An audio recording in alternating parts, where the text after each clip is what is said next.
Later on, I think we'll probably get into debates. But yeah, there's a lot of work to do. There's a lot of work to do. I think that's what it's telling me right now is that there's a lot of work, and I think that Kamala is about to speak here pretty soon, here in a second. So I'll have to take a look at that as well, and look at that.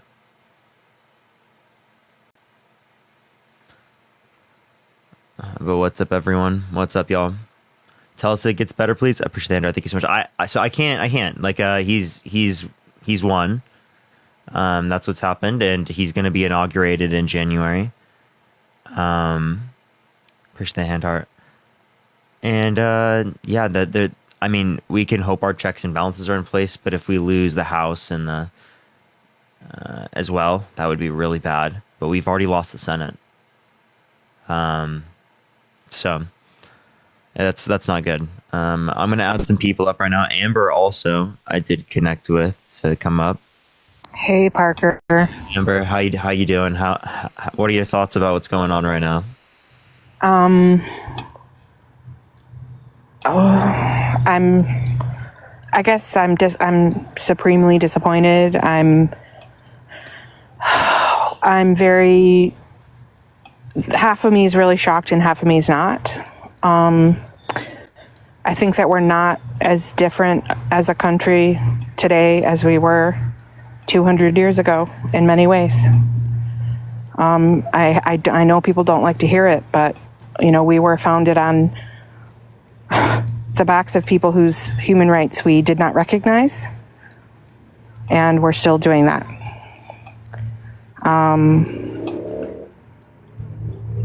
I'm afraid for a lot of different communities. I'm very worried for my aunt, obviously, who is currently talking about leaving the country.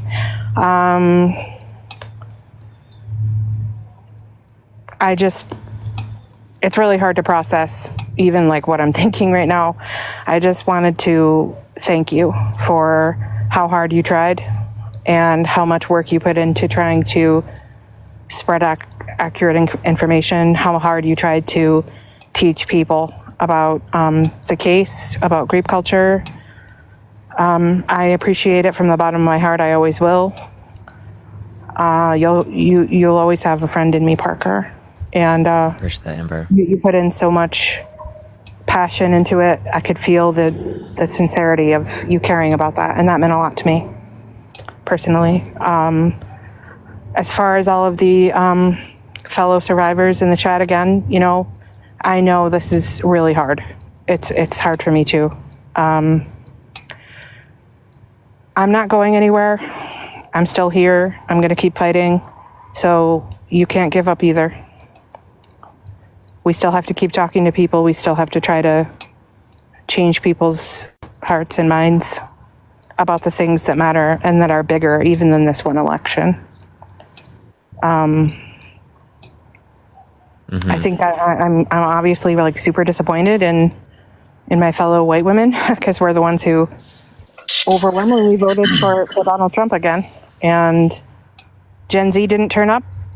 I think there's a lot of reasons for that. Yesterday, I had a feeling of doom come over me early in the day and felt so awful that I literally went to sleep at 7 p.m. and slept through everything I was supposed to do, including being on Santana's live. I just ghosted him. I'm so sorry, Santana. I felt it coming. Call it instinct, I don't know. But yeah, this is really bad for many communities, including survivors, who are basically getting confirmation that they don't believe us and they don't care about us. That's very difficult. But I just wanted to make sure that I thanked you, Parker, for everything you tried to do. I really appreciate it. I really do. I appreciate that. And yeah. Yeah, I think it was 71 million people that casted their votes towards Donald Trump. He lost 3 million, and from the Democratic side, we lost, I think, close to 12 million people in one cycle of elections.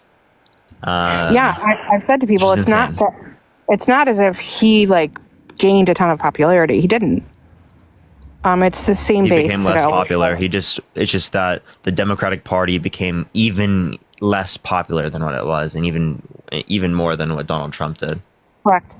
I think the Democratic Party definitely lost trust within our candidates and within our current president and whatnot. I honestly think that Biden didn't go about dropping out of the race in the way that he should have. It was so hectic and so untimely. Kamala didn't have much of a chance to run her candidacy and explain her policies to everyone. Sure, she gave us her policies, but I never saw too much of her getting the opportunity to explain to the people how she was going to do it and what she was going to do.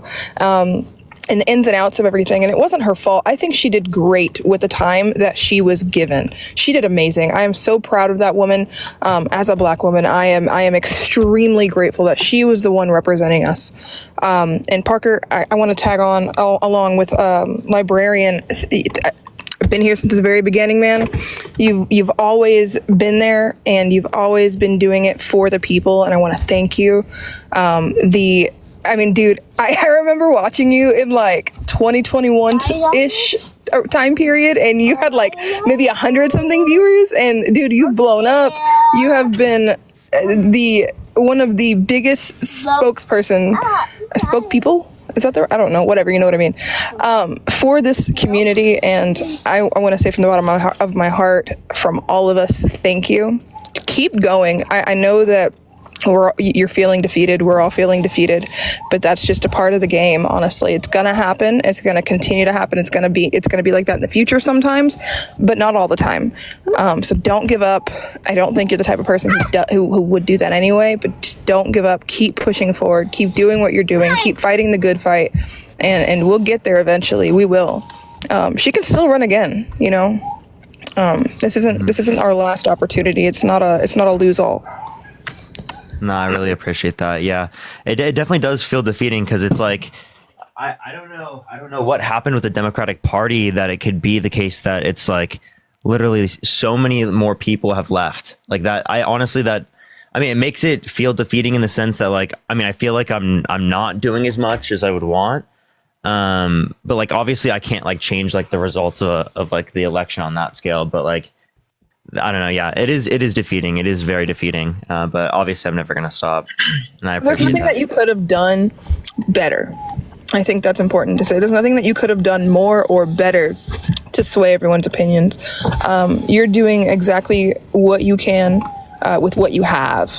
You know, I think it's just the way that the Democratic Party went about doing things in the entirety of this election, right? Not just the election, but with the candidates themselves. Kamala didn't. She had a fighting chance, but not as best of a chance with the potential that she has.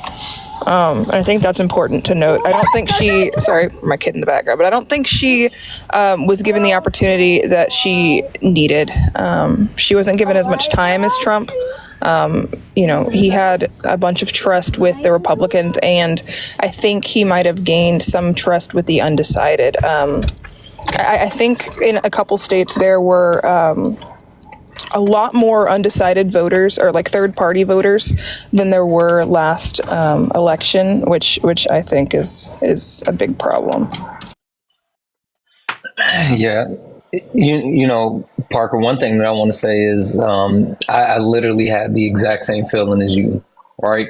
It's super interesting because the first thing that I thought is like, I didn't do enough. I didn't do enough. And I had the feeling of I let people down, and more so in the sense of just saying, you know, maybe if I would have, you know, gone live a little extra or longer, if I would have made an extra video, or if I would have talked to a few more people, maybe there would have been an opportunity to change a few more minds or, you know, anything like that. And the one thing that I've come to the realization with, and even more so with you, right, because to their point, like you've been doing this for way longer than any of us, and you've been putting in the work, and you know, I'm proud of you. One, because of what you've been able to accomplish and build up, but then even more so, you don't have to do any of this, right? I mean, like literally, you don't have to. And for you to actually set an example and be the change that you want to see and actually use your voice for a positive reason, I mean, like that's the most impactful thing that can happen.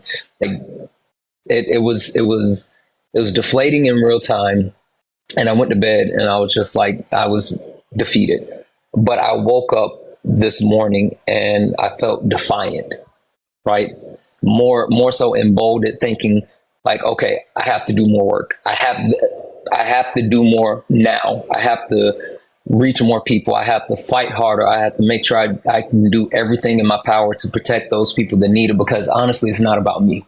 When I genuinely say it's not about me, I'm not worried about me. I'm not worried about, my quality of life or anything like that. I'm worried about the quality of life of all the women in the country. I'm worried about the quality of life of lower income people. I am worried about the quality of life of Black and brown people as well. But like, I'm in an area where I'm perfectly fine. I'm in a economic state where I'm perfectly fine. Like, I'm not worried about those type of things, but I worry about everybody else. And I'm just like, we have to put in more work. Like, we have to do more now. Mm-hmm. I totally agree. I definitely think that's I definitely empathize with that sort of thought process, and I have the same feeling. Like, it's that I gotta put in more work to be able to like establish that grassroots sort of support. I think there needs to be a lot more involvement in like, planning things, getting things set up like that. I just have to like take it to the next level next time. So yeah, no, I don't know. I think that's what I'm taking from this. That's what I'm gonna try to do more than I already am. Because I don't know what else is there to do. There's really nothing else. So yeah, Matt, what are your thoughts? Real quick, if I might, one thing that I did notice, though, that I find it to be a big problem is that a lot of people are so uneducated, even if they stand with Kamala, or whichever side, even if they stand with us, they're so uneducated on the registration process. I had so many friends of mine who aren't in the debate community not know that they had to register to vote. They did not know. Like, they thought it was optional or you could do it at the polls. One of my friends who's at my house right now. I think they need to change that so that you can do it at the polls. Yeah, absolutely. That's probably important. But we need to educate people on the process as well, how to do it, what to do, and also to know that that no one will know who you vote for, because I know that a lot of people, especially in my state of Texas, were scared that their spouses would find out who they voted for, and so they voted against the party that they wanted to. But yeah, I think that's a big issue. Yeah, in some places you can register and vote. It just depends on the area. So there needs to be federal protections for those sorts of things to ensure like voter integrity. But yeah, I mean, I think that these issues have existed for decades in this country, which have limited people from being able to vote, which is true for all those other elections. Hey, Parker, I have to go. Okay, I'm sorry. sure. But Thank you, Amber, for coming up. I appreciate it. Thanks, Amber. Bye-bye, Amber. Have a good one. Take care. Thank you, guys. Thank you again, Parker, for everything you did. Of course, I appreciate Bye-bye. you. Appreciate Me you. too, and Santana. Everybody. Bye. Matt, so what were your thoughts? What are you feeling right now? So I spoke on this morning. Well, both this morning and this afternoon when I went live for them. But I am laying a lot of blame, and I think both at the Democratic Party, but we need to have, and this is my own opinion, people can disagree with the other one, but a lot of self-reflection, because we lost 15 million votes. 15 million people decided not to vote for us versus 2020. And that is something that I do not know how to explain yet. Because it means that there's something fundamentally flawed with the Democratic message. Because to us, to be able to lose to somebody like Donald Trump, not just in the electoral college, but in the popular vote, is so mind-boggling that we have to ask ourselves, not to like point fingers like Parker's to blame, I'm to blame. We have to collectively say that all of us in the party, liberals, leftists, all of us have done something wrong because we didn't reach out to the people who we needed to reach out to. Because the fact is and I was looking at the exit polling, Harris lost compared to Biden every single demographic group except for college-educated white women. Every single group, young people. She lost slightly amongst the black population. Latino men, which overwhelmingly voted for Joe Biden last time, voted majority for Donald Trump. That's a disaster for the party. We cannot be a party that holds that up when union members, when the working class, when minorities go for the other candidate. We just can't do it. Like the party will fail. And the fact now that the House is more likely to go to the Republicans, when last night I was sure that it would be Democratic, just also blows my mind, right? And we have to just do a lot of self-searching about how we talk about the issues, how we reach out to people, because I saw so many people on live, and I'm guilty of this too, where we didn't hear people. We talked to them as if they were dumb, as if their concerns did not matter. And far too many of us, and I'm included in that, is far too many of us do that, and we don't hear people out and try to convince them that their concerns are valid and that we are the solution. Not just that Trump is a bad guy. So that's what I'm saying. I'm saying that we need to not blame people. We need to really just look in the mirror and understand where we went wrong and try to do better, because in 2026 and in 2028, we have to win back those that we lost. We have to be better at it. And I don't know if we can do it, but I'm going to give it a damn good try. And I hope everybody else does too. That's all I say. Brielle, did you want to say anything? Yeah, I have something to say. I just do we think it's like a voter issue, or do you think it was like the fact that she's a black woman? Like, I feel like that, Both. Unfortunately, like it's just, Both. it doesn't really make sense, because I feel like, misogyny and racism. Obviously, misogyny and racism exists, and I think that those can contribute to these things. And I also think it could relate to the fact that this was way too late. The Democratic Party needed to talk about Joe Biden stepping out way earlier, right? It needed to be more of a conversation. I think that the idea that an incumbent shouldn't have to go through a primary needs to be a process in our parties that is completely uprooted and got rid of. Yeah. Because if we had one, maybe we would have had like sort of a more of a message and communication to the typical Democratic voter. Yeah. I think, and this is from the people that I read, because I read a lot of news, I read a lot of political science, I read tons of it, and I think a lot of the postmortem will be how much the Democratic Party gaslit its supporters into thinking that Joe Biden was okay this entire time, right?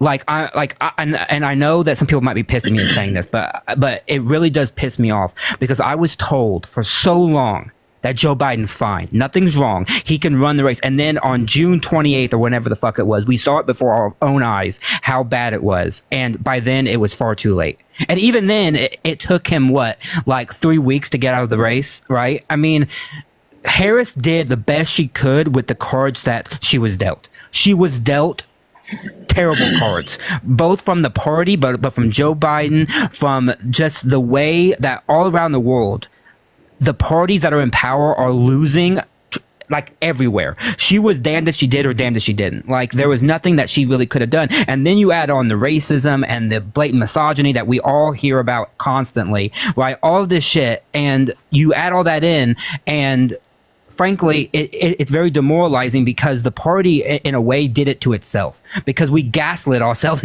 into believing that what we saw before our own eyes wasn't happening when people were telling us, and we just said, no, that's fake. And I don't know. It's demoralizing, not because I don't want the party to win, but because we need to realize that we made mistakes. That's the truth. It's that we made mistakes. And by we, I mean the party. We in the party, liberals, leftists, I don't care who you are, we made mistakes, and we have to own up to it, because if we don't own up to it, we are going to make the same mistakes again. And I guarantee you that then in 2028, we'll have President J.D. Vance. And I fucking don't want that. Yeah. Okay, so that's my point for everybody for anybody in the chat who disagrees with me. You're more than welcome to, but I want you to understand why I'm so angry and why I'm self-critiquing so much is because I want in 2028 the Democrats to come back with the force of a fucking tsunami, and unless we self-critique, we're going to lose again, and I don't want that to happen. I don't want that to happen. Yeah, the one thing that I'll say, because you talk about was an issue with racism or misogyny, and I think the combination was just the perfect timing for both, right? I think that if it was a person of color, a male person of color, maybe they could have won. If it was just a woman, well, a white woman, maybe she could have won. But the fact that it was a black woman, and black women have been given the short end of the stick for a long time and looked at as the lowest of low. And so, and that's not even saying, oh, that's, everybody does that, even black men. I talked to so many black men who called her unqualified without knowing anything about her, without actually knowing her experience and her level of education, and just looking down and saying, like, I'm better than her. And so I think that's something that really helped push this forward. But to Matt's point, like, the Democratic Party has to actually do a real deep dive, because losing about 15 million voters is insane, right? And to say that amount of people actually just sat at home, it's hard for me to believe. But even more than that, because I know there was a whole thought process behind a lot of people sitting at home while Joe Biden was still the actual candidate. But I don't know. Maybe, Matt, maybe you're right. Maybe we were just gaslit into thinking that, it was something that it wasn't. I saw the enthusiasm. I saw the effort. I saw the push, but something was missed. And I heard Will Westmoreland talk about it this morning on his live. But the Democratic Party has broken the contract with America. And when he explained that even more, talking about the fact that people can't afford food, people can't afford gas, people can't afford houses.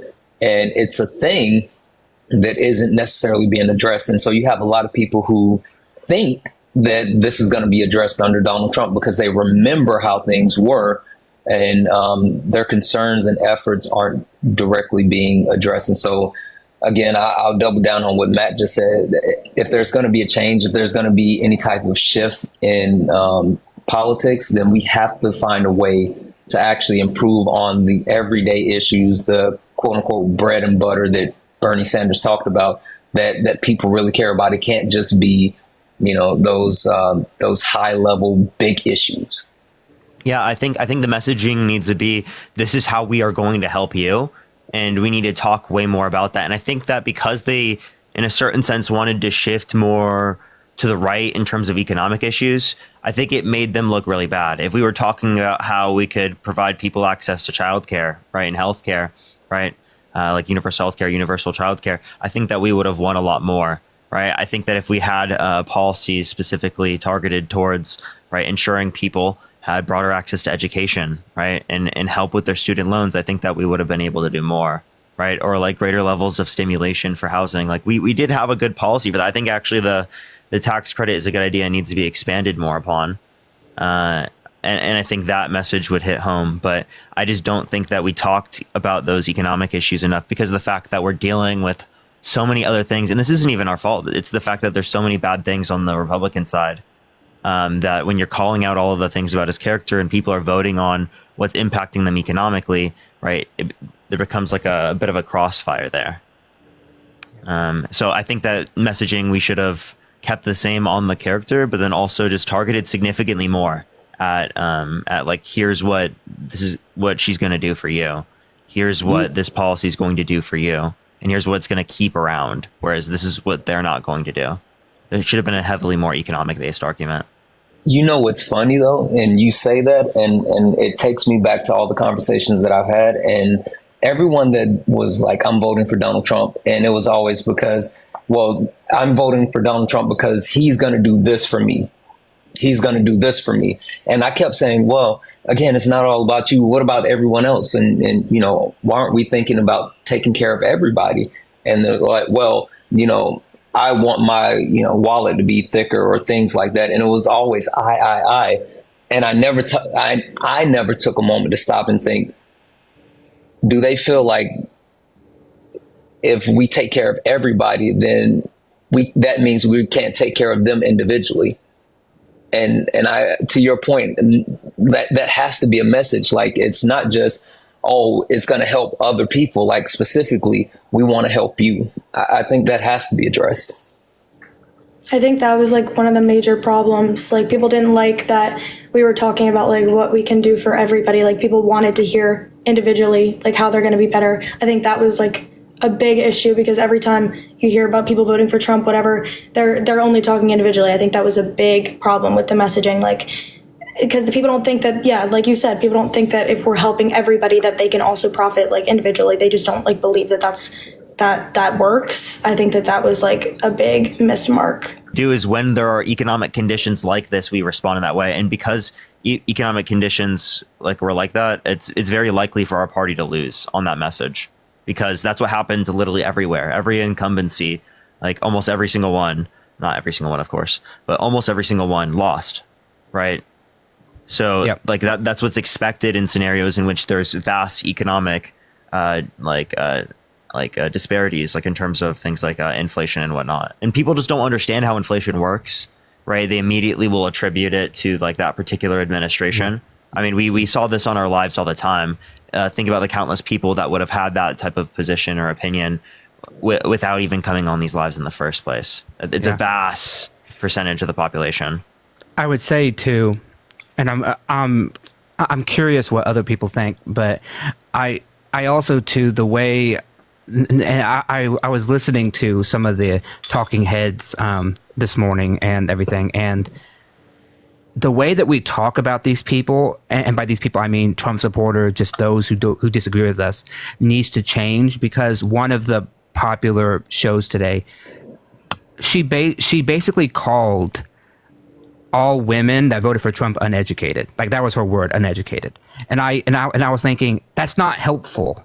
Like, I know what you're doing. I know, pretty similar to like what Biden did recently. And that, honestly, that could have cooked us for the election, helpful. Actually. Yeah. I mean, I wish we had some sort of idea of referencing how much that cooked us for the election. Even if you think that that's the case, right?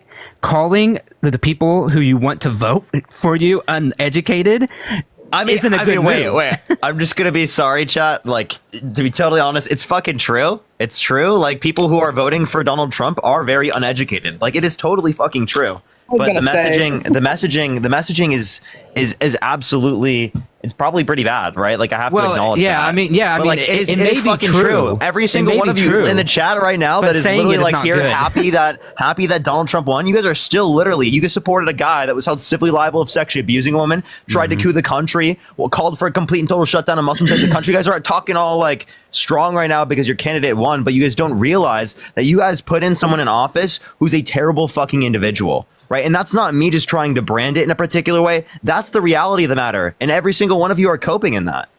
Not only that, they have no idea what they just did to themselves. Like that's the mind blowing thing to me. Like, these people are taking a victory lap and they're happy, and it's tribalism. Right. And I understand that. But you have no idea how harmful you are to yourself and also to your future, because that's what I keep thinking about. It's not about the next 4 years, and I told my fiance this. It's about the next 50 years. That's what I'm actually worried about.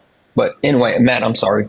No, that was it. I just think that the way that we talk about these people and the people we disagree with needs to shift a little bit, because you're not going to get them to vote for you, which is what we want. We want them to vote for us.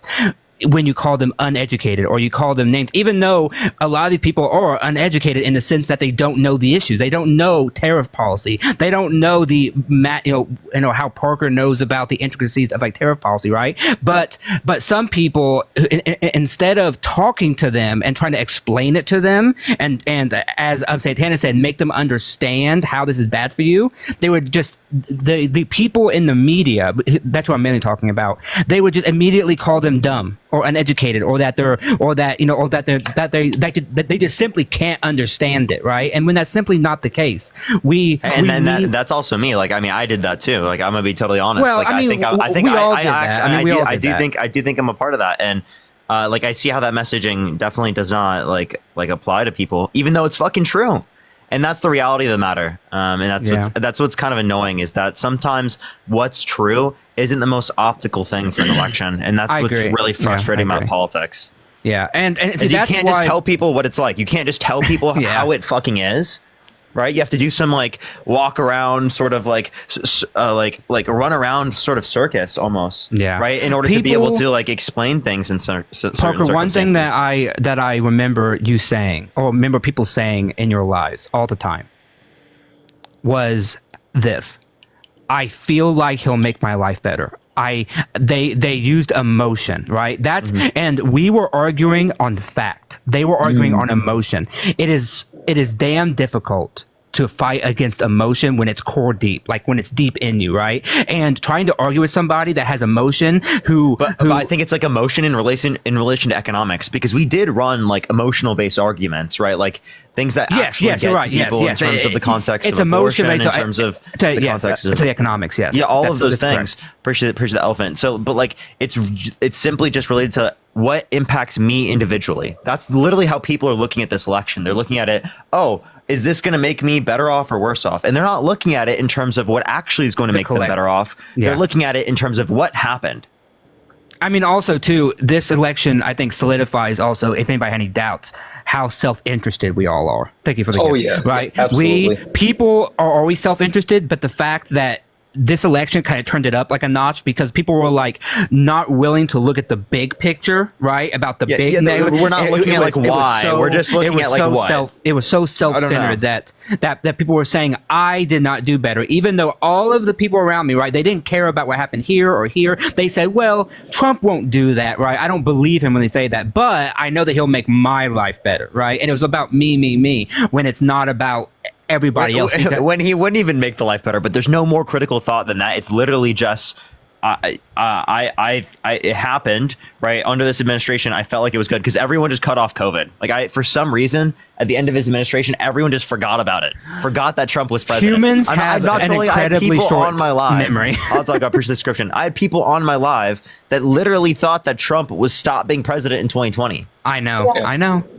Same with me. Well, and listen, the one thing that I find to be super interesting to that point, right, is people think that they're exempt, right? And when you take a look at the actual numbers, the breakdown as far as who voted for who in the actual turnout, the one category of people that I find to be super interesting is my brown people, right? The Latino population that actually Trump made headway with. And even more than that, after the rhetoric of mass deportation and after the rhetoric of Puerto Rico being garbage, he still overperformed within the Latino community or Latin community. And so much so, literally his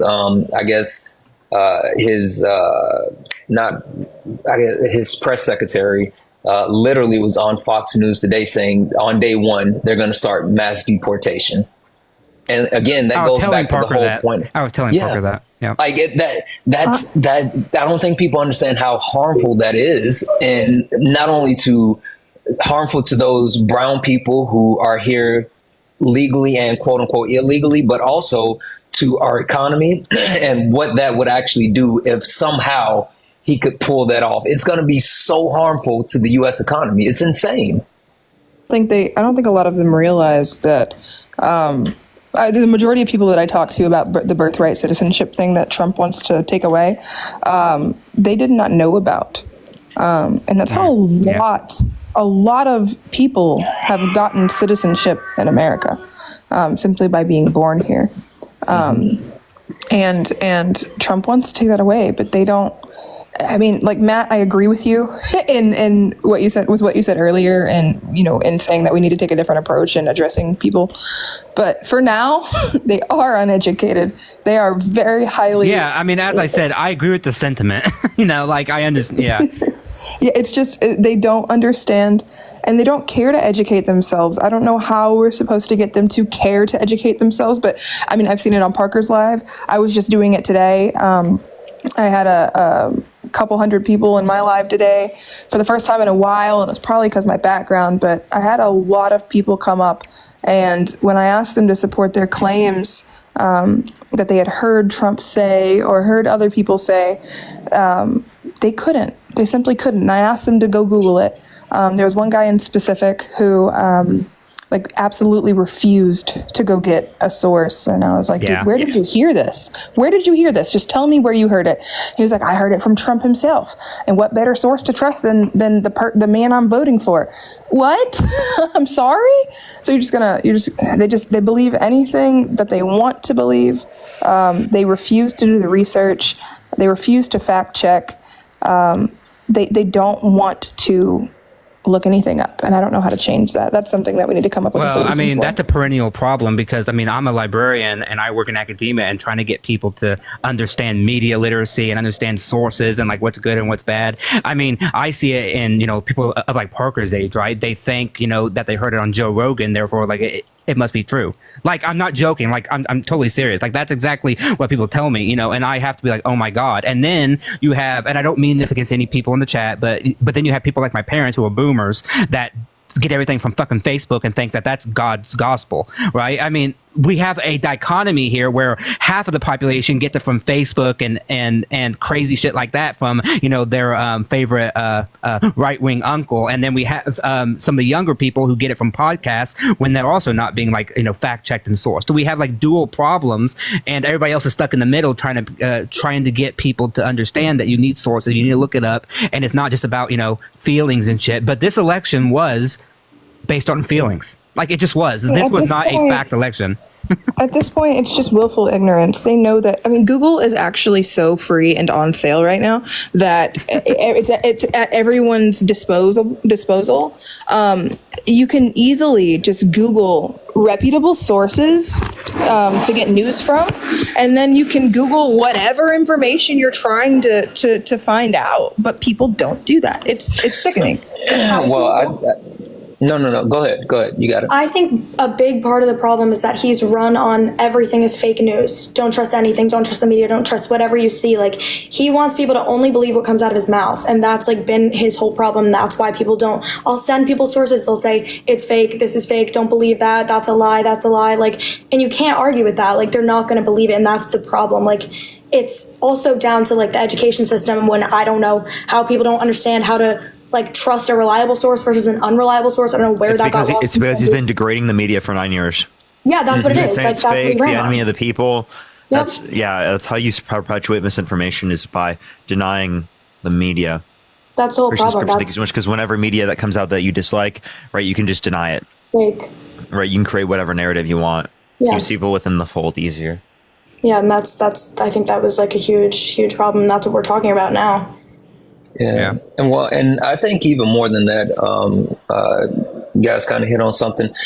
I think the only way that these people are going to be reached, again, we have to take a different approach. I think we have to start addressing people emotions first, right? Because people are angry. People are scared. People are, the reason why they're so willing to disregard facts or not even, fact check, it's because it makes them feel good, right? The words make them feel comfortable and make them feel safe. It's kind of what I used to always talk about, like with church, right? I grew up a Southern Baptist, and I realized one day that I used to always be in church and I'm just listening to the preacher talk and, shout and all this other stuff. But at no point did we actually pick up the Bible and read what was in the Bible. It was just all about feelings.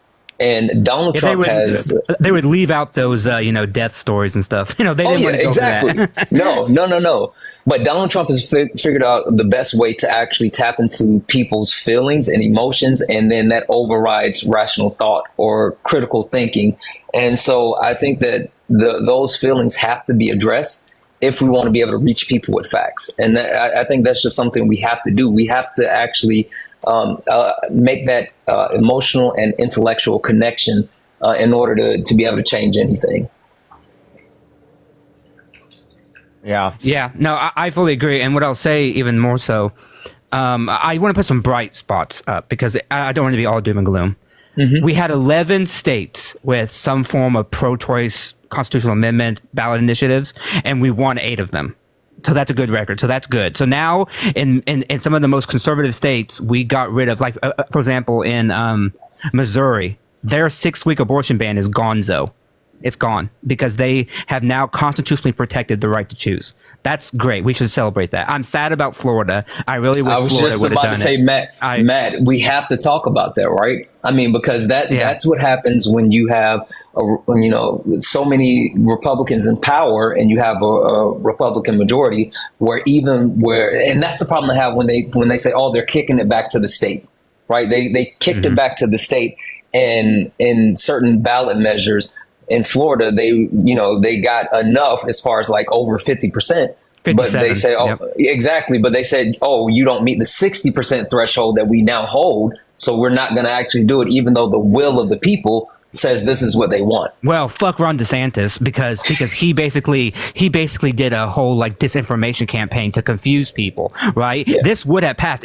Even the Gardner-Erb amendment failed, right? And that's because Ron DeSantis had basically the media, this conservative media behind him. He had the leverages of power. He even fucking tried to sue news outlets who were doing their constitutional duty by putting ads up that were paid for, right? I mean, so the fact that it failed is very sad. But we got 8 states. That's a plus. We got the first Black woman senator in my home state. That's a plus. We got the first openly transgender woman in the House. That's a plus. Sarah McBride. Those are all pluses, right? And we need to celebrate just as much as we are kind of self-critiquing. We need to celebrate and say that we won some, but we lost the big, but we did win some, and we made small progress. And this progress gives us the hope that we can go on and fight the other day and fight the next day, and making sure that on January 20th, 2025, when Trump is sworn in the political fight, in the legal fight, in the legislative fight, we will be there to make sure that we are using the power that we can to stop a radical far-right agenda from happening, and that we will not look back and say we didn't do enough. Because now we are big enough on this platform. I'm in DC. I can go to the White House and protest if I wanted to, right? I can do all that. So we have to make sure that if we really care about this stuff, we need to mourn the loss. We need to grieve. But then on January 20th, we need to pick ourselves up and we need to march forward and make sure that on November 5th, 2028, we move past this. Well, let me say one quick thing, Matt. Because I'm just going to say it. I had to, the reason why I woke up this morning, I felt defiant and, just flat out said, as a Black person, I don't have the luxury of mourning for too long. And so last night sucked, but today it's like I have to get after it. Like I can't wait. I can't hold my head down. It's funny. I was talking to my people, and they're like, are we going to go live today? And I'm like, yes, as much as I don't want to, as much as I don't. And Parker, this is why I commend you. It sucks being live right now. But one, we have to stand up. We have to take it on the chin, right? Because I believe is being as loud as you are when you think you're right, you have to be as equally loud as accepting when you're wrong, right? And so for me, one, I have to be here because I still believe in what I believe in. And so I have to be able to face anyone that I've been, in front of for however long now.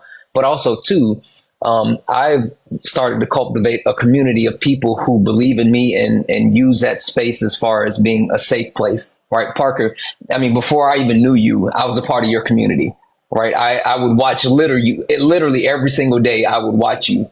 And so for me, it's my thoughts are like, this is my responsibility to own and be here for those people who are going through what we're going through and even more. So, like we have to get back to it like right now. So. Yeah, that's kind of my motto is that, I mean, in either way, I was going to be fighting. Like we were still going to be doing this, and I think that it's important to keep going. There's a lot of stuff to fight against and a lot of stuff to do, but I think it just reinvokes the idea that we just got to keep going. We got to keep pushing, and we got to keep. I don't know how to explain it. Keep ourselves kicking even when the times like aren't pushing in towards our favor, right? Because I mean, if we don't, then it's going to fall even more.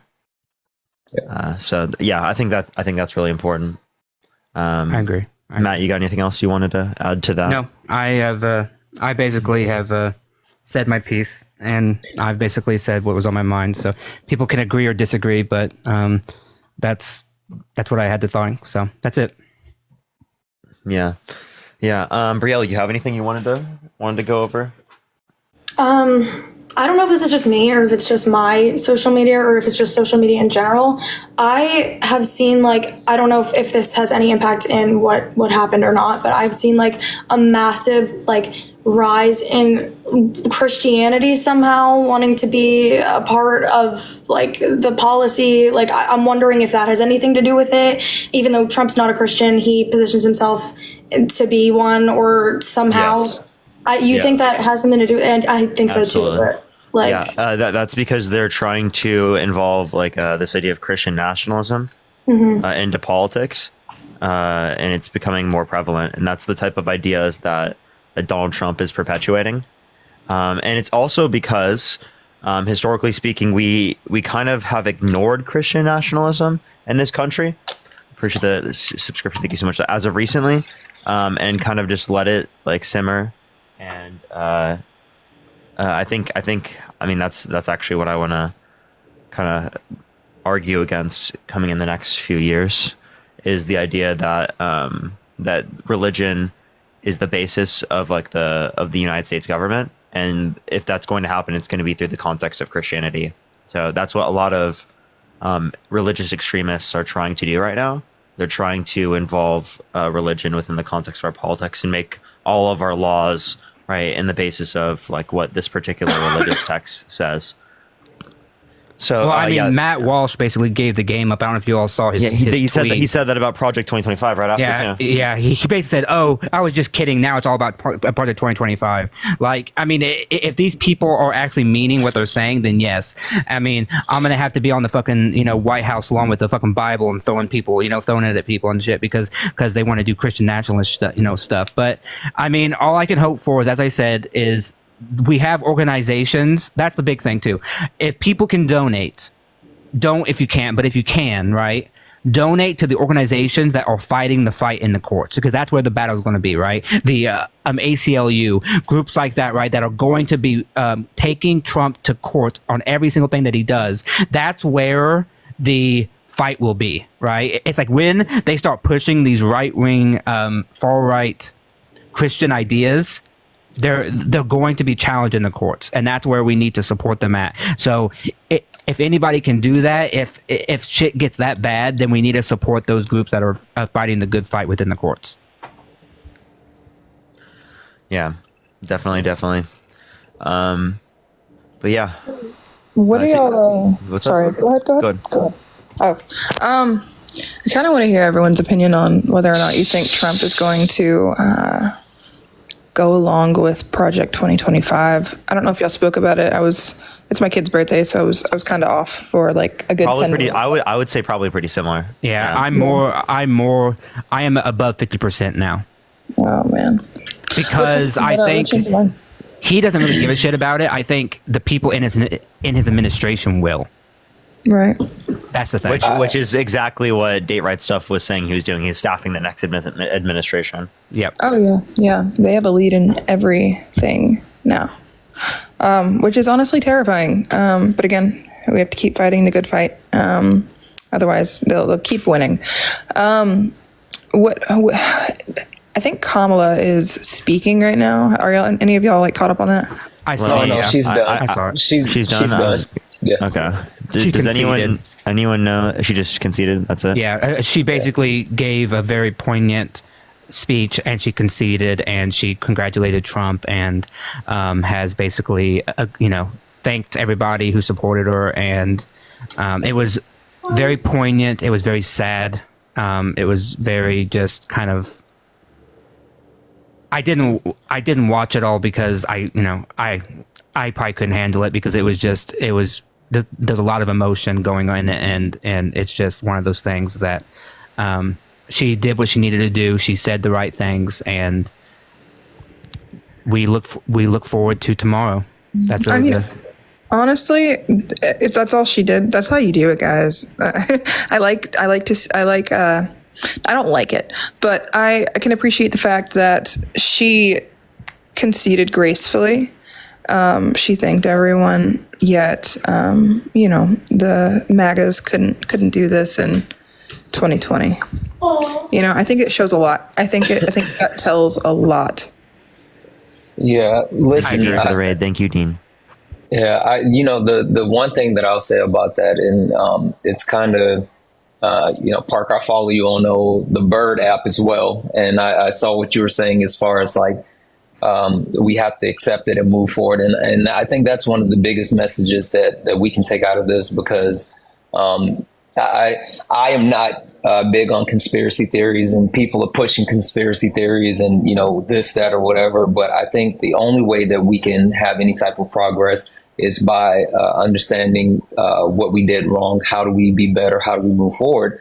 And so the biggest thing that I'm going to be pushing is, okay, Donald Trump is the president-elect. He's going to be our next president. What next? Right? Not, oh, this might have happened, or this seems strange, or what. No, okay, this is our reality. This is what we're dealing with. How do we, one, make the best out of this? And two, how do we move forward? So, hey, Dean. Hey, guys. How we doing? We're doing. Yeah. It was a day. Yesterday was a lot. Today was a lot as well. But we were just kind of talking about how it was like impacting us, about like what the possible causes were in the party, what we need to do next, things like that. If you have any thoughts you wanted to add on those things. Yeah, for sure. I mean, I just talked to Republicans for like 3.5 hours. And I mean, a lot of that time was more spent just trying to explore the outcome of the election. I mean, I think like I've gotten this general sense of, the idea that to some extent, maybe it is true that the Democrat platform pointing out the legitimate pitfalls in Donald Trump's character that do exist are legitimate and deserve and are deserved to be informed on for the average American, like did cause more of a radicalization around him, did cause like more people to vote for him. And I mean, that's something that I heard from a lot of the Republicans that came up on my stream, and like it's just well, it just indicates they're bad people. But I think more of that. I would actually attribute more of it to misinformation. That is more of like when we're talking about like they're like just cultish individuals, like those particular people. I think those are going to be the people that we talk to on live, because they're the people that are going to be more likely to come onto the platform and talk right now. Are the people who the vast majority of people who are voting right are the people that are coming up, and I think the vast majority of people who are voted because of misinformation and because what impacted them specifically. Like what are the Democrats going to do for me? What are the Republicans going to do for me? And all they did was just look at the fact that when Trump was in office in 2019 and earlier, that they felt like it was better. Yeah, I feel like that's going to also be one of the predominant drivers of the outcome of the election. It's like definitely when it comes to like marketing the campaign, the respective campaigns, the Republicans had a much easier job because they could just say that the Biden-Harris administration caused the economic turmoils caused by COVID, and they took that and they won because of that. And I'd say this is where maybe there's a pitfall within the Democrat Party, is that they didn't counteract that messaging to the best of their ability. I think that there should have been much larger campaigns invested in, by these super PACs, by the DNC, to create this messaging about how the Biden-Harris administration didn't cause those things. And I mean, of course, it's been something that we've been doing on TikTok for the last year or so, but we didn't really see that in mainstream media. Yeah, what's funny? I literally heard that conversation today about the Democrats not calling out disinformation directly and not really attacking that point. I agree. That's something where it seems like the party was too slow to pivot and to understand, not allowing those messages to get too far out without addressing it. So I completely agree with that. Yeah. I think we need to be more addressing of the misinformation and whatnot, because and especially we didn't really talk about things even climate change enough, right? Like the fact that illustrates that they don't even care about science, that they don't believe in any of that, right? Any of the climate, any of the evidence, any of the experts, right? We should have called that out more, and honestly, I think we need to stigmatize misinformation more, in terms of those particular things, because realistically, it just becomes more prevalent when you don't. When you just sit there and you're like, okay, right, I'm just going to explain why this is wrong, right? I mean, we have to do a little bit more than just explaining why it's wrong. We have to tell people and explain to people how harmful the misinformation can be. And that doesn't necessarily mean restricting it with the usage of government. It means informing people and educating people on those types of things. Color or other communities, other marginalized communities, they only give a crap about what is going to happen to them at this very moment in time. They don't care about what's going to happen to the earth in 100, 200, 300, 1,000 years. So I think maybe we need to find a good middle ground to talk about those things, but also focus on something that is maybe, I don't know if scare tactics are a way to go, but something that is going to make them, what's the word I want to use? Make them worried for their future in some way or another. I don't know how to do that. I don't, but I feel like that maybe that's a step forward. Yeah, I agree. Well, I think it's Maslow's hierarchy, right? I mean, we can talk about all of the existential threats that we want, but if we can't address the fact that certain people feel like they can't go buy bread or eggs or whatever, they're not going to care about the big things. They're only going to care what's right in front of them. So, I mean, yes, we need to talk about climate change. Yes, we need to talk about science. Yes, we need to fix so many other things. But if we can't fix the quote unquote cost of gas, then none of that matters to the average person. So, yeah. And I mean, that's just the really sad reality about how these certain types of economic things affect incumbent presidents and leaders in Congress and whatnot, is that people will immediately attribute it to them. And I think that also comes from a lack of us teaching things like statistics in elementary and in middle school and high school and stuff. We need to be teaching those things instead of or providing people access to college, right? Because I think what we're doing is we're shifting a lot of the more complex information for later on, when we could be addressing these things earlier, when it would actually benefit people, right? Because these are things that are applicable to daily life. Yeah, I mean, there are tons of people who just, again, are educated on these things and don't understand what certain people control. And I mean, I can't tell you how many people I've talked to that didn't know we were still under Trump's tax policy. They just didn't know. They thought that we were under Biden's for some reason, and that he's controlling the gas prices and he's controlling the direct prices of eggs in certain states. They need to be educated. Yeah, one of the main purposes of an education system should be to educate people to be able to vote upon things that are going to impact the entire population.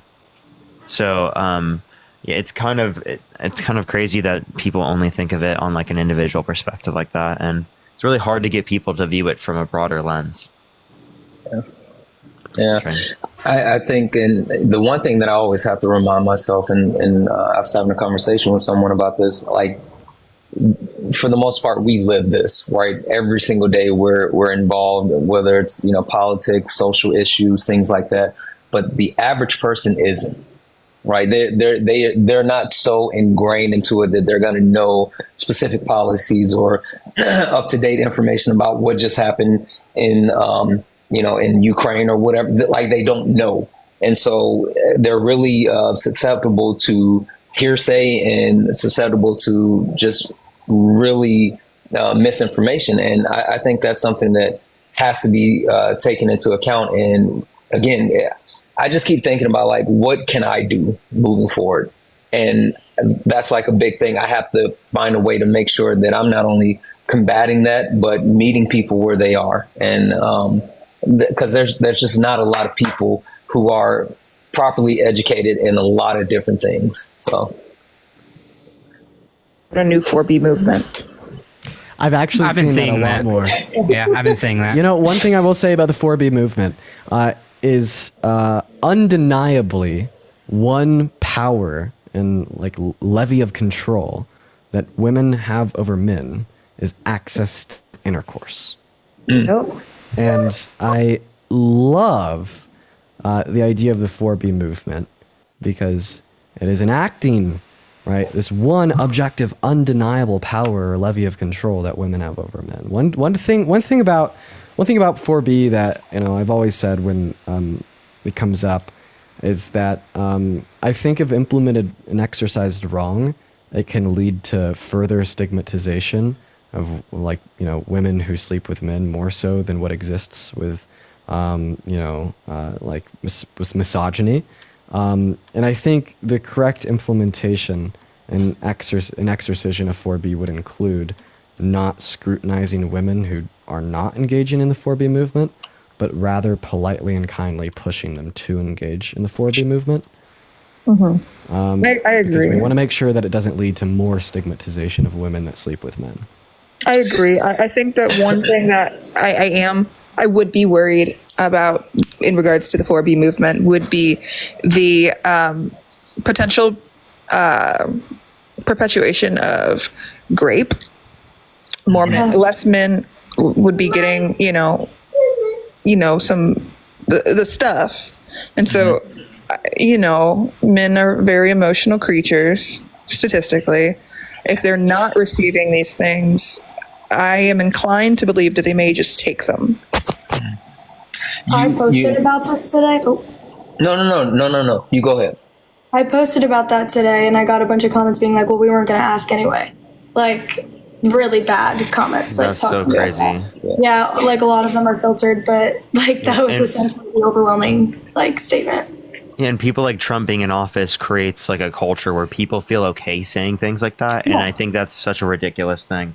Listen, like people on the right don't realize about their candidate. Listen, this is where I was going to go. And from that point, but even more so to what Parker was saying, I'm just going to call his name Nick Fuentes. Did you guys see the video with him like high stepping and saying we control women's body like that? I didn't see that actually. That's insane. Yeah, no, he put out a video, just celebrating the victory and saying, yes, he said, your body, our choice. Like That's what literally. I got in the comments. Yeah, your body, my choice. Yeah, like literally that was his whole point in saying, that's what's happening moving forward. And that's the type of backlash that you would receive from a movement like 4B. But even more so, like that's the reality we live in, where people like that, not only do they have a voice, they have a microphone, but they're emboldened to actually say and do those things more because now they're rewarded for actually, being that type of person.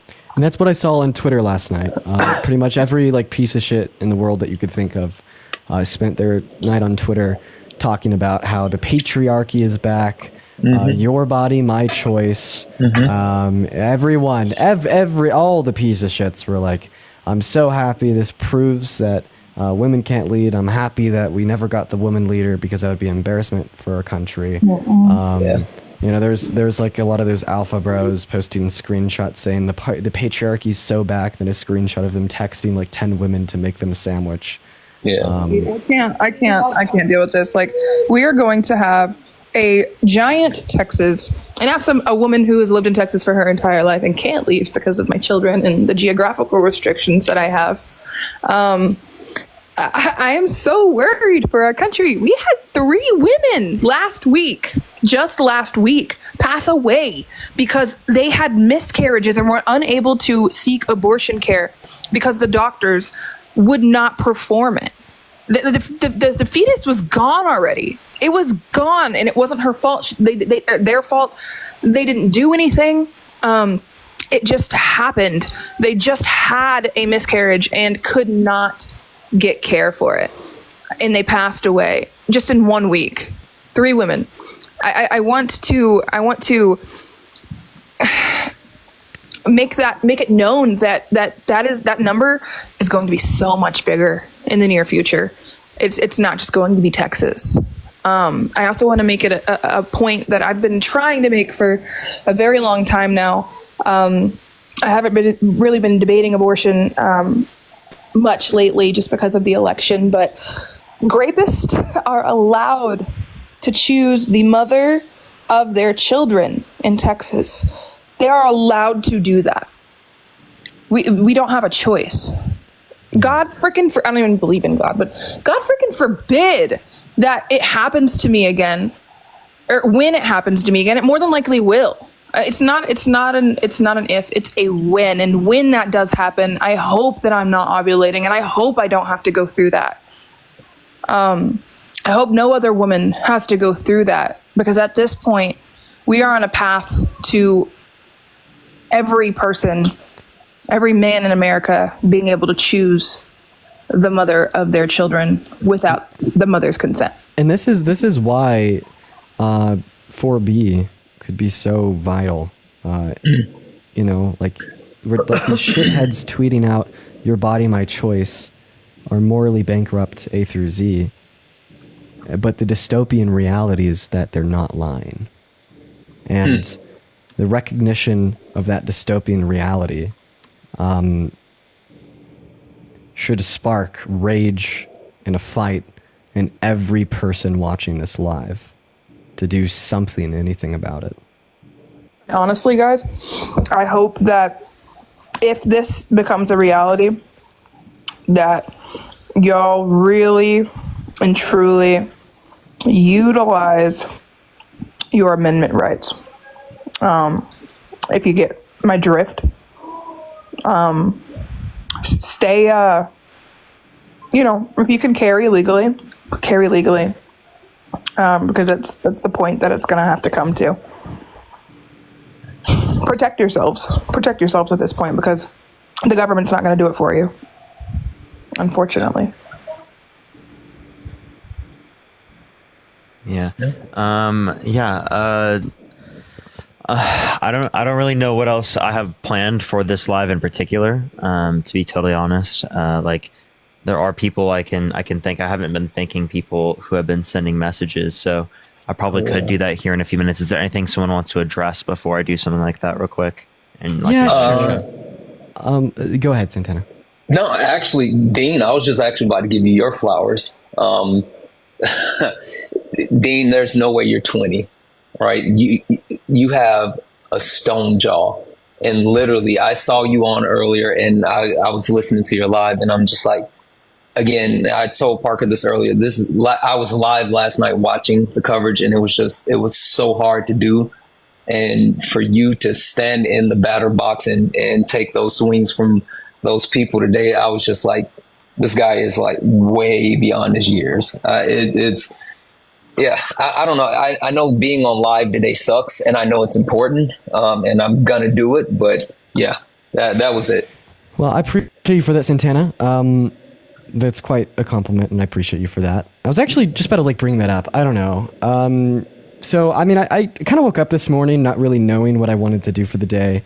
A little bit lost to myself, what comes next? How does the fight continue? So, I mean, my immediate response was just to hop on as I always would, try to convince more people that what is good and what is bad.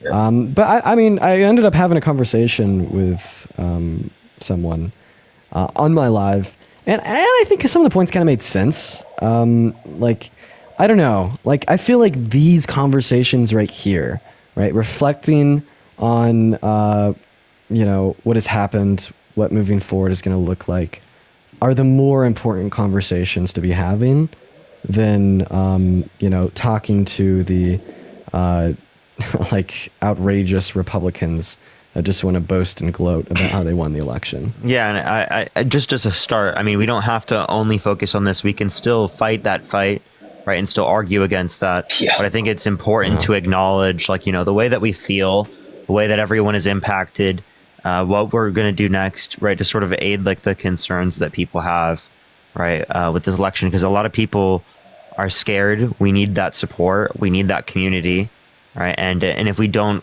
worry about, and focus on having that community, people are going to feel left behind, Yeah.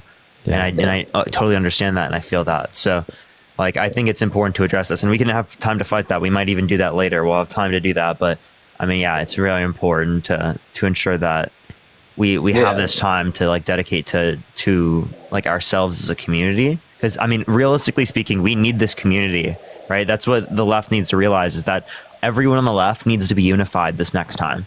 We can't have this whole split sort of shit that we do. We have got to be fighting together for this country, okay? We have got to be, right? And that is very important. And we need to have a community to be able to do that. We need to include people. Like, we need to include everyone. Appreciate the Garland. Thank you so much. Like within reason. So like that's an important thing that we need to build the next time running around, is that our movement is about helping everyone, and we need policies that specifically target towards helping every single community, That's So, absolutely right. I feel like, for like the last year, the goal has been to almost try to force unification, because critique to the Democrat platform in the last 365 days is harmful to the outcome of the election.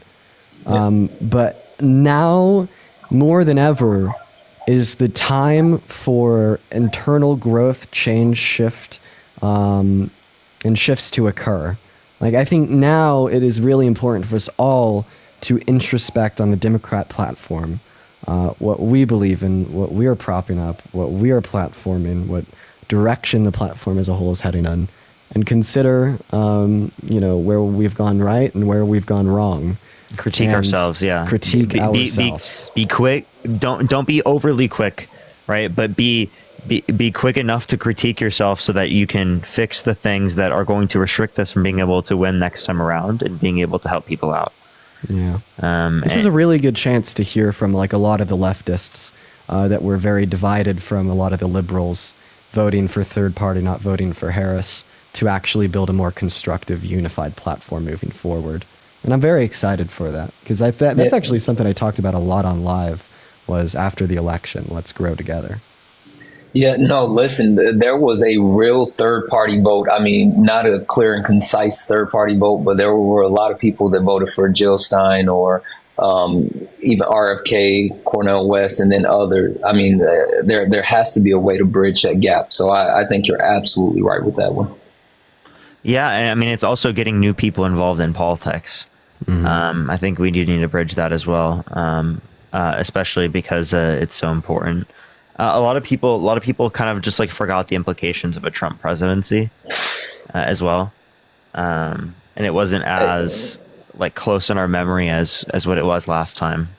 I said this, we're past the fuck around portion now. Now it's time to find out. Like we're officially back into the find out portion. I think people have revisionist history, and I've talked about this multiple times. People like to think back and say, "Oh, things were my life was better under Donald Trump." Was it really better, or do you just have fonder memories? And now it's time to see what happens. I just can't believe that we now have to go 4 more years of Trump. Like, I was hoping so much that we could just move and be done with the Trump show, but I was wrong. So now we get 4 more years of this happy-go-lucky time that we all get to live through hell. So, yay. Yeah. All right, I think I'm gonna go ahead. No, go ahead, and then I'll go right after. Okay. Yeah, I agree, Matt. This is definitely devastating, but again, we can only move forward. Now, something that I do want to make a point of is I think we need to have a different approach in the way that we take on people in public. Possibly. Parker and Dean, love the way that you guys did that. But I think maybe the areas that we go to and talk to people need to change, possibly. The smaller areas, the more rural areas, the areas where people are more likely to be uneducated. Maybe not within the cities so much, maybe even the bigger states like Texas. If we can go to the more rural areas or the bigger cities that are usually red and talk to them, maybe that could change something. Yeah. Yeah, I mean, we have to make outreach to rural communities. It's definitely true, and I think we've definitely spoke to the city a bit too much specifically, and I see what you mean there. I totally get that. So here, I'm just gonna thank everyone real quick because I have a lot of people I didn't thank everyone, and then we'll get right back. It's kind of like an intermission sort of thing. Sabra, thank you so much. I appreciate the $25. Thank you so much. Ty, I appreciate the $15. Thank you so much. Jacob, thank you for the $2. Jessica, I appreciate the $10. Caitlin, thank you so much for the $10. Ginger, thank you so much. I appreciate it. Ashley, thank you so much. Susanna, thank you. I appreciate it. Madison, thank you so much. I appreciate that. Catherine, thank you so much. Melina, I appreciate it. Megan, thank you. Victor, thank you so much. I really appreciate that. Thank you so much, Victor. Natasha, thank you so much. Claire, I really appreciate that. Daniel, also, thank you so much. I really appreciate that. I also have a few more that I need to address. I don't think there's that many. There we go. Whitney, thank you so much. I appreciate that. Ty, thank you. Richard, I really appreciate it. Thank you. Thank you, Richard. Yanni, thank you so much. I appreciate it. Christina, thank you so much. Tracy, I really appreciate that. Thank you. Naya, thank you so much. Faith, I appreciate it. Zid, it's always good to see you. Thank you so much. I really appreciate that. And then also, I have one more, everyone. I apologize. Yeah, I appreciate the cap. Thank you so much. Thank you for all the gifts, y'all. Okay, wait, fuck. All right, here, I'll do this in a second. Oh, I was just going to say, can I say a quick thank you to Daniel? And Daniel, thank you for the $10. You're absolutely right. We got to lock in on 2026 and 2028. So thank you. Madison, thank you for the $10 on Venmo. Susanna and Valerie and James, thank you for the $5. And Julia, thank you for the $25 on Venmo. Thank you guys so much for the love. And Natasha, thank you so much for the $10. Thank you so much. I appreciate it. Thank you so much, Natasha. Or $50. Thank you so much. Why did I say 10? Thank you so much for the $50. I really appreciate it. All right. Okay. Is there anything else anyone else wants to address? Maybe we could add a few people up here, or should we just keep it this way? Up to y'all. Honestly, I don't know. I talked to a couple Trumpies earlier today, and it was just a bunch of "haha, told you so." Don't really want to talk much. Yeah, I'm not in much of a debating mood personally. Yeah, I wasn't saying that. I was just saying add people up. Oh no, yeah, you are more than welcome to do whatever you want. We can talk to people if you wish, but it's totally up to you. I'm curious to know what they have to say. I mean, are you talking about leftists? Yeah, I was talking about just anyone. Yeah. No, listen, they've been high stepping in my comments and in my inbox and my videos, but I don't know. I'm the most again. That's why I said I applaud Dean, because I believe in taking it on the chin. So I'm with it if anyone wants to talk. So, of course. Yeah, I'm down if anyone wants to talk, but I understand if you got to kick a few people to make some room too. Mm-hmm. Yeah, no. I would probably, if I do debates, I would do that then. I was just saying add people up who want to give their thoughts, even people on the left. But yeah, let me see if I can find anyone. If y'all want to say anything in the meantime, you can go for it real quick. Yeah, sure. Yeah, I mean, I agree. I think that both conversations are important. Once again, after I got critiqued myself, I think I'm much more eager to have these conversations. I actually really agree with that perspective now. Shout out Sam. Yeah, I'd love to get more people up here. I think it'd be great to get as many voices as possible. I'd really like to hear from, like you said earlier, the people who are typically left leaning but voted for Trump. I would love to hear their perspective. I don't even think there were that many people that were like that. I'd love to, if people are in the comment section who are like that, who are Democrats, I'd love to talk to them. Denisha. Hello. Hi, Denisha. It's so How are you? sad to see everybody look so defeated. Damn. Yeah. Well, I mean, I think that's just like inevitable, and like a day like this. Pam, thank you for the unicorn fantasy. I really appreciate you, Pam. Make sure to show some love to Pam down below in the chat. Thank you so much for the unicorn fantasy. That was very kind of you. The first thing I wanted to say is I think Parker and Dean, you guys specifically should be incredibly proud of yourselves. I don't know how old any of you guys were in like 2014, 2015 throughout the Gamergate online zeitgeist, if you will, but it massively shifted the culture of social media and then the culture of politics. And Republicans and the alt-right leaned into that incredibly well, and Democrats have essentially failed to do so, in my personal opinion, until you guys have kind of leaned into the debate space somewhat in a similar fashion, just obviously with different ideals. And I think the Democratic Party needs a lot more of that, because in the Gamergate era, that's kind of where we saw the uptick in the streaming and the podcasters who were able to build leverage amongst young teenage boys simply by being less quote unquote annoying and less woke, quote unquote, if you will, than Democrats and feminists at the time. And it really, radicalized younger men. And so I think we are continuing to see how that has changed and impacted the culture. But something that I hope Democrats, and I use, they and them and I separate myself from any political party when I speak about things like this, but something that I hope Democrats will take away from this is that this was a essentially kind of sweeping victory for Republicans. And when that many people are voting in favor of the rhetoric and the policies, allegedly, and the verbiage that we're seeing from the Republican Party, there has to be more introspection than just Republicans are stupid and racist. There has to be more than that. There can't be a massive alienation of that many people and expect there to be a voting change the next 4 years.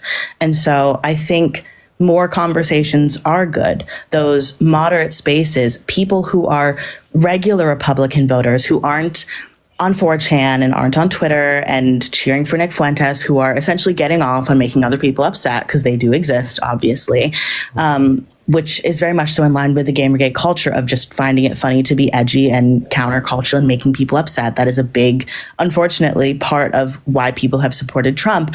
But also, these are regular American citizens who genuinely feel facts don't care about feelings, but feelings also don't care about facts, who genuinely feel like they have been alienated by the establishment, lied to by the media, have been outcast by elitist institutions, et cetera, et cetera, et cetera.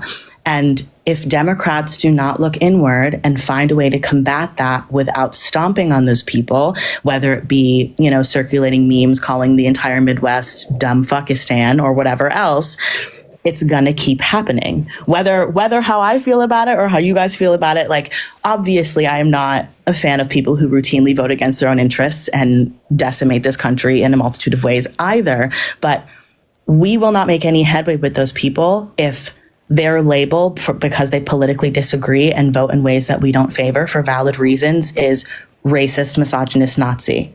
It won't change those middle Americans' minds. So there has to be some other introspection. I'm, talking to people who are saying that they voted for Trump, and I'm asking them why. And outside of the people who are like, don't have real reasons, they're citing things like COVID. Well, I didn't feel like I should have lost my job in the military or lost my job in this, that, in the third, whatever sectors they worked in, because I didn't want to get a vaccine that I didn't trust because there was, quote unquote, so much misinformation. And whether that is true, whether there was misinformation or wasn't misinformation, that is how hundreds of thousands to millions of people feel. And until we can hear them and let them know that they're heard and welcome them into these conversations, and I'm obviously not talking about people who are legitimately racist. We don't have to welcome in people who are flying Nazi flags with the American flag. That's not who I'm referencing. But these are regular people, a lot of these people. And the Democrats did not learn this lesson in 2016. I'm seeing very similar rhetoric that I saw in 2016 that continues things like this. And so I guess I'm just saying, I hope that there will be more conversations with regular Americans, quote unquote, who are siding with the Republican Party for reasons that may not be true on paper, but are how they feel, and that we can get over the hatred that they feel for quote unquote elitist institutions, because I think that is a big barrier. They look at people like us who say, well, you are dumb and you don't know this, and this is the truth, and these are the numbers. And they say, well, now you've called me dumb. I don't want to hear it anymore. You're saying all of these numbers and citing all of these statistics that I can't see. All I can do is go into my grocery store and see $10 eggs and go into my pocket and see I had a bigger paycheck at one time. So I feel this way and I'm not changing, and I don't like you, so I don't want to hear it. That's what we have to find a way to penetrate.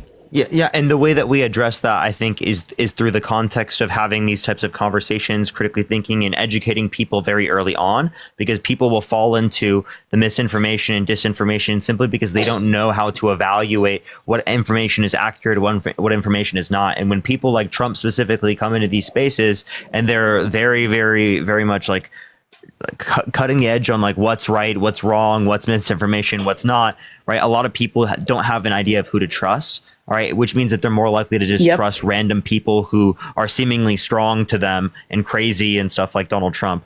Now, I do think that we can call out the bigotry and say that the side is doing these things that are bad, but then we have to be able to educate and show people what are the implications of these sort of things, and then like what are the solutions, right? Things that we can work on as a community to try to make these certain things like better off. And I think that type of messaging, right, is more likely to be able to include people rather than just like simply not acknowledging that they have like these sort of bad views. I think we have to acknowledge that to at least some degree in order for us to be able to like make progression in that sort of area, to be constructive there. Yeah, I agree. no, I think it can be acknowledged as long as it's legitimately acknowledging what is actually falling into those titles versus branding everyone who's on that side like that. Because again, there are people who have voted that way who don't have those beliefs and just disagree. Or just like misinformed, right? Or Exactly. they're misinformed. Yeah. No. So listen, the one thing that I wanted to know, and Denisha, well, one, nice to meet you, but you really brought this up, and I wanted to hear this specifically from Parker and Dean because of your age. The one thing that I've been thinking about is like the next generation, right? The younger people, and to Denisha's point, the ones that have been really wrangled in by the gaming culture and the streaming culture and the podcast, and the ones that are really being, they're connecting with that type of platform that the Democratic Party has missed out on as of so far. Like I'm really thinking about the next wave and next generation that are being taught these certain aspects, and it's really going to be who they are growing up. And is that going to be something that's going to be that's going to really show up in the next election, in 2028 or whatever? Like, do you guys think that, especially a lot of young white males or whatever that have specifically been targeted by this culture, do you think that's going to be impactful? I think that there's a couple things. So first of all, I think, the reason why we've seen the radicalization of young white guys for the Republican Party has to do with the gaming culture that Denisha brought up. In fact, I have personal experience with that, and that is what has led me to bigoted beliefs in my own past at a younger age. And in fact, that's something I talk about a lot. But more so, I think another consideration for why a lot of like the younger white male vote goes red is because they feel as if no one cares about them, because they'll hear about issues like BLM or issues related to the LGBTQ plus community, issues related to abortion and women's rights, and who's being left out of all of these conversations about these critical issues? These young white guys. And that's not a statement of we should include them in these issues, they matter, so therefore we need to create some fake system that oppresses them. No. Right? That's just to recognize what is happening in reality. And the question is, how do we solve this? And I think that is, a very hard thing to do, because it works down this pipeline of first young white guys feeling like they're being left out because everyone else is talking about everyone but them. And then these young white guys feel very included by figures like Nick Fuentes or Andrew Tate or this bigoted, terrible online gaming culture. And that is where they will ultimately fall in line with, because guess what? Andrew Tate, all he talks about is white guys. Nick Fuentes, he literally will tell you that if you're a white guy, you are morally superior to everyone else that will walk this earth, right? And it's how we can get into those circles, disrupt the chamber, and pull the people out. That is the question that we have to answer. And I think that there's been, a lot of conversation about how we answer this question, especially even by Nanisha. A point that you brought up was, well, first we need to recognize that if we immediately respond to this with broad, expanding labels, like you're a racist Nazi, of course not applying to the actual racist Nazis like America First, etc. But rather, right, try to reach out to these people with education, right, outside of a stigmatized area that may be beneficial. I know that's what personally benefited me. I think that can be beneficial. I think the main thing that would be beneficial is that we need culturally significant figures on the left, right, in basic typical things like what Joe Rogan does with his podcast, right? Streamers that have these different types of opinions, right? I'm talking people, right, in random aspects of the internet, right, that just culturally have good character and have good views. That is super fucking important, that we have big streamers, big video content creators that have those type of particular views, because that inevitably leads to thousands, if not millions of people having completely and vastly different perspectives of things. So I think it comes from the fact that we need to get people who are good people, right, in these popular positions, right, on YouTube, on X, on TikTok, on Instagram, all of these different platforms. We need to get them up on those platforms so that they're recognized, so that they're taken seriously, right, and they're considered legitimate figures, right, along with the rest, right. And I think that is how we inspire greater levels of change, right? Because inevitably speaking, there are people that are just trying to watch content like what Joe Rogan's doing, but they're hearing right-wing conspiratorial content because the only people making that type of content are figures like Joe Rogan. Yeah, that's a good point. That's a really horse tranquilizer or something. I don't know why, but he really went off the edge after COVID, I swear. Something. Yeah. Well, question I have for you guys in that same sense, like, because it's been something that I've been wrapping my head around, and again, still thinking about, like, how can I do more? To your point, Parker, like, are you guys trying to find new ways to expand your reach, to reach more people, to actually grow outside of what you currently have? Like, what's next? Yeah, and I definitely can say that. I also mean, like, putting other people in those types of positions, not just us. Because, like, Dean and I can only do so much, right? We need vast cultural change. It just can't be us. But, like, yes, for us, like, it means, like, going and doing a podcast. For us, it means, like, going on other people's channels and exposing them to new belief systems, right? It means engaging in content with people who don't even just do political stuff, right? People who are just figures, right, in typical things, right? Appreciate the Unicorn Fantasy. Thank you so much. I really appreciate it. It means expanding our reach in that type of way, which will expose people to different types of cultural beliefs that we think are more desirable, right? That's the way that I think that we need to do that. And I think that we need to get going on that, like, immediately. The next 4 years needs to be about growing community, getting people involved in all of these different types of things. And that means growing everyone together as a community, helping people out, right? Especially on social media, to help grow, right, and make the community a larger place where there are good people with good character in these positions.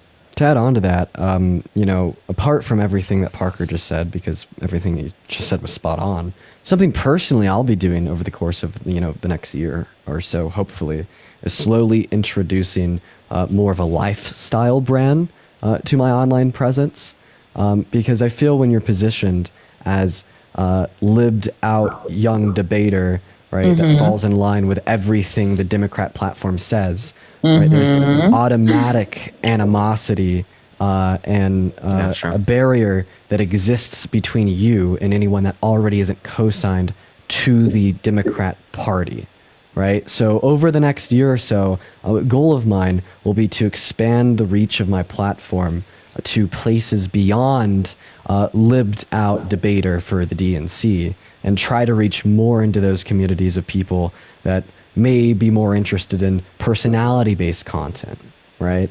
And that's a thought that I guess I wanted to add on. I think that's brilliant. And I think it's good that you picked up on that because, again, like just thinking back to the Gamergate shift of 2014 and 2015, the I don't know how to even describe it, but it was legitimately like the reason the alt-right pipeline was working as a pipeline is because they were able to position themselves as less annoying and more fun than the other people who were occupying the media space. That was legitimately it. Like it was young teenage boys and like a couple edgy teenage girls as well, and young adults, I would assume, but who felt like all of a sudden you quote unquote couldn't say anything anymore. You quote unquote couldn't joke about anything anymore. That was where a lot of that rhetoric came from. And they were able to be like, come hang out with us over here. You can, still make the jokes you like to make. You can still talk about video games. It's more fun on this side. It was literally that type of polarization. And so I don't know. It's like being able to get in front of young people still as someone cool who they actually want to be like, who they don't see as annoying, who they don't see as going to over police them in a way that's quote unquote not necessary, who, I don't know, also can give good perspectives that will shape them into people who are actually good people. I honestly think that's a great point to make. My little brother is one of those people who is a Trump supporter who is completely uneducated on any of his policies. He knows he couldn't name one policy if you asked him. He probably couldn't even name the years that Trump was president prior. But the reason he is on that side and the reason he supports that side is because he can say what he wants. And I think it's unfortunate that he feels the need to say some of the things that he does, like the jokes that I don't know if you were referring to these specific jokes, but how do I put this? He says some off the wall jokes, and I would call them slurs at this point, even. But he feels so safe, and I think the right. The fact that they don't condemn the usage of slurs and amongst other things of that manner gives some people, especially some people in the younger generation, more freedom to be themselves in those spaces. Not that I would hope that people would be like that in the first place. But that is, I think that is one of the reasons that people, like a lot of the younger generation, is swayed more towards that way, is because they don't feel so judged, even though what they're doing is wrong and what they're saying is wrong. This is an interesting one because I like how do you achieve these two goals at once? So when you think about the most left-leaning young space on the internet, what is your answer? Destiny's fan base, or like Hassan. Destiny and Hassan. Okay. Right. And what is it about Destiny? It's his edgy, you slur, get wrecked in the mud shit. And I mean, I think we could automatically rule that out as the appropriate right response. And it's like, how do we achieve that same end goal appropriately? Without using the way that they do it. And I think that, again, it just means creating cool spaces where you don't do any of those problematic things. Right, creating desirable spaces to be in that people are entertained by, that have cultural significance without the use of those harmful things. But how do you do that? Because a lot of people, like especially in my area in Texas, I grew up with people constantly. A lot of white people saying the N word, which I didn't like anyway. Being a person of color, I don't like it when people who aren't a part of that community. I don't even like it when people in my community say the dang word. Okay, I don't even like it. But that's my personal opinion. But especially when white people say it, I don't like that. But that's what I grew up around. I grew up around that. I grew up around a community that jokes about like things like 9/11.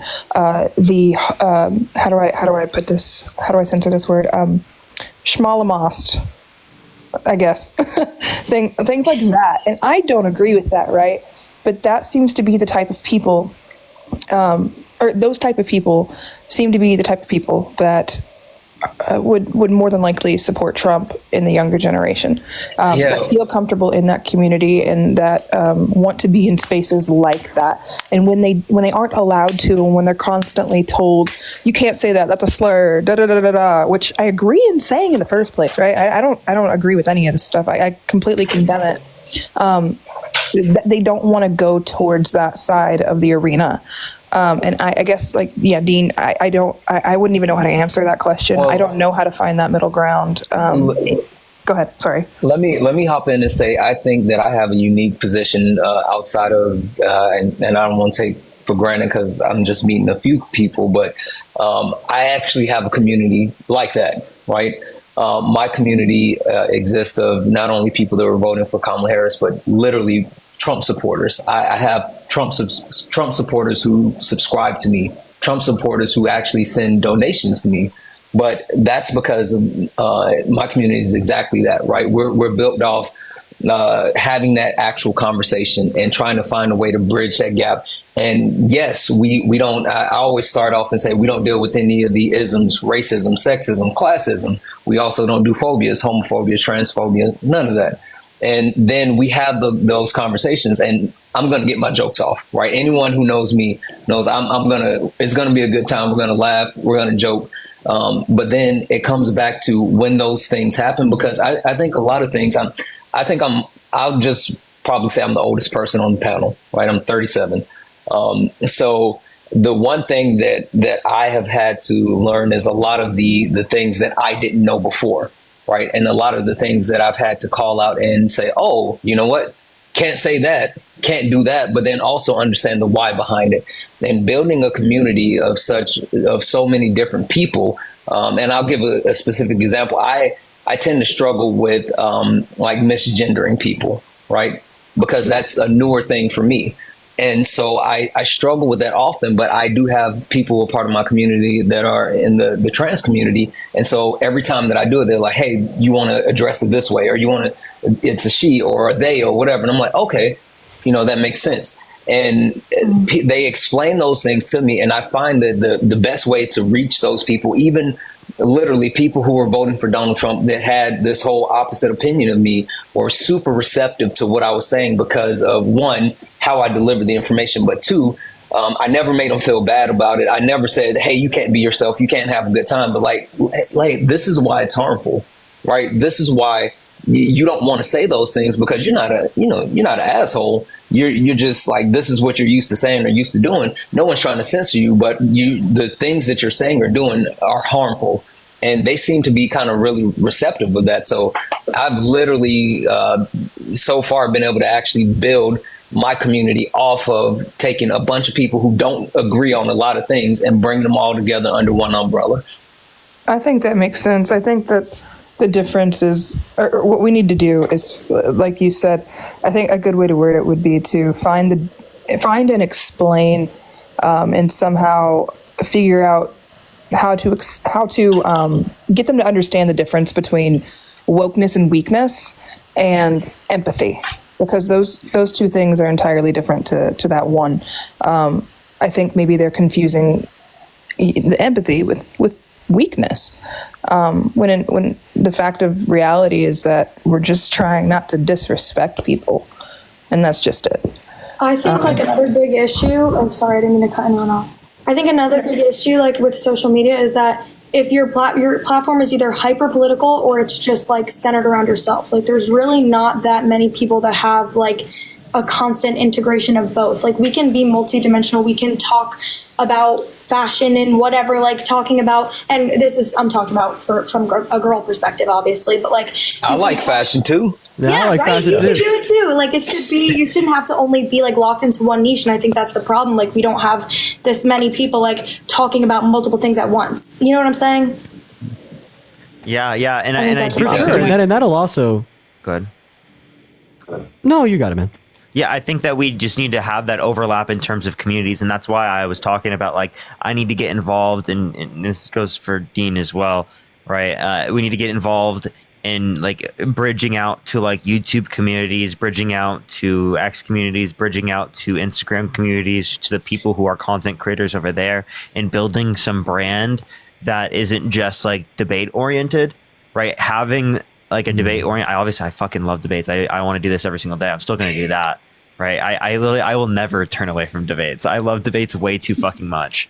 But like, listen, just like listen, having real quick, having another personality added on top of that online. I don't understand how you and Dean do it so often. Like literally while you guys were in Vegas, I tried to do it for the weekend. It was exhausting. I almost lost my voice. I said it was tiring. And after I got off, I said, I have no idea how Dean and Parker debate all day, every day. That's like the most roughest thing for me.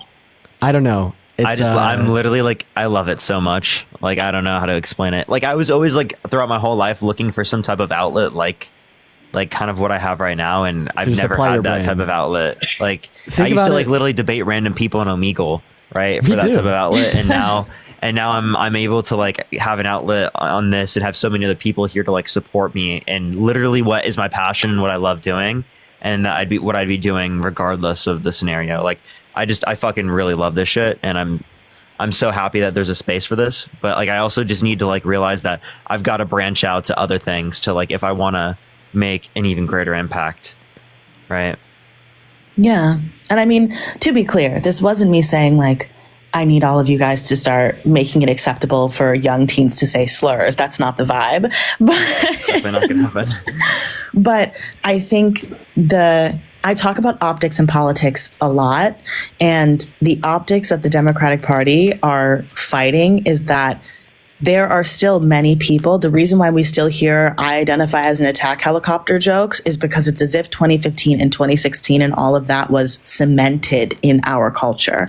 People genuinely think American corporations are being run by, like screaming blue-haired communists. Like there are a lot of people who are of that belief. And so when, people go into these spaces, that has to be kept in mind. You have to defeat those optics that have been projected onto you, that you are trying to thought police them, that you are trying to give their little kids surgeries, that you are trying to, convert them into, walking rainbows. Like all of this is the information that's being fed en masse, and it's being fed by people who are funny and charismatic, who do let teenagers say slurs, who don't police them about anything.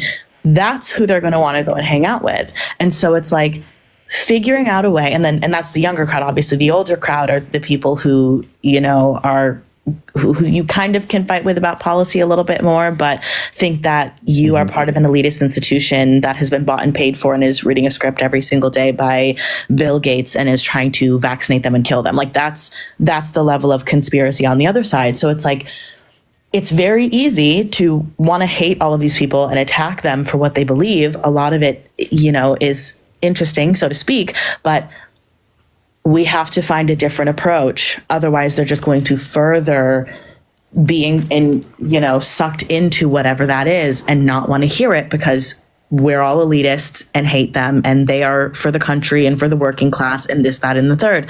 It is very unfortunate that the alt-right and Donald Trump tapped into that version of Americans very, very well and successfully. And that is the optics to be combated. Yeah. Yeah. I don't know. Apparently, I find it super interesting that there's such a wide range of the spectrum to the point where there's misinformation and then there's disinformation. But to your point, it's people that can be tapped into just off of like basic needs and being able to say, oh, I'm not woke, or, oh, I can say whatever I want. But then to your point, it's the people that believe, there's a cabal and there's, lizards under the ground that's controlling everything. And I think we have to figure out how do we coexist with these people, but how do we also bring them into the light and help them touch grass? I think that's something that we have to figure out as well, because there's no way that there's no way that it can continue to be acceptable to believe in, that Democrats are controlling the weather, right? They're sending hurricanes at Florida. So I don't know. We got to figure that part out.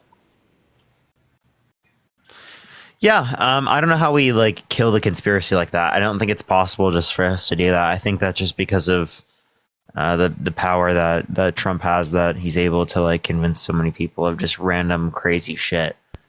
Yeah. So I don't know how we circumvent that. Can I bring something up? A little bit of a conflicting view? What's up? Yeah. So, I mean, I think that what we've been kind of talking about, Jillian, I appreciate you for the $20 of amount, is more so like the culture war, right? And like how we could ingrain ourselves in that culture war, win it. But another consideration that I don't think we've made is that we still have to have a solid top line of defense, okay?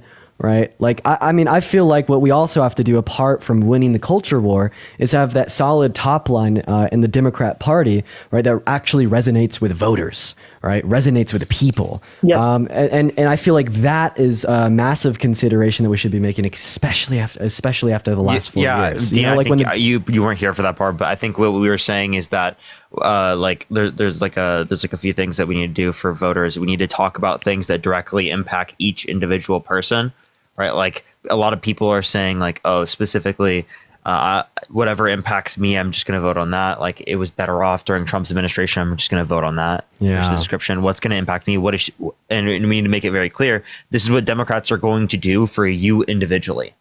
Mm-hmm. Right? Why is everyone in the chat space? I don't know. I literally I don't know. I think mods are trying to ban them, but like they only give us like fucking like 30 mods. So it's like impossible to like when there's that many people. I'll just literally put it on sub only. So you have to pay me money to spam that now. But yeah, I mean, I'll literally turn it off in a minute. They won't be able to. I don't think that. Do it for a bit. What's up? Yeah, it just picked up. There we go. Yeah. There we go. It's just Goob chat now. It's still quick, apparently. It's quick for being on sub only. But yeah, like it's about defining our new party, which means doing things that specifically benefit individuals. This is the plan to benefit you as an individual American. We're going to try to benefit every American, right? Economically speaking, things like that. I think that's really important messaging. Having good culture, right? Like influential figures that have sort of left-wing opinions, right? Like Joe Rogan, but on the left. Christina pushed the description. And I think that would be a significantly better basis for these types of things. Definitely push the description. I have to head off now. I got to go over and break the news to my grandparents and talk to them for a while. I am not ready for that conversation at all. They're going to be so incredibly devastated. This is going to be a horrible afternoon. But Parker, I appreciate you for letting me out, man. Appreciate you, man. And, if you haven't already, everyone, after you're done watching Parker here, please go watch Kamala Harris's address to the nation. It took place 2 hours ago, and it was the most beautiful speech that I have ever listened to. I would highly recommend that. But Denisha, Bree, Secrets, Santana, Parker, it's good to see you all, and have a good rest of your day. You too. Good. You too. Hi, guys. I'm also gonna hop down, but I hope that you guys are not completely more like destroyed per morale. It feels very like in a bubble and privileged to say like, I don't know, don't let this completely destroy you, because it will have, real consequences, etc. But, this was also a very short campaign for Kamala Harris. And I think the amount of ground that was made for her campaign in the time period allotted is incredible. And I think that what all of you guys have done as creators is incredible. So don't let this derail you for too long. Get back to, what you typically do. That way you can continue to make the changes that you have made. Yeah. Mm-hmm. Yeah, no, absolutely. Thank you so much.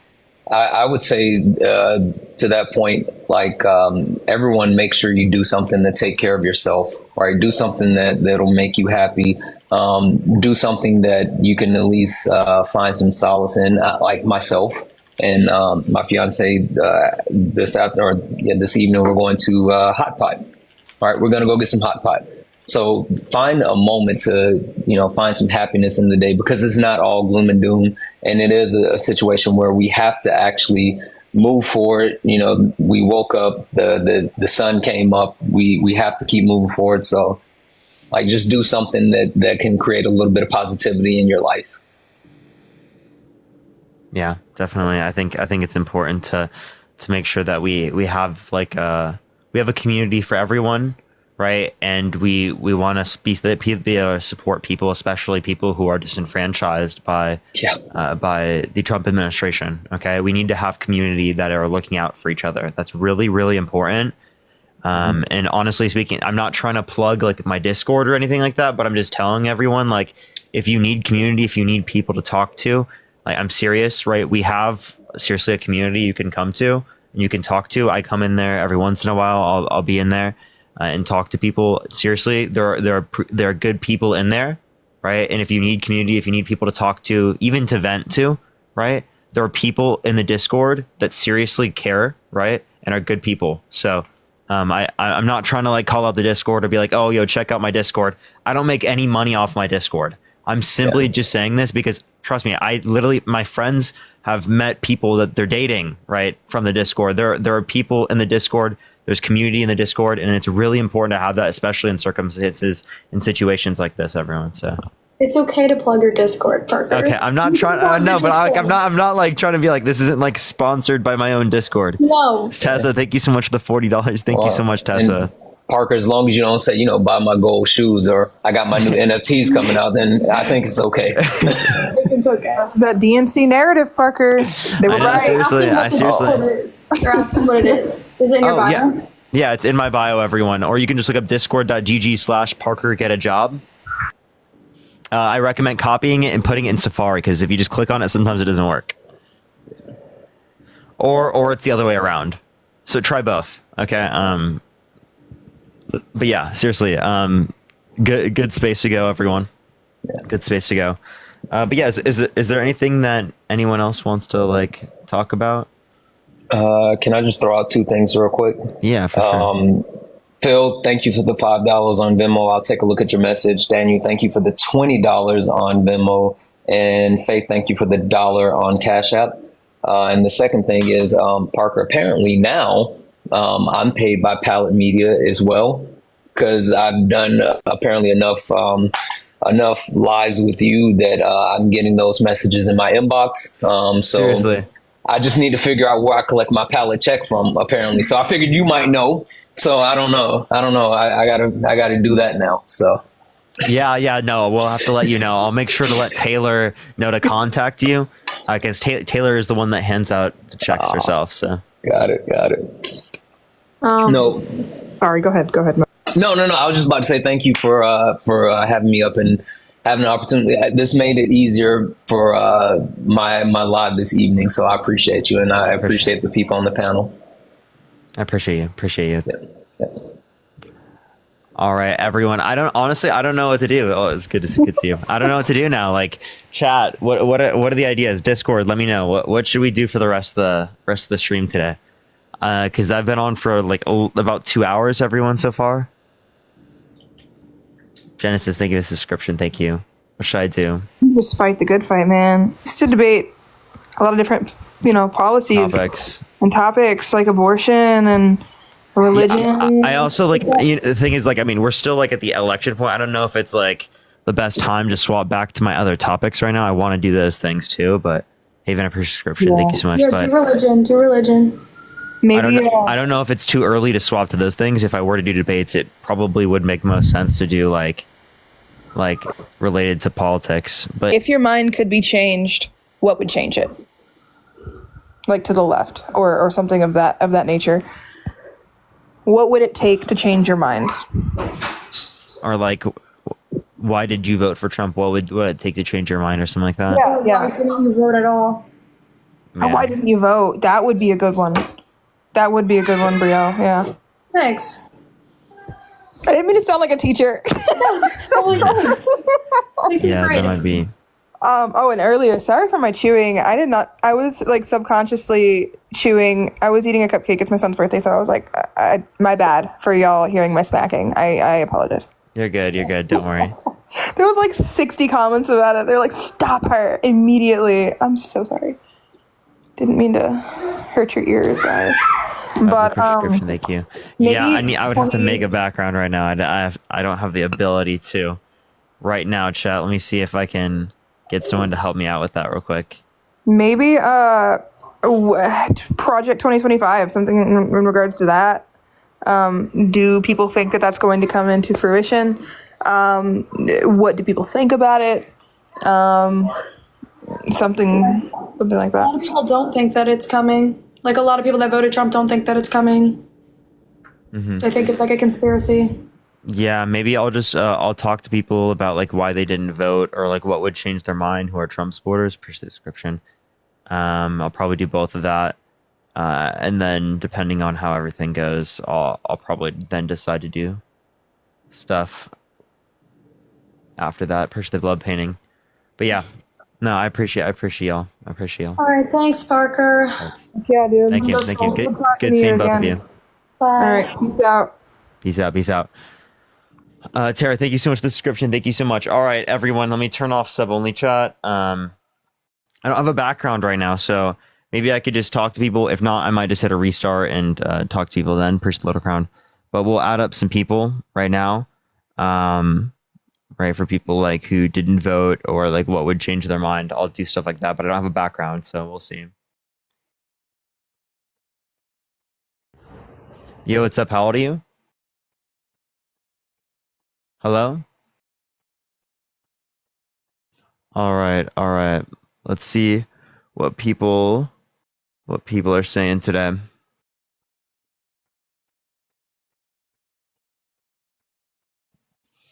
I see someone in the chat. Oh, can't invite them. If you didn't vote, everyone, or if you voted for Trump, you can send a guest request right now, and I will be adding people up talking about stuff related to that. Yo, what's up? How old are you? I'm 34. Did you vote? Yeah, I did. But before Who did you vote for? I voted Trump. Why? Well, first of all, Parker, I watched you and Dean through the entire election. And I just want to say, man, I appreciate you guys. For as young as you guys are, you guys were knowledgeable. I watched you guys at Jubilee, and pat on the back for me for being so knowledgeable in your politics and wanting the best for the country. So I just wanted to say that. That's the only reason I came up here. For sure. So what's something that would have changed your mind in terms of voting? For Kamala or for Trump, you mean? Or for Trump, yeah. So personally, I don't think anything for Kamala would have changed my mind. If it was, I'm sorry. If it was a different candidate, maybe I may have liked the different candidate's policies more than I liked hers. Okay, so like, what policies did you dislike about hers? So the biggest thing I didn't like about hers was the housing, the way she wanted to do the housing. I understand that how housing currently works. There is a small unrealized property gain tax, but like with hers, I saw the housing market crashing horribly. You're talking about the unrealized gains. So the unrealized gains, that was a Biden policy. That wasn't even her policy. But in her housing policy, the unrealized gains were in there. So we were going to be paying taxes on every time you're. And her housing policy. And for the unrealized gains, it was no housing policy for unrealized gains. The unrealized gains you're talking about was what Trump had, or not Trump, what Biden had, and it was specifically, it had nothing to do with Kamala Harris. And it also was for wealth over 100 million. Okay? So you have Republicans today that are advocating that like we should get rid of hedge funds' ability to like buy properties for real estate. That's the same ideology, right? If not has a greater impact on the market. If you were to completely cut them off. So like I don't know what your point is with that. That's not a Kamala Harris policy. So like what policies did you dislike of hers? Like specific policies? Yeah. Well, I think what she started to do was piggyback off of what Trump was doing with the no tax on tips, the no tax on overtime. But Parker, I believe you when you say it, because again, you are way knowledgeable with your policies and your politics. But I'm sure that inside of her housing plan that she had with the 25,000 for first time home buyers, Yep. we were going to pay taxes every time your home increased in value. No, that's not true. That's just not true. I promise you that's not true. Right? I've gone through and I've looked through the policy. That's not true at all. Now, if you want to look at housing policy, can you name to me one of Trump's housing policies he ran on? Well, I didn't vote on Trump based on his housing policy. I don't believe he has a housing policy. Okay, if he didn't have a housing policy, okay. What economic policies do you like of his? Well, so I definitely liked what he did with his tax cuts in 2016, where the middle class got the tax cuts for the first 2 years, and then a misconception with that. What he did with that was everybody thought that he just cut corporations' taxes. That's actually not true. Yes, he capped them at a percentage, but he also allowed them to defer their taxes. And a lot of people are not understanding what that deferment is.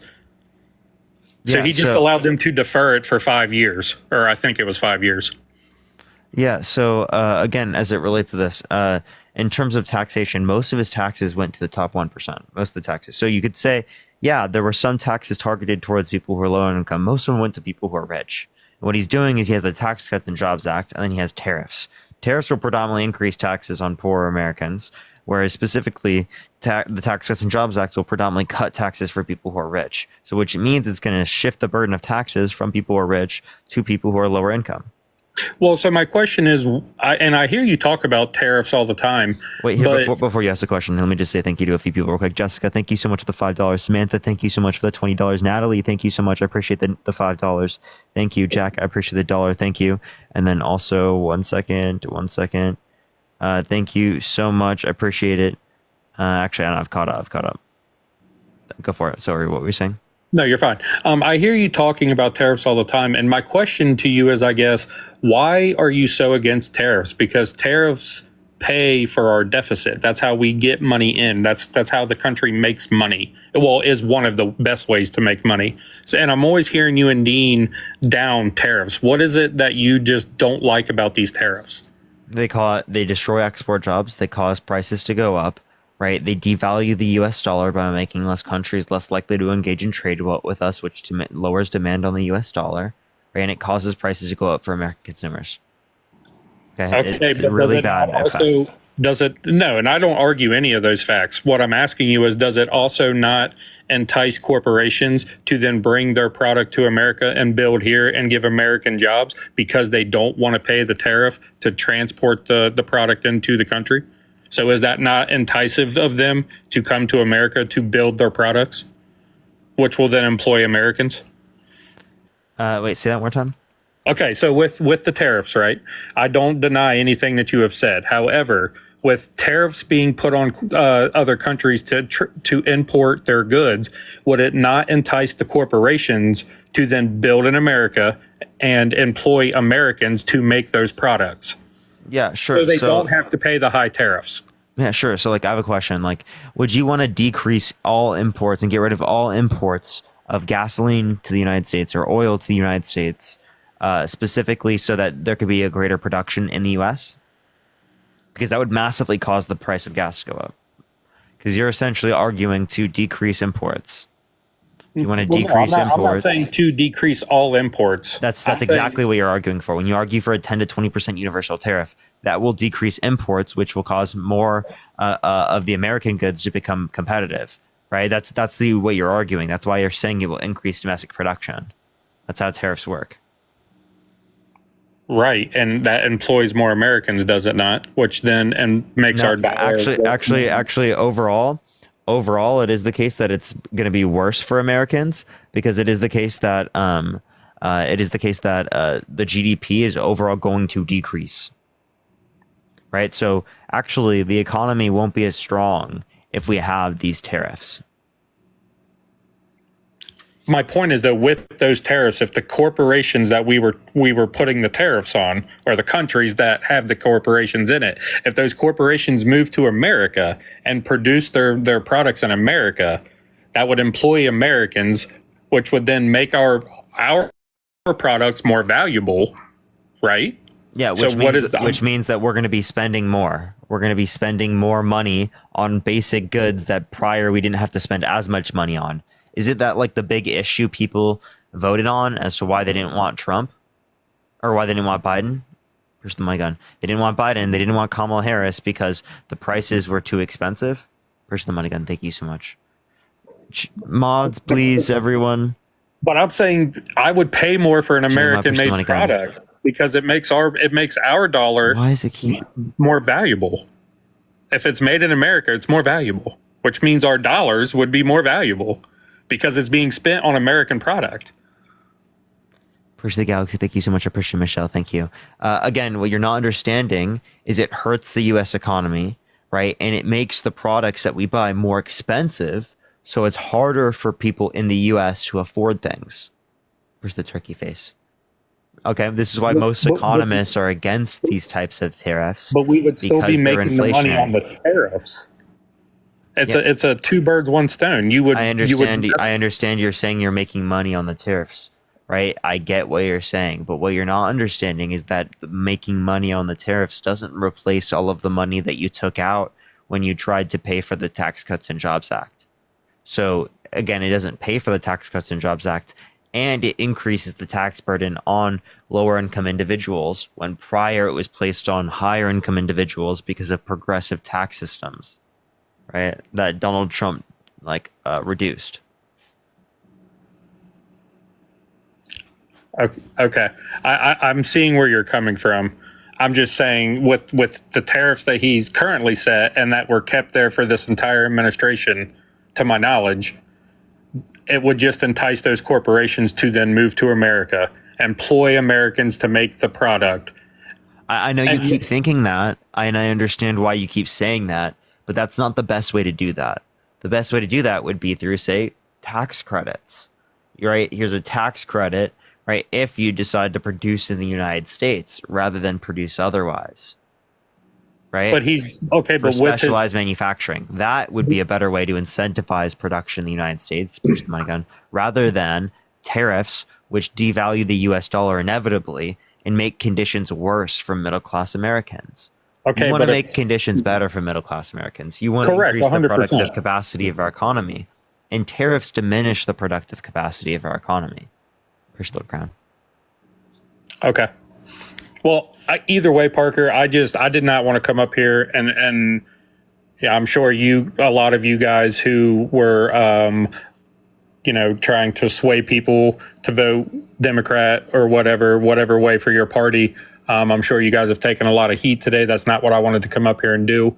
Again, I just wanted to say that, for you and Dean, specifically you and Dean, because you two are the two that I've watched the most, for you two being, young, educated, and driven like you guys were, pat on the back. And I appreciate you guys, even though I did vote Republican. I came on here all the time, listened to you guys speak.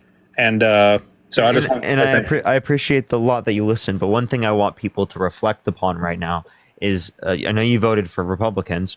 Does that policy truly benefit you more as a person? Does it truly benefit the people around you more? Well, so Right. I'm also hoping that with the people he's bringing in, because he is bringing in Elon. I'm a big Elon guy. He's bringing in Swami. I really like Swami. I don't know about RFK. I'm kind of on the fence about him. Again, but what you're saying here is you're close to the figures. What are the figures doing? What are they doing specifically? Because it doesn't sound like you're worried about necessarily what they're doing. It sounds like you're necessarily worried about who they are as people, right, and what side they're on. Do you know what I'm saying? What do they perpetuate? Right, specifically in terms of their beliefs, in terms of what they're pushing for with policy that you think is better for you and your family. Well, like I said, under Trump's first administration, man, my family lived pretty good. We were pretty comfortable. I was a single income home at the time, and I made enough for my kids, my kids' mother, like we lived very comfortably. And I know COVID happened. I know that COVID changed the economy. I fully comprehend that, but I just don't feel that under the Biden administration, I have struggled since that administration came in. And I don't know specifically what happened, where it happened, how it happened. All I know is that for the last, I'll say 3 years specifically, I've struggled. My family struggled. And I know that under Trump, we didn't struggle. So I'm hoping that he comes in, the country as a whole gets something fixed. Here's why I want to address those concerns. Is I get your concerns. You want your family to be doing better off. But the issue is that if you don't ask the questions like, why did this happen? Then you're going to come out with solutions that don't actually make the conditions for you better off, right? Like what you're worried about right now is the affordability for Americans. But that affordability would be made worse under a Donald Trump presidency because of his 10 to 20% universal tariffs per person on a gun, right? And will be if he implements this to get passed. So next time we have an election, what you have to ask questions about is not necessarily was I better off or not under this term. It's what would have led to this. Because I don't think we'd say this for other scenarios. Like if I met my girlfriend under the Biden-Harris administration, that doesn't mean it's caused by the Biden-Harris administration, right? So in that same sort of way, we have to look at it and be like, okay, why did this happen? We can't just say it happened and that's it. We can't just do that because we don't do that for anyone else. Like we didn't do that at the end of Trump's administration. When it was really bad, remember in COVID 2020 up until the beginning of 2021, when Trump was in office, there was a global pandemic.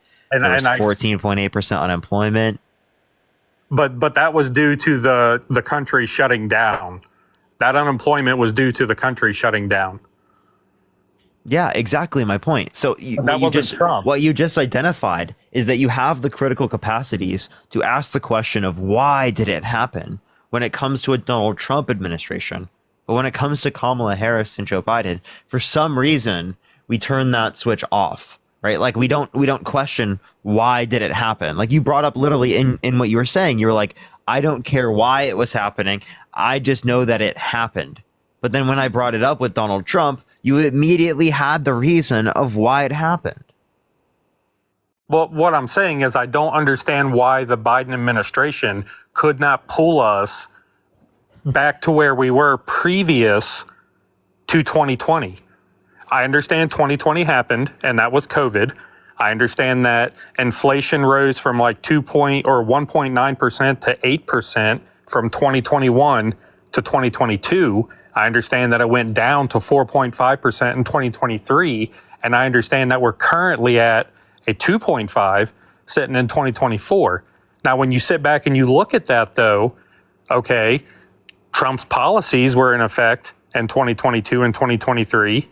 And leading into 2024, so those policies plus the Biden administration had to have coincided with each other, just like going into Trump's administration in 2016, 2017. Look, I'm sorry, 2017. So do you see this? This is real gross domestic product. This is the size of the overall economy, right, in the United States, accounting for inflation.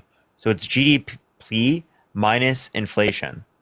So do you see this? This is when Trump came into office, right? You see 2019 right here, 2018. This is where we are now. We're all the way up here. So we are better off now. You see this at the beginning here. I'll click at the very end of this. I want you to see how high we are now. That's where we are now. And we were literally down here under Trump's presidency. We are all the way up here. That's accounting for inflation. So our GDP is a lot higher accounting for inflation, right? Median wages right now, they're higher than what they were in quarter 4 2019, right? So accounting for things like inflation, right?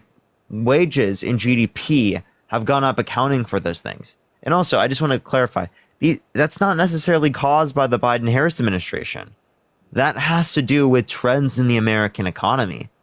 So again, why are we saying that they should have been the ones to fix it when we know things that deal with the level of jobs or the level of inflation, right, isn't Congress, right, necessarily completely, isn't the presidency necessarily completely, it's the Federal Reserve.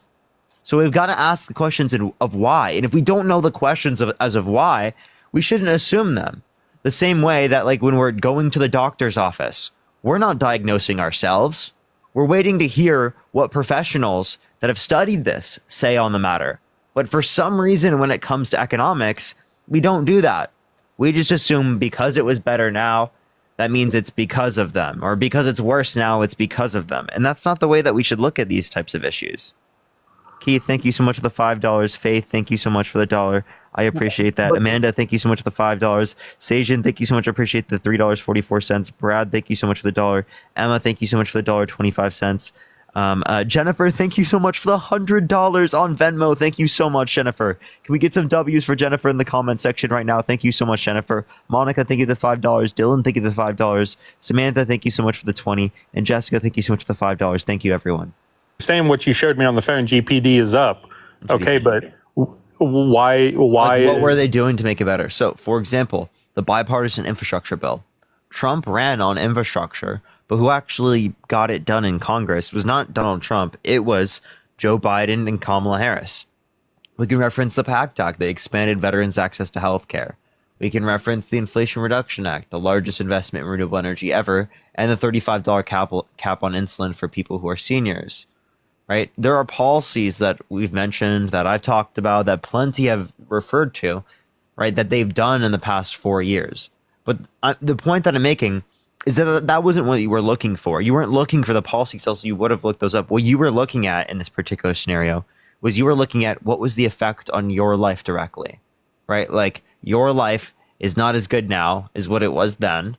Therefore, you conclude that it is the case that that's because of Donald Trump. That's why you voted for him, right? You mean back when his first administration came in? I'm saying right now, you voted for him in this election. Oh, yes. Right, because you felt better off under his administration. That doesn't Correct. mean like it was caused by him or not, right? That just means you felt better off at that time, regardless of whether or not it's true. It's not true. We just pointed to the fact that it's not true. But you felt that way, and that's why you voted for it. But if Parker, if you look at his numbers in the his first administration, if you look at his numbers, they are way better than what the Biden administration's numbers are. It's just not true. I just showed you. Real GDP is up. Real median wages are up. Unemployment is lower now than what it was when Biden got in office.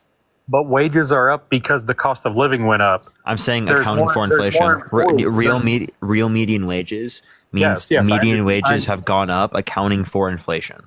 Right, correct. Okay, so that is why, though, they're up. Inflation is up because of COVID. There is more jobs today than there was in 2020 because of COVID. COVID shut the world down, Parker. Like, you're smart enough to understand that, dude. Wait, so again, why did you understand that now, but you don't understand that whenever it comes to the negative implications, right, from like that have happened under the Biden-Harris administration? Seemingly that you were saying that these negative things that are happening, right, are a product of them, and that's why you voted for Trump. I didn't say that it was a product of them. They were in. Well, then why would they be relevant? Was in when it happened. But why would they be relevant to bring up? What do you mean? I didn't bring them up. I was bringing up the fact that the numbers under his first administration are better than the numbers under the Biden administration, even after COVID. That's exactly what I said. Yeah. So again, right, you're saying COVID caused these things to be good. So if it is the case that COVID caused these things to be, nothing's good, dude. Nothing's good. Wait, you just said that they were better. No. Trump's first administration's numbers when it comes to economy, when it comes to... What about the economy? What do you mean? Inflation, the inflation rates for the economy. They were lower under his first administration than they were under Biden's. I understand. So does that mean it was caused by the Biden-Harris administration? No, it was caused by COVID. But the Biden administration came in at the end of COVID when all of this started happening. Just like everybody blames Trump's administration for COVID. We didn't. Not handling it right. No. Wait, him not handling it right would be his fault. right? What he did. What was not good. But I don't think he the handled it Biden-Harris wrong. Okay, you can say you didn't think they handled it wrong. Okay, but then we demonstrate what we think that Trump handled. Oh, he just left. What? I'm so confused why he did that. So we're going to demonstrate what we think that Trump did wrong with COVID, and you would have to demonstrate what you think that the Biden-Harris administration did wrong with inflation. So again, we need to have that critical thought process when it comes to these types of elections, right? Because it's very clear, right? Economic policy, right, on behalf of the Trump administration is not desirable over the Harris administration, right? Okay, let's get up someone else here. Let's get up someone else. All right. Lionel, thank you so much. I appreciate the $2.50. MC, thank you so much for the $15. Kendra, thank you so much for the $25 for Keep Your Head Up. Thank you so much. Hello, thank you so much. I appreciate the $1. Benita, thank you so much for the $5. Cassidy, thank you so much for the $2 from having a horrible birthday. Happy birthday, but I'm really sorry. Islaine, thank you so much. I appreciate the $10. And AA, thank you so much for the $15 for all your advocacy during the election. Thank you so much. Yo, what's up, Alex? Did you vote? I did not. How old are you? I am 26. I didn't even know I requested. Why didn't you vote? I'm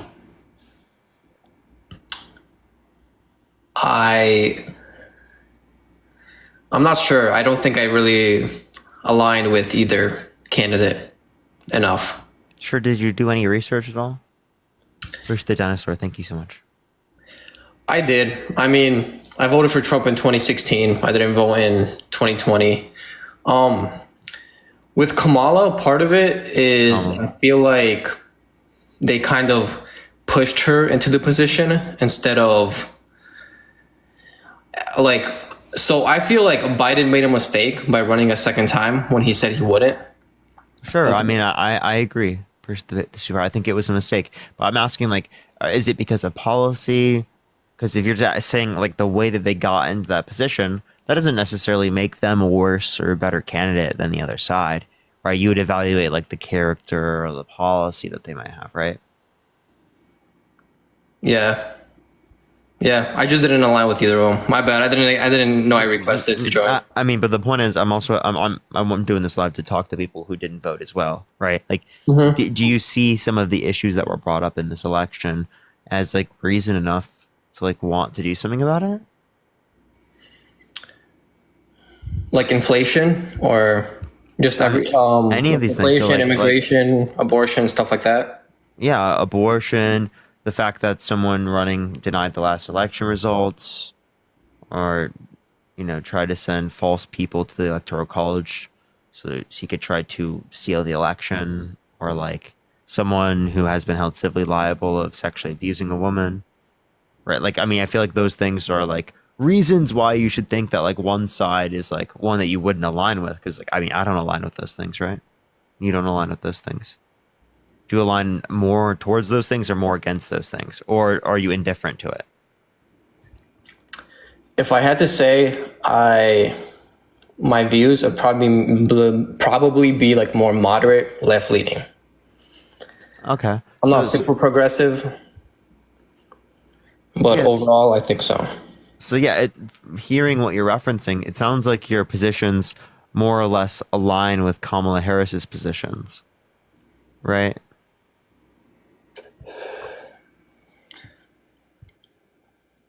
In a way, yes. Hey chat, they're spamming it, so I had to go to sub only because it's the mods can't keep up with all of those people. That's just the annoying thing about TikTok. I was trying to help them. Can't do anything. Those people are just insane. They're so annoying. I'm sorry. Alex, what were you saying? I apologize. So I'll be honest, there's some issues that I am conflicted about myself that I don't really touch, like abortion. I am neither very pro-life. Like I think there's certain circumstances where they 100% should allow it and not make it hard. And along with that, I also see the other side where they're like, oh, well, that's a life you're taking, supposedly, even though you can talk about when viability is and stuff like that. So So like one thing I see is kind of like a middle ground as it relates to this topic, Tammy, prescription, is saying, when do we value it? Right. And the point in which I'm going to value it, it's actually going to be a bit later into the pregnancy. Breezy prescription. Yeah. Like for example, I wouldn't value a 2 to 5 week embryo, right? The same as Jennifer the subscription, the same as I'm going to value a newborn baby. I agree. Yeah. If I don't value them the same or anywhere near the same, right? How could I say that that's such a enough of an individual entity that they would say have limit the woman's autonomy over her body, right? Yeah. So the way that I'm looking at it is up to the point in which it's sentient, which means first person subjective experience. And that's similar to like what we view in other circumstances. Like, for example, if someone's brain dead, right? We think a family should be able to choose to pull the plug. It should be a family's decision, right? Because there's something different about someone when they become brain dead, right? That means that, right, they're not alive in the same type of way, right? They're not sentient, but they are still cellularly speaking alive. So it's not the cellular life that we're saying is the fundamental basis of the value of human beings. It's seemingly some other characteristic, like me, right? You. And what is that? That's our subjective experience. That's the individual, the entity that is experiencing, right, life right now. That's you.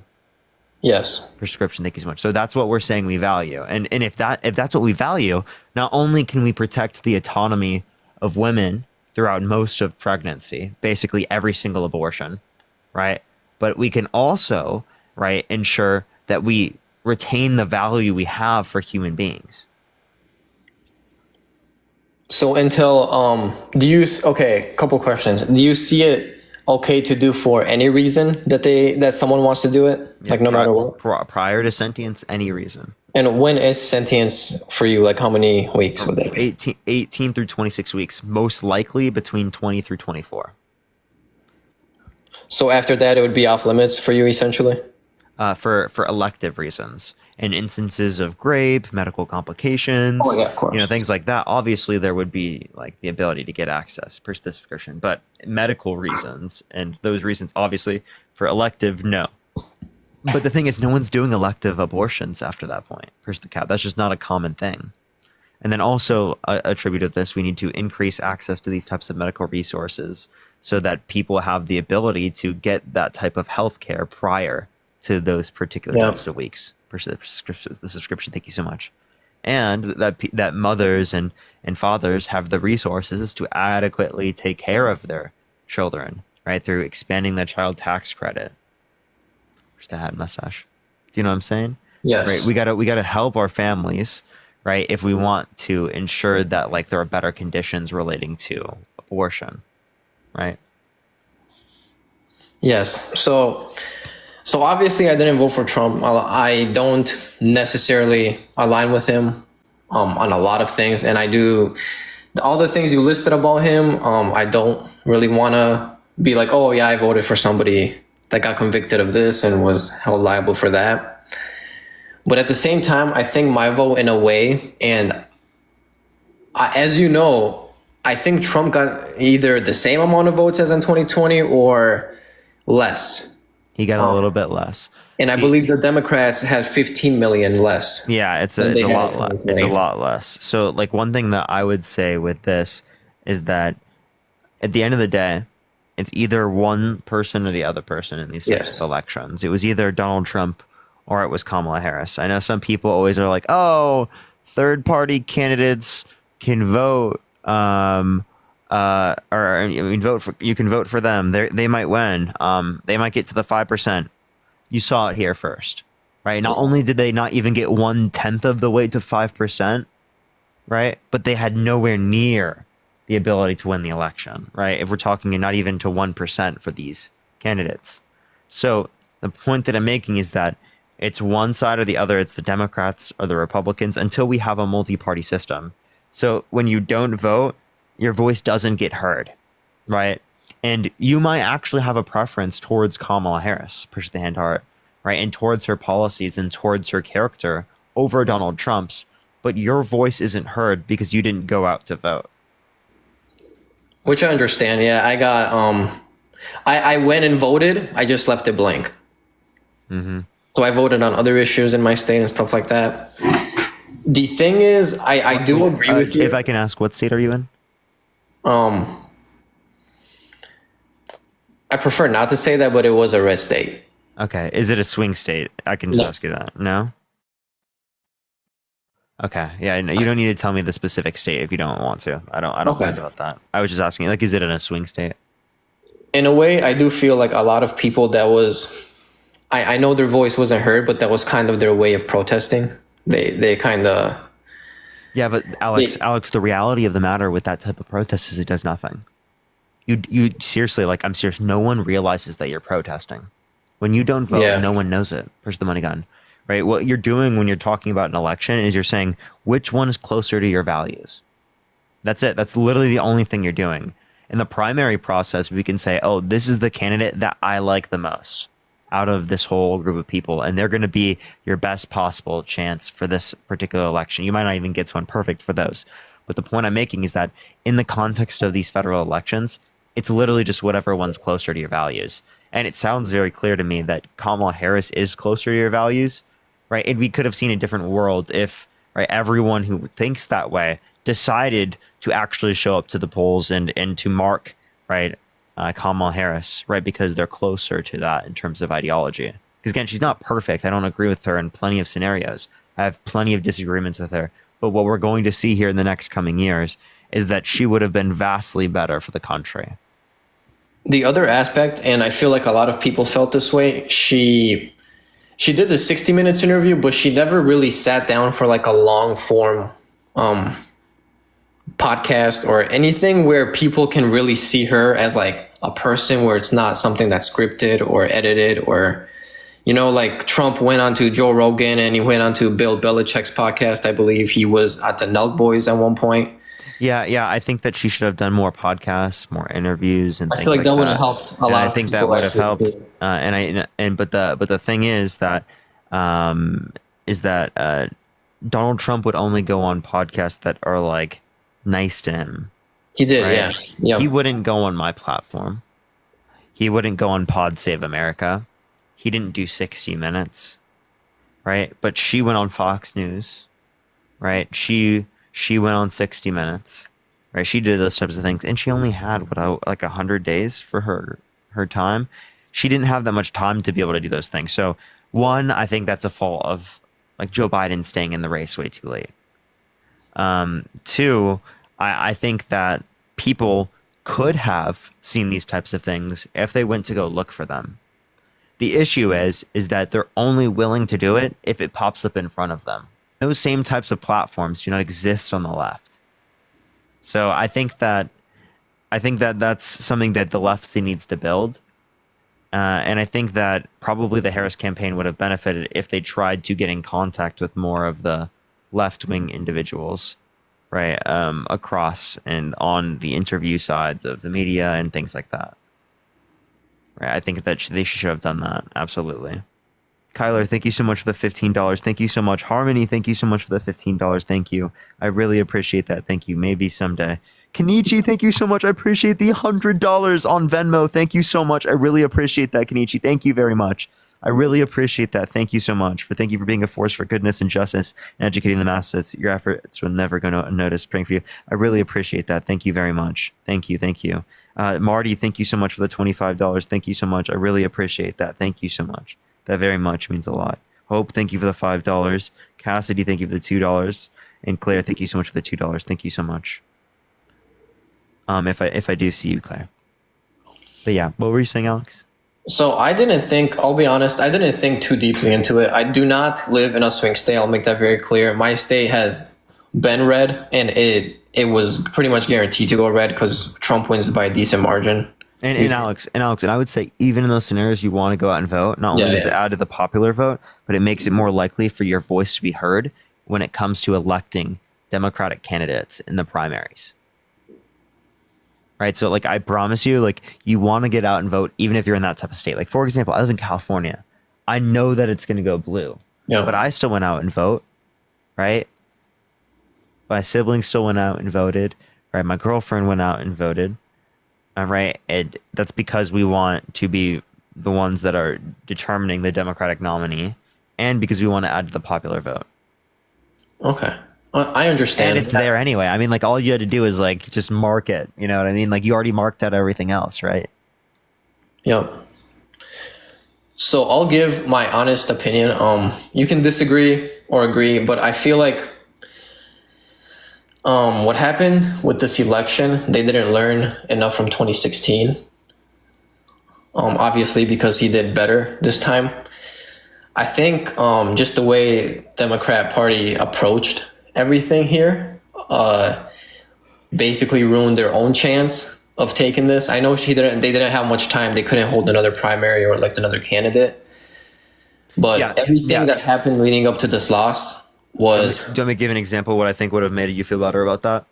I think that instead of us just accepting that incumbencies are going to be the next candidate, right, we need to have primary processes. I agree. I think if that people are more had more choice, strict in those circumstances. If I mean, people we did have the ability to vote against, right? But the thing is that there wasn't as much of a push because it's so typically accepted that the incumbent is going to be the next nominee. Yes. He should have stuck to what he said, because if I recall correctly, he did say he's going to be a one-term president. He's not going to run again. And then they would have had time to really figure things out. And along with that, God, what the fuck is wrong with these people in the chat? I don't know if you saw that clip. I forget exactly where this interview of her was, but I think it might have been on The View, but I'm not exactly sure. She got asked, what do you think you would have done differently than Biden did in the last 4 years? And she said basically nothing, before she kind of realized, she botched that answer and tried to say she would have had somebody as a Republican in her office. So her not being able to separate herself from what happened in the last 4 years, where you can say that messaging is not good. I understand what you're saying, but it is also on the fault of voters for not being able to identify that there are so many bad things with Trump and only placing these standards on Kamala Harris. They place standards on Kamala Harris in terms of presentation. They do not place on Trump. They place standards in terms of policy that they don't place on Trump. Why is it the case that she needs 15 times the qualifications that Donald Trump has just to be able to have your consideration? And that is also an issue that we need to recognize within this country as well. It's not just how she ran her campaign. It's also who the people are who are receiving it that we also need to reference as well. Appreciate the subscription. There's work on both ends.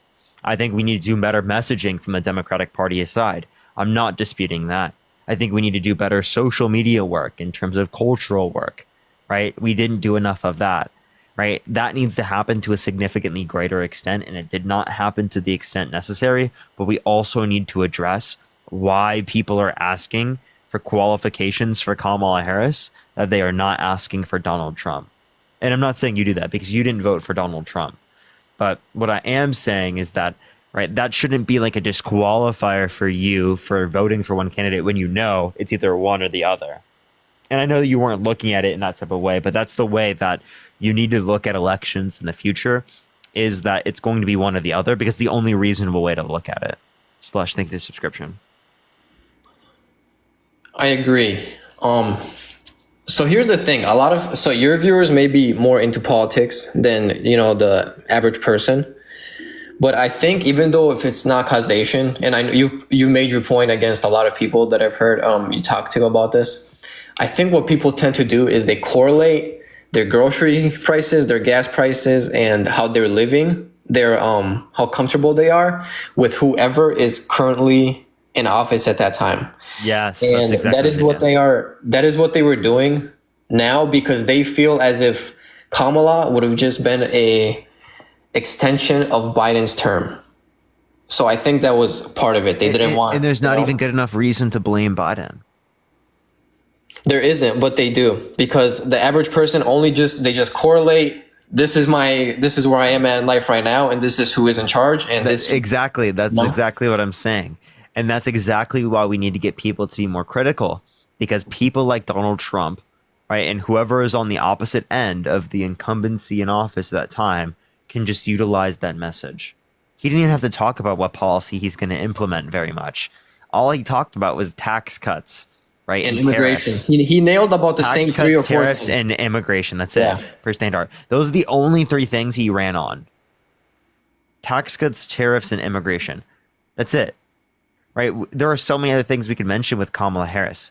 So that's the only things he had to run on because there was already that push towards that. So we need to get the American population to be more critical. We have got to be more critical so that we don't put these people in office. Cinderella, push the jolly. I do think we'll get past this. So obviously, after his next 4 years, he can't run again. So whoever he endorses, it's going to be But the issue is that we don't want them in office because then it creates a culture where those types of views are more normalized. And now in 2028, we're going to have a candidate that is more like his values because he spent more time in office. And I also believe the Democrats need somebody fresh that's not connected to Obama, Biden, or Clinton, or just somebody completely fresh. And I feel like younger leaning, like how Obama was. I mean, to be totally honest, that's what Kamala Harris is. Kamala Harris is younger. Kamala Harris, right, isn't connected to any of those families. Kamala Harris is a new candidate, right? Yes, but they associate her with the Biden administration. Yeah. So that's why. Yeah, and again, the ailments that people have with the Biden administration, right, aren't even legitimate. Like the gas and the groceries, right? Those aren't legitimate, right? Trump's going to make those more expensive. Anyone that has an understanding about economics and that does the research on that knows how terrible Trump's policies are going to be for the middle class of this country. So what we need in this country is we need to be more critical. We need to do our research. We need to educate ourselves. And we need to vote on behalf of what candidate is closer to our values. And I don't believe the people in my country have values that are associated with Donald Trump in that way. I believe they were misinformed at heavy mass, right? And because of bad conditions, accepted such a bad leader like him. Margie, appreciate the subscription. I don't believe, right, most people in this country are bad people. I believe they're heavily misinformed, right? And I believe that people, right, if they were more critical, wouldn't be so subject to being misinformed like that. I definitely agree. I feel like most people do not educate themselves enough. They spend a minimal amount of time gathering the information to make their decision. And I think people like Trump know that because he's good at selling his personality to them. And he's had a grip on them for a long time, very tightly. And you've seen all the things that he's been through that are negative, supposed to be negative for his image, and they don't care. Like they'll let them do almost anything and they will still probably vote because they're voting. Yeah, someone just said, bro, they vote off vibes. They do vote off vibes. Ryan, a prescription. Yeah, exactly. And that's what we need to change in this country. Yeah, it's a prescription. So like, I know a lot of people, they want to point fingers, right, towards the people that are in power. And rightfully so, we can do so within plenty of respects. And we can point towards the Democrats with their messaging. But we also have to acknowledge that as a community, we have failed the women in our lives, right? Our daughters, our mothers, our sisters, right? We have failed, right, our future children in terms of the fight against climate change.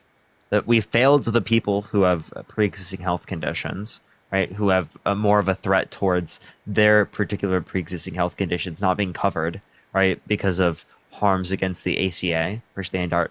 And we have failed, right, people in this country who are trans. We have failed people in this country, right, who need basic access to healthcare. That's who we failed.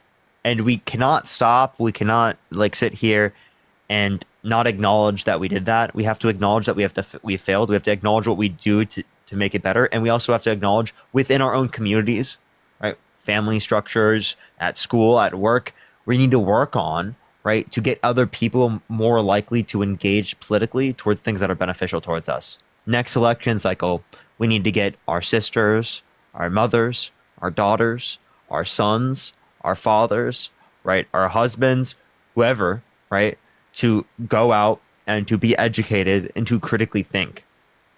That's what we need to do. And we need everyone to mobilize, right? We can't just have it be people on the internet. We can't just have it be people who are out on the street who are protesting. It's got to be everybody.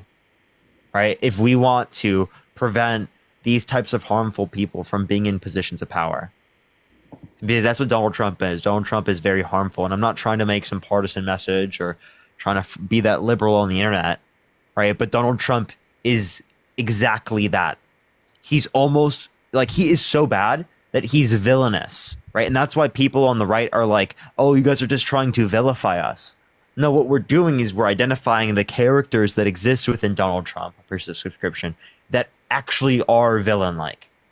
We're vilifying the things that he has done, right, truthfully. And we're pointing that out. And people feel vilified in the sense that they're supporting that.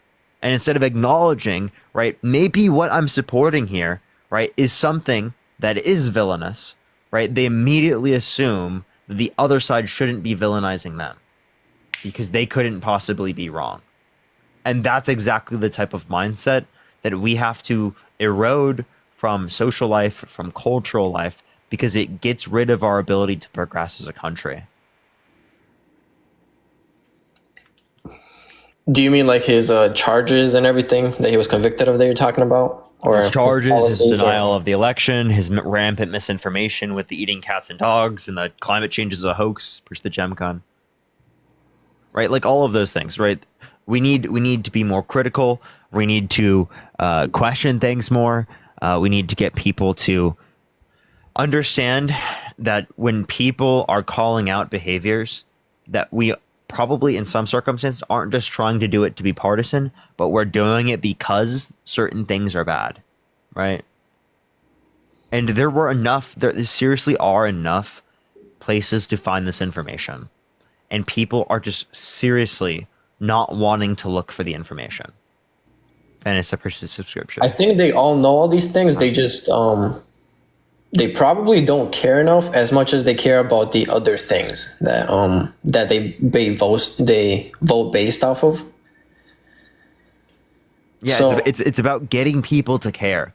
And I Yeah. don't know the perfect ability or the way to get people to care, to educate themselves about this information, but we have got to find some way to do so. And I think that involves having people who are in these types of social media presences that have large platforms, that have good influences, that will get people to do those things just naturally, right? And then also, right, destigmatizing it, right? Right, like getting information, being knowledgeable, right? We need to stop stigmatizing gaining knowledge, right? Like people will like immediately dispute what you say, right? If you say it too quickly, if you say it too succinctly, just because they already disagree with you or don't accept it, right? They think it's elitist in a certain sense, right? For you to have, right, an informed position. They're like, oh, you just read books all day. All you do is look at that information, right? That's methods of stigmatizing intellectualism, which creates a society in which misinformation and disinformation is significantly more prevalent. I agree. I don't think people don't look at the details and they don't get that introspective into it. I think what they do is they vote on very surface level stuff. For example, I think Gen X was his biggest turnout. I think like his biggest gap, where he had 53%. And then I think Young Men did put him over, apparently. Yep. It was absolutely Young Men. And there's a few things that I could add to this. I think that young men feel disenfranchised and they've been separated from communities. You have entire communities of people on Kick, people on Rumble, who are in the Andrew Tate, Red Pill, Sneeko, Aiden Ross, right? Literally terrible culture. And that's all they see. And that creates a culture in which they are significantly more radicalized. So what we need to do is we need young people getting in cultures in which they do not promote that toxic ideology, that promote good ideology, not just by being debate bros, but by having personality content, having some type of caricature and popularity from outside of that context. And they need to be more involved, right? The issue that we have on the left wing with people who are celebrities is that they only get involved in politics, right, in social issues at the very end, they're like endorsing someone like a day or two before the election. That is not how you incentivize people to accept these beliefs. It is a constant and continual, right, injection of these different values and cultural norms, push the Katie thing description, that are good into what you do that's popular, that makes it so that society can change for the better. Why do you think people like Joe Rogan are so influential, right, amongst people on the right? They're injecting the propaganda and misinformation, push the description, and I'm not trying to call out people, right, into, right, the things that they do, like talking to interesting people, or like engaging stories, right? They're getting people involved in those sorts of things, right? And they're utilizing a message that we would see as, oh, this isn't the right message, push the subscription. So what we need to do is we need to do those same things, right? Those pop culture things, and then put the messages within them, right? So that we have better culture for the future, right? So that people are more critical, so that people question these things. Within politics, politicians like Kamala Harris, like Joe Biden, right? Left-wing individuals in the Democratic Party, they need to stop utilizing messages like, oh, under the administration, 15 million jobs. We got 15 million jobs, because Trump will acknowledge that those jobs just came back. You should be more critical about it. And then they can't give you any further argument on that, because that's literally the exact same thing that the Republican side does. It's literally just, oh, this happened under the administration. It's never about, this is what we did, and this is what the effect of it is of what we did. And that's the only thing we talk about. Instead of talking about, right, this is just what happened. We need to talk about, what did we do that caused that? It needs to be way more clear. So our messaging on the Democratic Party just is so bad. Rick, I appreciate the subscription. And that's why, Alex, I think that people who have the same values of you as you have been disenfranchised by the Democratic Party, didn't decide to go out and vote this time. Because we didn't tailor the message towards, this is what we did, and this is why it's better now. I agree. This came to my mind today, but I feel like, and I know this is going to sound stupid, but I feel like Trump didn't win this election. The Democrats lost this election because he didn't overperform. He overperformed because I believe, for some reason, every poll I was seeing the mainstream media come out with, or anything, they were saying, oh, it's a neck-to-neck race. But then Kamala always seemed to have that little bit of like 0.5 or 1% edge. And then they came out with the Iowa poll. So they really heightened people's expectations. And then people were utterly disappointed and shocked when they saw the actual results and how much he actually won by, because he won by a lot. And I think that was quite a bit of a shock to a lot of people who falsely had their hopes raised, that everything was super good, everything was going well. And even with the optimism around how much her campaign raised, like $1 billion, and that record-breaking funding that they had, they were very optimistic about everything, and everyone had their hopes super high. And when it went the other way, unexpectedly the other way, very much more so than they expected it to go, because they thought if somebody won, it would be by a small margin, but that margin was extremely big. So I think there was a big shock there.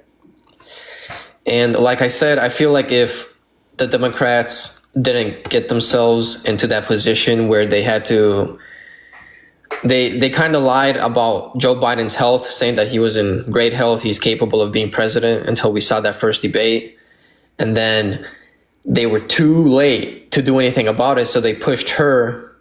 And she was never popular on her own, I feel like, including in the 2019. Alex, I don't dispute any of these critiques you have here. I totally agree with a lot of these critiques. I think that we should have addressed Biden a lot earlier, and I wish that we didn't do that. I push the head mustache within the Democratic Party. I wish there was more of a fight against that in terms of the incumbency, like right away with the primary.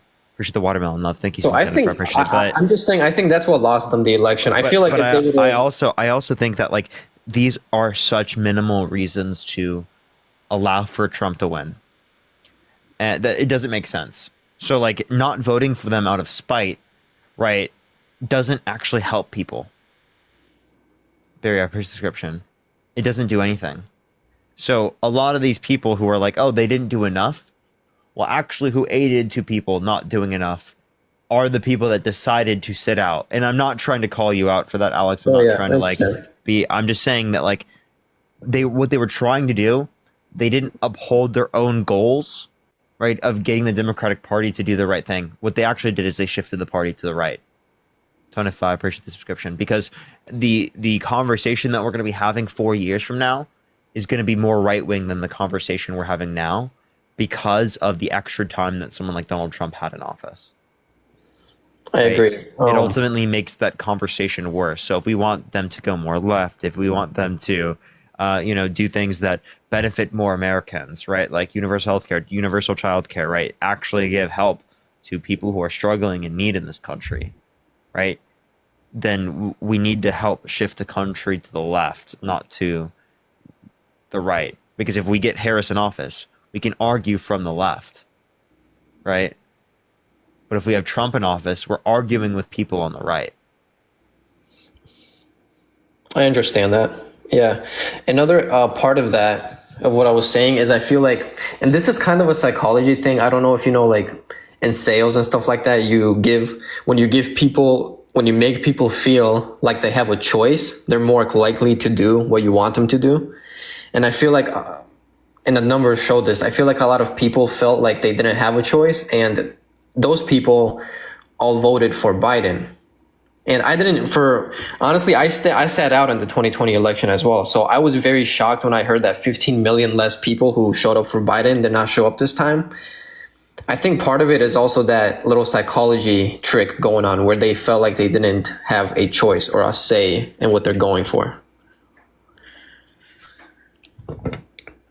What do you mean? So people are more likely to do something you want them to do if they feel like you have given them the choice to do that thing, or for them to choose for themselves, as if like, instead of telling somebody to go do something, they feel like they had options and this is the option they picked. And I feel like a lot of the people who voted for Biden kind of are like, well, this is not who I voted for last time, and they're not even giving me any options. So they kind of just sat it out. That's just my opinion on why I think so many Democrats sat out this election time. Okay. This time. Sure. Yeah. Well, is there anything else you want to talk about or add, Julian or Alex? Sorry. No, I think that's it. Like I said, my final point would be, I feel like if they would have ran a primary and put someone better up there, they probably would have won this election, because he did not perform any better than he did last time. And actually, he kind of underperformed compared to last time. So. Yeah. All right. Well, I appreciate you going up. Yep. Thank you. All right. Let me say some thank you to some people real quick. Alicia, thank you so much for the $50 for Don't Ever Give Up. Never stop trying to make the world a better place. Thank you so much. I really appreciate that. Steph, thank you for the subscription. I will never give up. I will never. Danielle, thank you so much. I appreciate the $5. Can you explain how Kamala could have helped with Roe vs. Wade? She could have signed into Roe vs. Wade into law if Congress passed it. Kenzie, thank you for the $5. Thank you so much. Ask him after your conversation, would he still choose an advocate? Okay, I should have done that. Steven, thank you so much for the $5. Thank you so much for Hey Parker. Thanks for your work. I'm currently queued up in your live and wanted to share some perspective. If I add you up, I will definitely do so if I see you. Marty, appreciate the $5. How do I subscribe? It says terms and conditions when I click on it. I don't know. It should just be, I don't know how to like specifically Kira purchase the subscription. I think you would just like click on it and you'd have to accept terms and conditions or something. Debbie, thank you so much for the $30 on Venmo. Thank you so much for please bring me up. I have a very important question. If I do see you, I will bring you up. Evan, thank you so much for the $4.20. Marty, thank you so much for the $20. Are you at all worried that they will be backlash on media that oppose him? Oh, maybe. Okay, yeah, thank you so much for the $2. I think that's like the least of my worries right now. I'm more worried about like the fact that we can't do something about Roe versus Wade or like, you know, other things like that. I'm way more worried about those things. Phoebe, I appreciate the subscription. Megan, thank you so much for the $10. Jennifer, thank you for the $10. Thank you so much. I appreciate it. Morgan, thank you so much for the $1 thank you for your hard work. I appreciate that. Thank you. Shelby, thank you so much for the $1 for never underestimate the impact you and Dean had on this election. Thank you so much for everything. I appreciate that. Thank you. Thank you. Trig, I appreciate the subscription. Thank you so much. All right, let's get another person up here. I don't know. Should I hit a restart, everyone? And like try to do a background, or should I just keep trying to do this, everyone? What's everyone's thoughts? Juan, thank you so much for the subscription.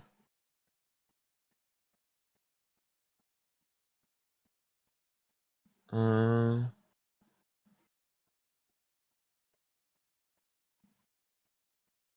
right. Okay, we'll just add someone up, and we'll see how everything's going. Yo, what's up? How old are you? I'm 23. Oh my God, sorry. Did you vote in this election? I did. Who'd you vote for? Harris. For sure. Is there something you wanted to say real quick before I go on to the next person? Yeah, so I live in a very, very red state, and my family is more conservative, and I have a hard time having discussions with them because I feel like they don't understand like how serious this is, like impacting everyone else, because it's like more they're selfish and focusing on like religion as being like the main aspect of what they voted for. I don't know how else to describe it, but Yeah. So are you saying like how do we deconstruct them utilizing religion as the basis of their political views? yeah, like I mean, So there's two things we can do. We can talk about what are the implications of if they do uphold religion in the context of the laws, which I don't think they would hold to, or we can just argue against their religion. The first one might be a little bit more convincing because you could just ask them like, okay, blasphemy of the Holy Spirit. Should blasphemy of the Holy Spirit be illegal? Should adultery be illegal?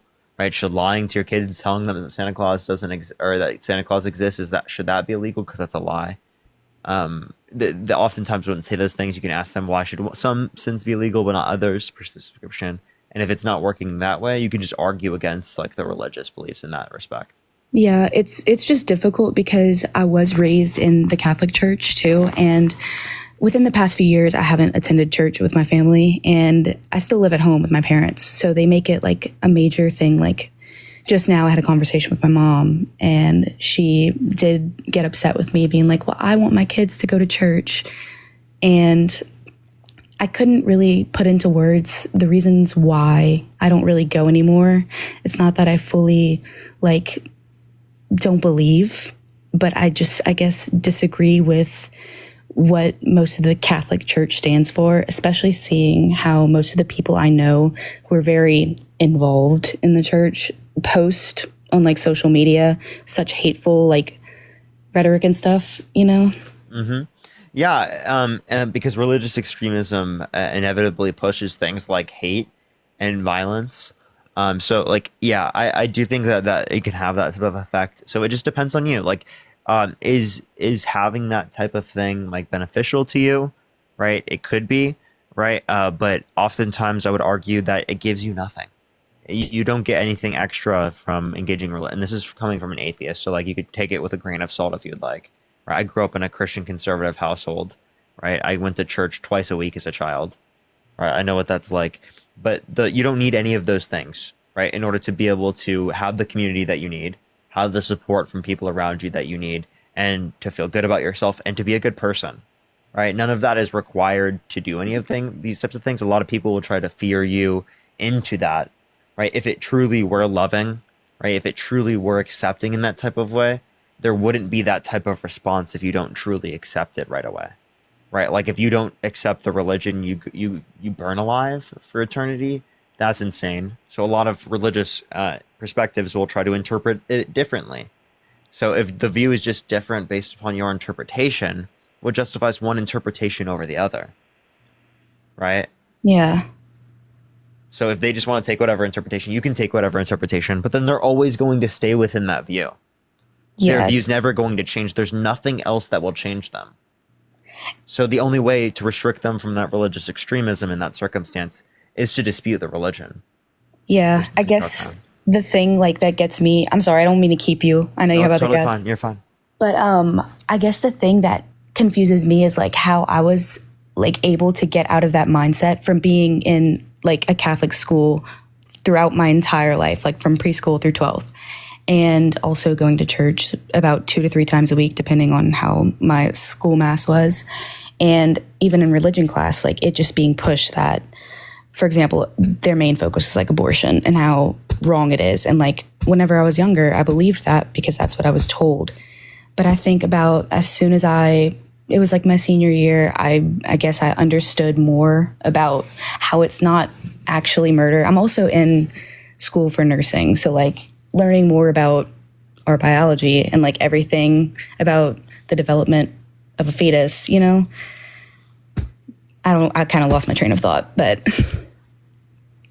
I understand. Yeah, it's like a lot of the things you were taught about these certain things are just different from like what they truly are when you learn things like biology. And I mean, granted, from a religious perspective, you can still hold a religious perspective and hold to things like biology and stuff like that.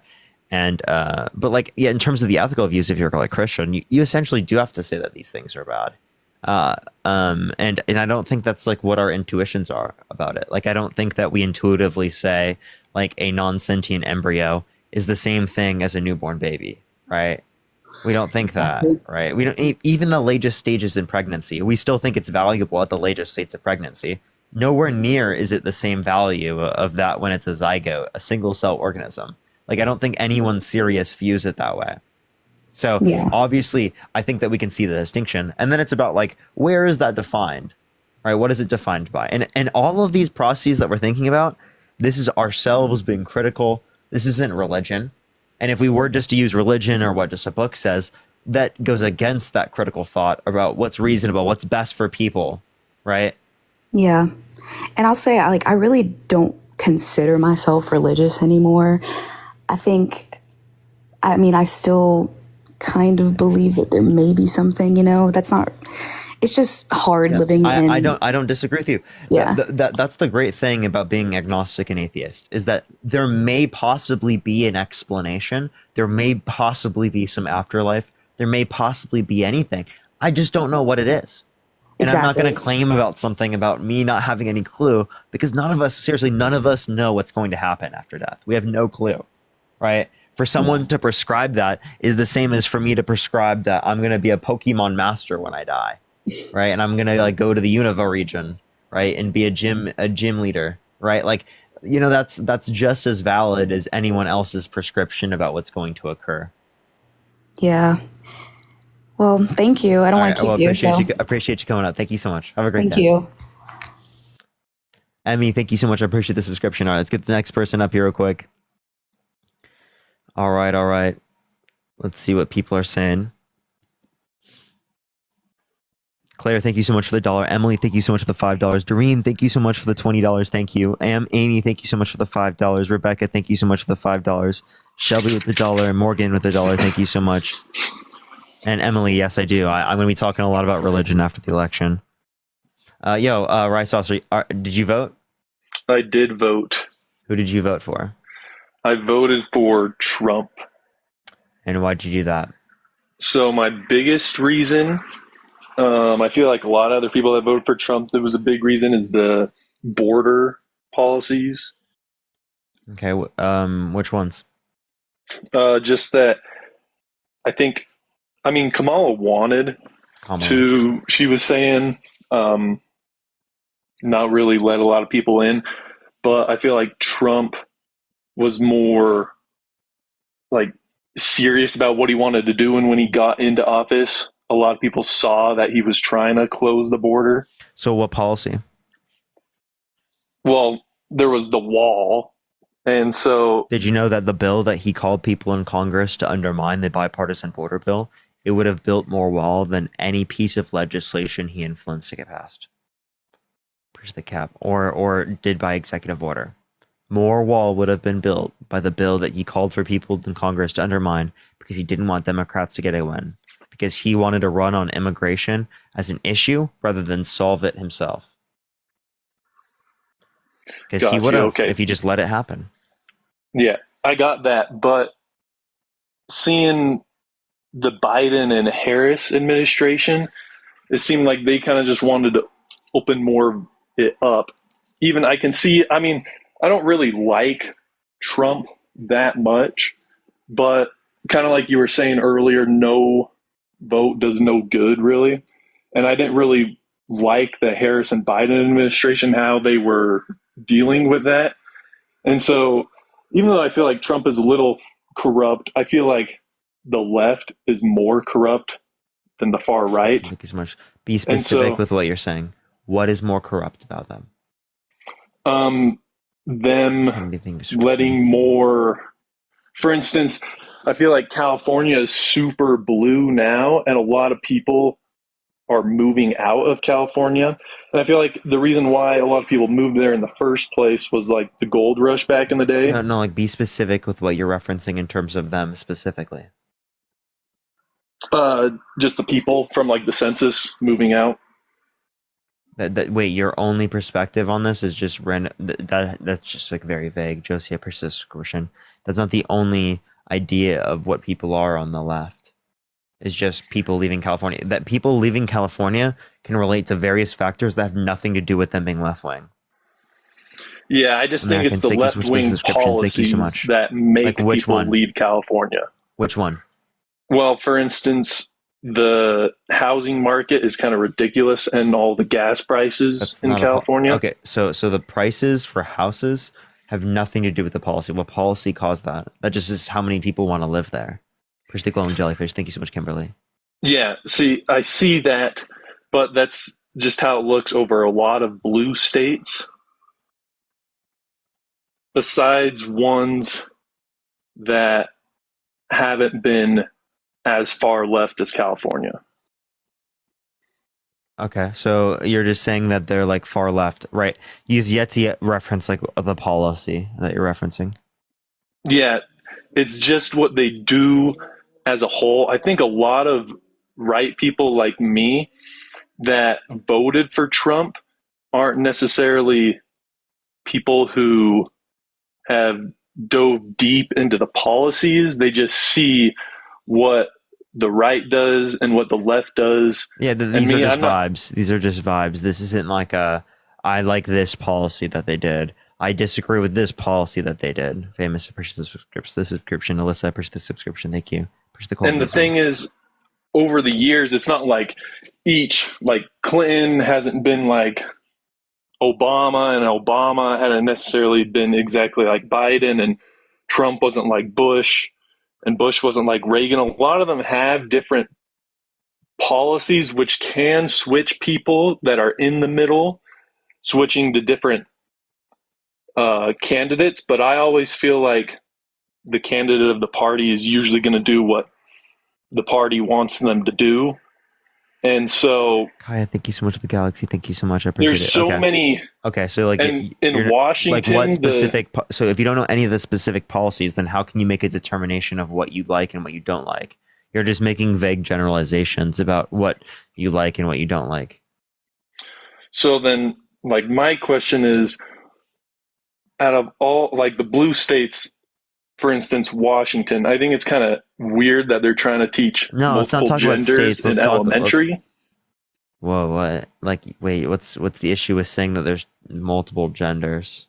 Teaching them in elementary is kind of odd because they shouldn't really be trying to You don't think push as, that on in kids. elementary you knew that different genders existed? Yeah, they shouldn't be doing Can't that. believe a prescription. You didn't. What? What are you talking? Wait, you didn't know different genders existed in elementary school? They shouldn't be talking about multiple genders. What does multiple mean? It means more than one, right? Well, there should only be two.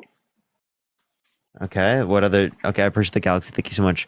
Okay, wait, what's the issue with referencing like people who are non-binary?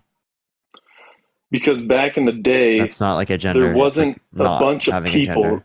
Yeah, I actually have a good friend who's non-binary, and he did vote for Harris. I mean, Okay. I still like him. He's a great person. Like, I like him as a person. We don't necessarily talk about all the policies because we'll argue and stuff, but it's not like, I think people who believe in the multiple genders being taught to elementary kids just shouldn't be a thing that's happening. I mean, I don't think that's happening, right? It's happening in saying Washington saying State. non-binary people exist is not a bad thing. For Standard. Dude, if that's your biggest issue, I'm sorry, but you just do not know enough about politics, my guy. I'm serious. Let's think about that's this. why I actually What is like the watching impact these of things. what is the impact of politics, right? For example, there's economic policy, there's social policy, right? There's so many other things, like whether or not people have access to abortion, right? Whether or not we have effective tax policy that ensures that people have health care, child care, can afford basic necessities, right? Like those things are very, very relevant when we're talking about politics, right? Talking about whether or not a child knows whether or not non-binary people existing, right? From a perspective of trying to limit people from talking about non-binary individuals is not a massive issue that you'd reference to talk about this. It's not an issue, right, to tell kids that non-binary people exist. And two, as it relates to this, we very clearly have to acknowledge that other things, right, are significantly more important to talk about in terms of politics than restricting people's ability to talk about that, even if you do think it's an issue from your perspective. It's not an issue. Okay, so we'll move on since you don't think it's an issue, I think it's an issue. So next thing that I wanted to talk about, though, is some of Harris's policies kind of seemed weird when she was talking about how they were going to get like more government housing and how they were going to give like $25,000 down payments on housing. That to me was kind of just, if you're giving $25,000 to people to put down payments, wouldn't that just not do anything? Because that would just rise the price of all the houses. So think about it this way, right? If you raise the price of newly built homes, Percy the Train, thank you so much, that increases the profitability, right, of firms that are engaging in that particular type of action, which incentivizes more suppliers to produce that in places where people want to live. So it doesn't become less affordable, because it actually becomes more affordable because people get the tax credit, but it also creates a greater supply of houses that are built. And if there's a greater supply of houses that are built, that means the price of already built houses would go down, right? So for the people that are buying the new homes, right, they get a tax credit. For the people that are buying homes that are already built, right, they get lower prices, right, because it is the case that there's a greater supply of houses in places where people want to live. Yeah, I see how there can be more houses being built, but I still think giving that money to everyone. Any first-time home buyers for new homes. Yeah. Then, okay, so first-time home buyers, I still feel like that would just drive the market of the prices, because everyone would know, oh, these people are getting that down payment, and they just control that. And so it just kind of seems like, as well, just giving out some free money. Like, it just kind of seems interesting. Like, why is it so, wait, that's how we incentivize the building of new houses. Is it okay when Trump hands out free money for no tax on overtime, no tax on tips, no tax on Social Security, but increase the military spending? Is that not all free money? Those people are the Tax Cuts and Jobs Act not free money? A tax credit is a tax cut. So you're totally okay with tax cuts when Republicans do it. But when Democrats do the tax cuts to incentivize particular types of actions, like the building of houses, right, then it's an issue? Because that's not a tax cut. That is a tax cut. What is a tax credit? A tax, I don't know what a tax credit is. For example, what's a child tax credit? Do you know what a child tax credit is? That's giving people money for people that have children. Yeah, so it's a credit back on their taxes, right? Yeah. But that giving out $25,000 for the house startup, that doesn't seem like a house. I mean, that doesn't seem like a tax credit as much of giving the money for someone being born. Wait, so what? Say that again? So you're comparing it to when someone has a child that they get a tax credit. The $25,000 for first-time home buyer. I said they're both tax credits. Yeah. Okay, so they're both tax credits, though. Giving out the $25,000 affects the house market, and it seems like it's giving out free money, where if someone wants to have a child, they're giving them money to support for a child. Where's the Galaxy? Thank you so much. Support for a child. Yeah. So again, support for a child. You know that buying houses is like support for humans, right? Yes. Help out humans. Yeah, they're giving them free money for a house where it would be better to just work at figuring out what they can do to help the house market supply more houses without giving out the free money, because then you're just getting that money from other people to give to them for free that worked for it. Okay, so tax credits, all right, are meant to cut taxes, right? If you think tax credits are okay when Republicans do it for big businesses, then why is it an issue when we do it for people who need help buying houses? Because back in the day, people were able to get houses easier, say in 1995. What's a better housing plan? A better housing plan? Well, it depends for each person. If they just want to get a cheaper house, or if someone wants to get a more expensive house. So just tell people to buy cheaper houses? That doesn't actually build more houses. That doesn't, create more supply. Well, so can you tell me what's the could buy plan a for more housing? expensive house, they would buy a more expensive house if they wanted. If they can't, then they have to go for the cheaper home. So can you tell me what the plan is for housing? The plan for housing, what I think is, what I didn't like hearing Harris saying she was giving out $25,000. I know. What's Trump's plan? I don't know Trump's plan, like a lot of people, Republicans say. So wait, why didn't you say, why doesn't he have policy? I'm not going to vote for him unless he has policy. Yeah, I've just seen from 2020 to 2024, the house market got pretty ridiculous. For instance, I had an older sister. So was it bad in 2020? No, it was actually pretty good in 2020. Pretty good? Yeah. Okay, so economy was great in 2020. I don't know about the full economy. I'm just talking about. Okay, so why didn't you blame Trump for that? Because he was president. A better house market? No, a worse conditions in the economy in 2020. For worse conditions in the economy? I feel like it was kind of the same. I don't feel like the economy's really gone down since 2008. What? In the recession, 2008. You don't think it's gone down? It's had its ups and downs, but I think that doesn't have to do anything with the president for that. I feel like. Why are you blaming the Biden-Harris administration? For the houses? Yes.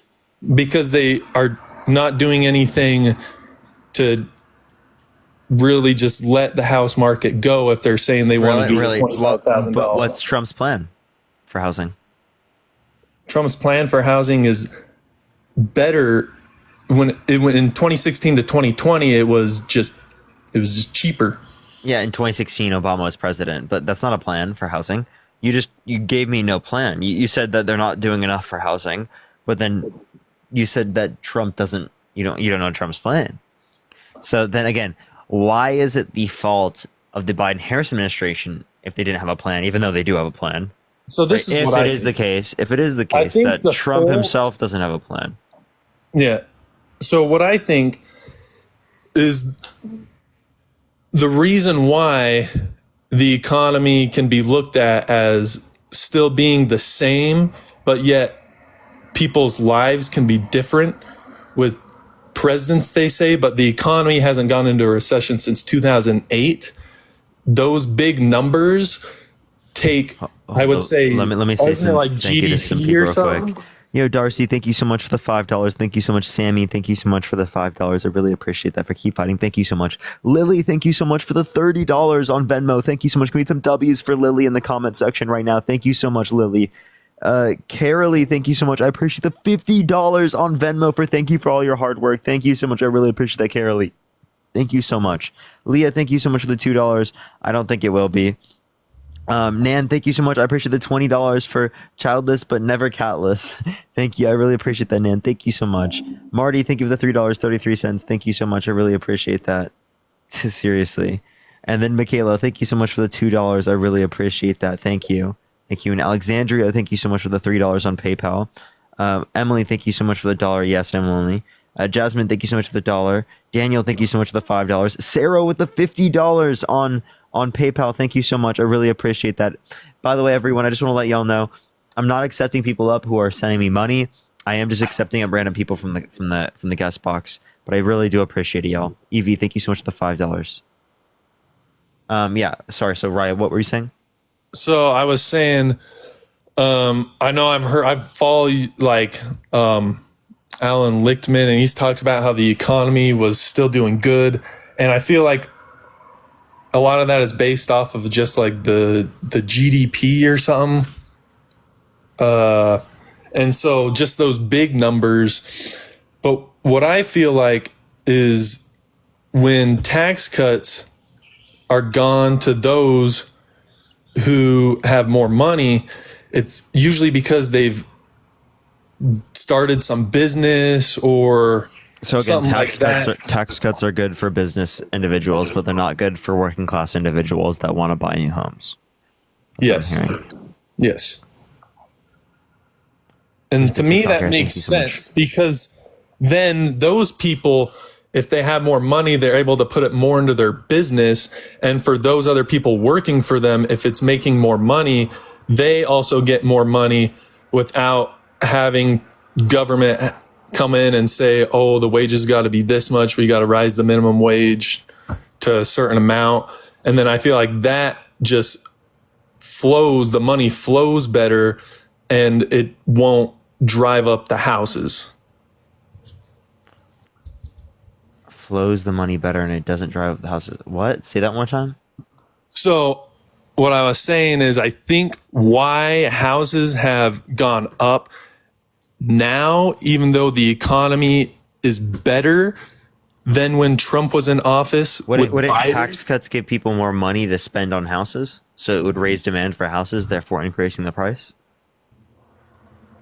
I'm not following what you're saying. Can you say that again? Tax cuts give people more money. Do you agree? Yes. They get to keep more money that they earned.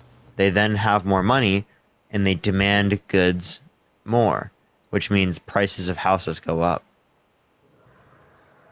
If that is going to the middle class. If the tax cuts go to the middle class. Oh, okay. So you don't think giving tax cuts to rich people increases the likelihood that they'll buy, or decreasing tax on rich people will increase the likelihood of them, engaging in investments in real estate? You don't think it will increase? You don't think decreasing taxes would increase business investment? If you decrease taxes, if you had the tax cut for those who make more money, because the Democrats like to tax them more, those are usually smaller businesses, not the huge businesses, but small businesses that make pretty good amount of money, that when it goes into their business, it drives the money flow better and they're able to pay their employees more. Let me actually explain to you what happened. So if you look at I can send you a paper from a liberal and conservative economist. Look at the 2017 or what's it called, the macroeconomic effect of the 2017 tax reform bill, and it will specifically show you that there was $10 billion added to the GDP, right, every year, specifically by the TCGA for $190 billion in spending. So is spending $190 billion for $10 billion in GDP a good idea? Wait, say that again. I'm kind of lost on what you were saying. Okay, spending $10 billion. So you get are spending $190 billion to get $10 billion in GDP. Is that a good investment? Spending wait, can you explain this to me a little? I don't understand why you're talking about spending the money on the GDP. Okay. Spending $190 million or billion dollars, $190 billion, right, on tax cuts for only $10 billion in economic growth, right? Is that a good investment? No. That's the effect of the Tax Cuts and Jobs Act, because it only increased the annual economy by 0.04%. which is $10 billion a year. Yeah, okay. That is the economy as a whole, like we talked about. As a whole. Yes, as a whole. So I don't think that's already what's going on right now with Biden with certain things. The economy is going up, but the housing is going up and getting harder to buy. Okay. So again, as it relates to this, if you don't think it's a good investment, then why'd you argue that tax cuts for rich people are a good idea? Tax cuts for rich people is a good idea because they own the small businesses. I'm not talking about the huge rich people. I'm more meaning just tax cuts for those that meet the certain threshold that own small businesses. Yeah. So did you know that Trump increased taxes on corporate income under $50,000 a year? Under Obama's administration, it was 15% for the marginal tax rate for corporations for under $50,000 in income, right? And then under Trump's administration, he increased it to 21%. So then my question is, though, why do all these small business owners like voting for Trump? Yeah. Why did small business owners like voting for him? Yeah. Well, I know a lot of small business owners that didn't, right? Because he wants tariffs, and tariffs hurt their business. Because they buy products in the United States, and those products would be more expensive, so they would have to raise their products' prices, which would cause their products to be demanded less. Sarah, thank you so much for the $5. Thank you so much, Nick. Thank you so much for the $20. Thank you so much. I really appreciate that. Thank you so much. And Shawnee, thank you so much for the $25 on Cash App. Thank you. So I know a couple of small business owners here in Utah. That's where I'm at. And a lot of them think the tariff is a good idea because they actually think the opposite. They think it'll actually drive their business more because the tariff will then make it so the small businesses are used more in the US, which I think that's what Trump is going for.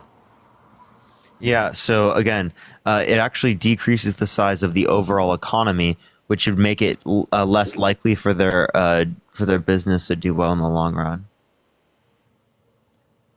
Well, wouldn't you think it would just decreases the size of the economy? But that's from not getting from the other countries. That's just trying to so decrease in the size of the economy makes the conditions in the United States worse. So the tariffs, how would that decrease our own economy from the small business owners being used more within just the US? Yeah, they would be used more, but what you're not understanding is that it is the case that the products that they buy will be more expensive, right? So you understand that us not having a comparative advantage in these things leads to lower quality goods at higher prices. Well, I think getting things from China means that we're not trying to produce them here in America. And so those people are having to try and compete with those ultra low prices from China. And so, I get it. I get it that people are trying to compete with prices from other countries. But that's how the global market works. Why are you relying on the government to fix all your problems instead of pulling yourself up by your bootstraps? Why are you asking the government for free handouts? I don't think that's a free handout. That's giving them more opportunity to. That's a free handout of opportunity. Yeah, it's a free handout. That's not a money free handout. They have to work for it. Wait, but so they don't have to work to make their product? Well, they didn't have to compete with other businesses. They still have to compete with other businesses within the U.S. Is competing working? So if they don't have to compete with as many businesses, that's making it easier on them. Like, for example, if there was a particular business and you limit other people from engaging in that type of business practice other than that business in a particular area, push the hand art, does that make conditions better off? No. Well, I think that's why we're not allowed to have because it reduces competition within that area, which drives prices up, makes quality of goods go down and price to go up, because there's no incentive because there's a lack of competition for them to create a better product. Disagree? What? The quality of goods in the US are usually better than the quality of goods made from China. Then can you explain to me why people buy the goods from China? Because they're cheaper from all the child labor. So for the level of quality of good, it's cheaper. Is that what you're saying? And you say child labor. It's not just child labor, by the way. And also, Well, again, they do have child labor. Yeah, and I disagree with those things. I think there should be international labor laws so that can't happen, right? But you understand that it's also related to cost of living within those areas because they have a lower cost of living, right? It is the case that they don't have the same type of requirements for the same sort of pay in those areas to sustain life as we do here in the United States, which again, I think if we have international labor laws, it is the case that they're going to be paid a fair wage under those international labor laws. Without international labor laws, you can't ensure that. And then in terms of your view, you still are gonna allow for that. If there's 10 to 20% tariffs, you're still going to be getting products from China. Yeah, but they wouldn't want to do it as much because it would cost more from the tariffs. But if they are doing that, then the U.S. is getting money from that, which would help not having to increase the inflation in our own economy. So, okay, so if you don't want to increase inflation in our economy, why are you voting for tariffs? Why did you vote for tariffs? Sorry. Because I don't feel like that would increase the inflation. Okay. Objectively speaking, tariffs increase inflation. If you're talking about universal tariffs. Okay, this is not just what I say. This is what every economist will say. So how would that, can you explain to me? I would love to learn. Just explain to me how tariffs increase the inflation, because I guess a lot of the Trump supporters do you think, yeah, I know. Do you think that there will be an increase in domestic production? Yes. The only way that there can be an increase in domestic production is if it is the case that the price of the goods coming into the country that are being imported in the country go up to make the goods in the United States more competitive. No, I don't believe so. I don't believe that. Okay, well then you're just delusional, right? To be totally honest with you, right? You have to believe one or the other. This is just an inevitable reality, right? It is either the case that domestic production goes up and prices go up for imported goods, which causes all prices to go up because there's a higher demand on goods here in the country, right? Or it is the case that it doesn't increase domestic production, which means prices don't go up. There would actually be a higher demand for the products in our own country with the tariffs. Which would mean that the prices of the goods in our country would be more expensive.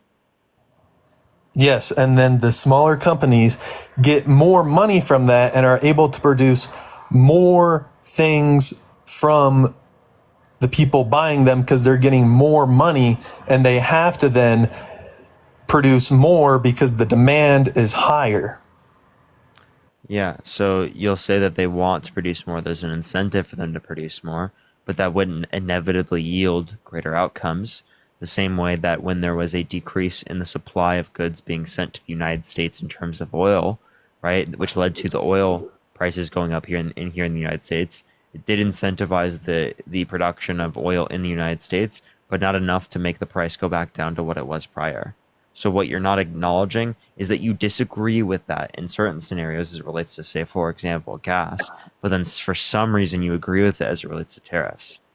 Like, would you be for gas cutting would the be amount better because Biden shut down a bunch of $5 fracking that no, didn't. That's just Trump, wrong. He did. You're making that up. No. Elizabeth, thank you so much for the $5. And Janine, thank you so much for the $30 on Venmo. Thank you so much, Janine. Thank you. There was more gas and oil being produced with Trump than Biden.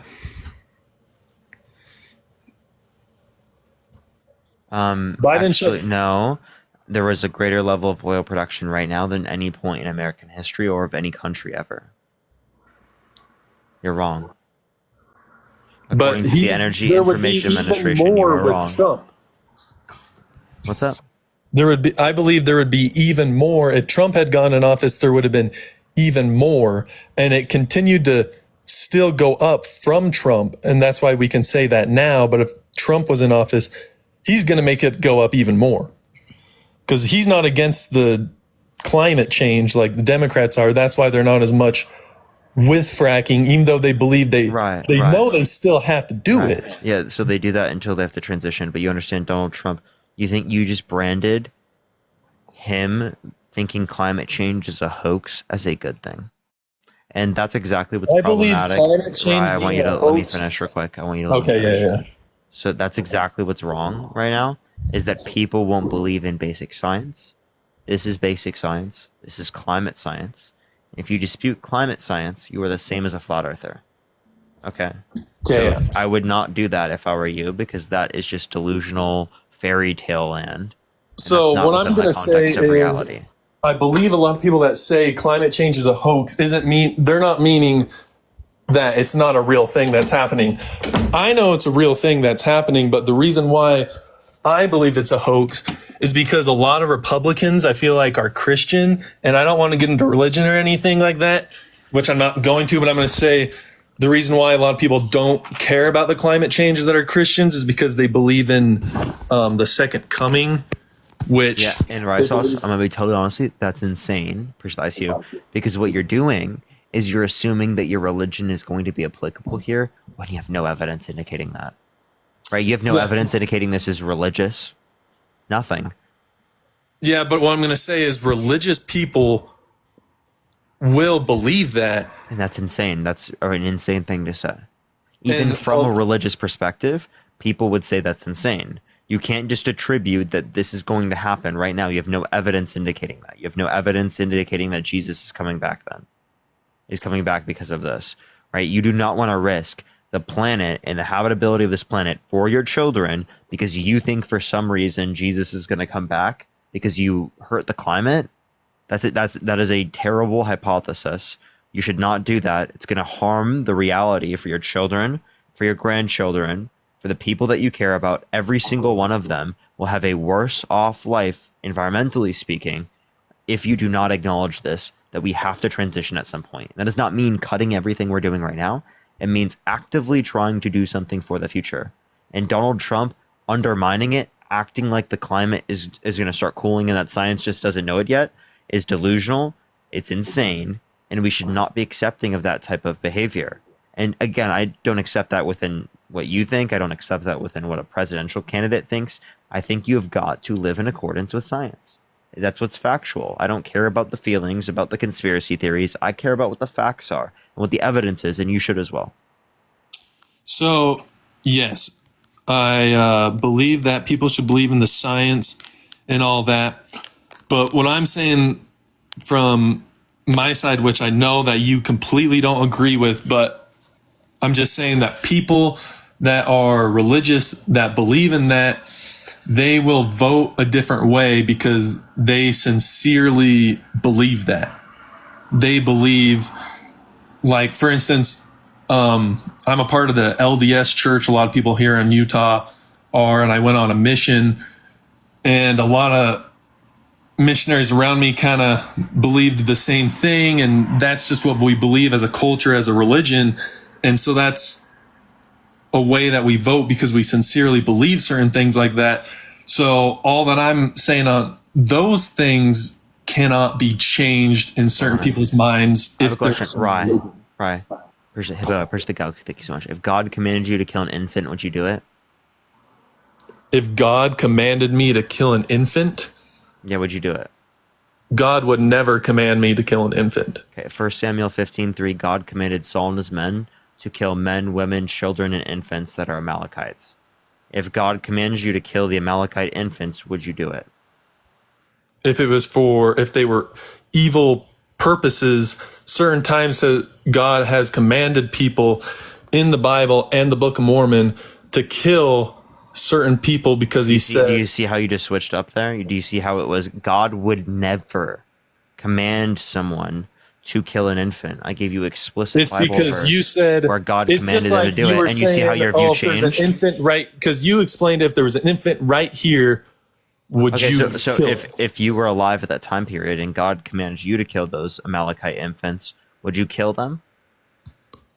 If God commanded me to do that, and it wasn't just the infants. It wasn't just the infants. So yeah, not just the infants. You'd kill not only the infants, but the men, women, and children. No, I'm saying you asked if I would kill just an infant, one infant. Yeah, If yeah. God commanded me to right now. Okay, you'd kill multiple infants. No, I'm just saying, what did you specifically ask me if God commanded me to kill one? Yeah, if God commanded you to kill any number of infants, would you kill them? No. Okay. So does that mean Because God? he wouldn't ask me to do that. But I'm saying if you were in that time period, in the First Samuel. Well, you 15:3, have to put me in the exact same shoes of what he was doing. You're putting me in something that wouldn't. Is there any scenario where you would kill an infant if God commanded you to? If I was the guy in the Bible with his name and all those things that were going on, then I would have to do it. You're putting it in a sense where it's just making it seem like I would just murder people. You just said you would do it, sir. You just said. I'll that give you a would great kill an example. infant I'll give in you a that- great example. Sauce. I want you to listen. And this is why it's so hard to deal with these things, because you just said earlier you would never kill an infant. God wouldn't do that for Standard. But Yeah, I just God gave you a wouldn't scenario do- where God did do it, and in that context, you would kill the infant, and that's insane. And No, that's a that's ridiculous not statement that me. you would just slaughter infants because a God commanded you to do it. I thought that slaughtering infants is a bad thing.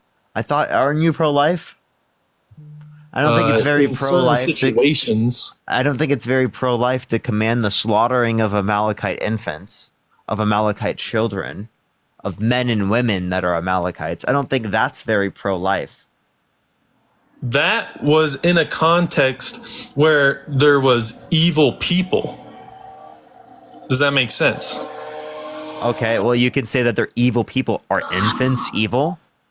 Were the infants got evil? killed in the situation of what was going on. Isn't it God crazy? doesn't I have think full that's pretty control crazy of to say something. that there's an evil infant. We're talking about newborn babies. We're talking about, you think newborn babies can be evil?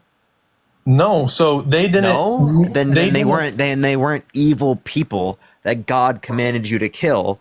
You just killed the people because God commanded it, and that does not seem very pro-life to me. Because we're talking about infants. Yeah, so in the situation that you're talking about, the infants that got killed in the situation, it wasn't the intent of just killing infants. And you're going to be like, Just killing you're infants, gonna- yeah. Yeah, they you're gonna also jump in and wanted be them to like, kill- Oh, just because they wanted Yeah, to kill yeah. the men. They and wanted the to kill the women. men, the women, the Yeah, children. Right? Yeah, and so, Not yeah, just the it's- infants, but I'm hyper fixating on the infants because you're going to say the men and the women were evil. Right? And that's how you're going to justify killing them. So it's very obvious to you. No. It's very obvious to you that the children Listen to and the this. infants are not evil and that killing them is God wrong. does his purposes for the overall good. And it's not, God can't just be like, oh, I think that person's evil, like ISIS, like I'm going to just instantly have them killed. Right. The point I'm demonstrating to you is that you should not utilize this particular religious perspective to justify all of your ethical views when it is the case that it is corrupt at its very core according to your own values. If you think that in every single scenario it would be wrong to slaughter an infant, then you should not think it's okay to do that in this context. I'm not saying that I'm going to go kill infants is what you're making but it you sound said like. there are certain scenarios where killing infants is totally okay. And that's intentionally killing these No, infants. did I say totally okay? Yes, you did. Every You said time- you would no, do it. If it's totally Every okay time because I try and God, talk, if you God are commanded cutting me it to off you. before I can explain what I'm trying to talk about. I've let you explain very, very thoroughly. No, and then I'm trying to say something, and then you cut me off and say, "Oh, just the men." You actually just cut me off, Rye. Because I was trying to explain the whole thing, and then you would just cut me off and say, just like right there. But you cut me off. No, you cut me off.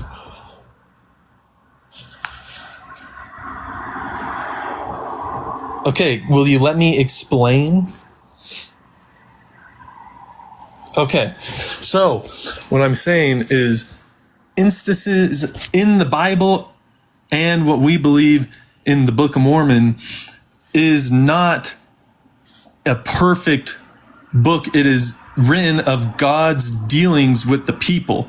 I'm sure God wanted those people to kill the evil people, and in the instance of it going on, infants ended up dying. In God's perfect way, he wouldn't have wanted the infants to die, right? He didn't want infants to die. God's not like that. He does things overall for the greater good of his plan. If you're talking about the religion and what, that's how we believe it. And obviously, you said you're atheist and stuff, so you're obviously not going to look at it the same way. But that's what us people in the religion believe. And that's why when I was talking about all those other voting things, that's why it won't change. Yeah, so 1 Samuel 15:3, let me read it. Now go attack the Amalekites and totally destroy all that belongs to them. Do not spare them. Put to death men and women, children and infants, cattle and sheep, camels and donkeys. So explain to me how in this verse, he is not explicitly calling for them to kill, intentionally, the infants. Yes. Okay. So then the reason why that happened is because those infants would have grown up being evil and could have taken out more good people. God knows what would happen. He knows the plan. Okay, so why doesn't God like teleport them to heaven? Why does he have to kill them? That's because that's how God has certain rules that he has to abide by as well. So why didn't he command them to be, raised by, right, the people that slaughtered them instead? Mustache, raised by a different culture. Why doesn't God teleport them to our culture so that we can take care of them in our society today? Because God can't do that. Why not? I thought he was all powerful. He is all powerful, but he has to abide by certain universal rules and laws. Whose rules? Or else he would just. Whose rules? For instance, he could have killed Hitler. You know what I mean? Yeah. Wait. So why didn't he kill Hitler? Because he can't by his universal. Why didn't he command the doctor to kill baby Hitler? Because the people have their own free agency and will. No, but why didn't he command them to do that?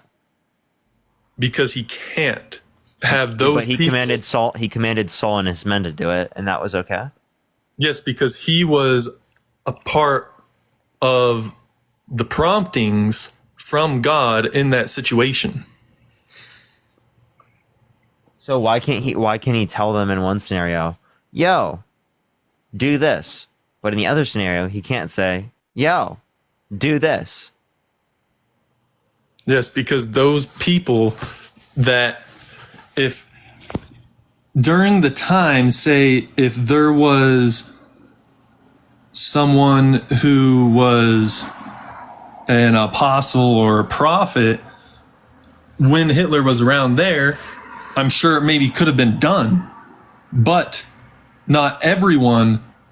Why couldn't God make baby Hitler just die of some natural cause?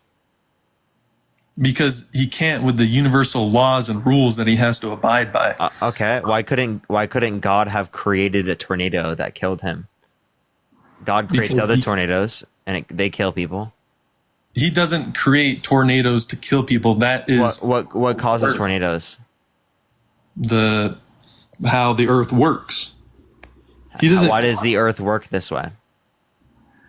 He had created the earth. So God created the earth in such a way in which there are tornadoes. Yes. So then why can't he change those tornadoes to not kill people? Because it's from his laws and rules that he has to abide by. Who created those rules? His God.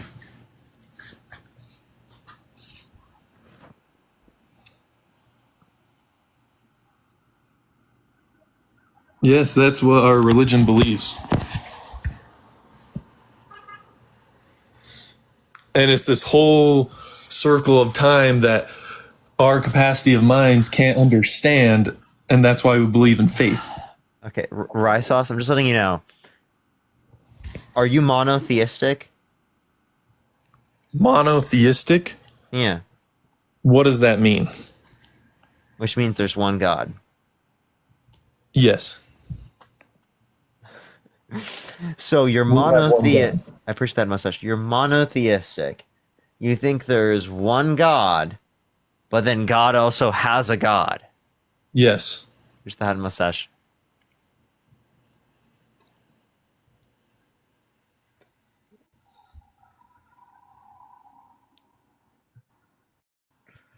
This is what we're fighting up against, bro. Like, I'm sorry, right? Like, you can't have a God if you are God and it's monotheistic. Okay, because you're the only God. There can't be two gods if it's monotheistic. See, Okay. no, what we believe That's is not making sense there, buddy. Person up here.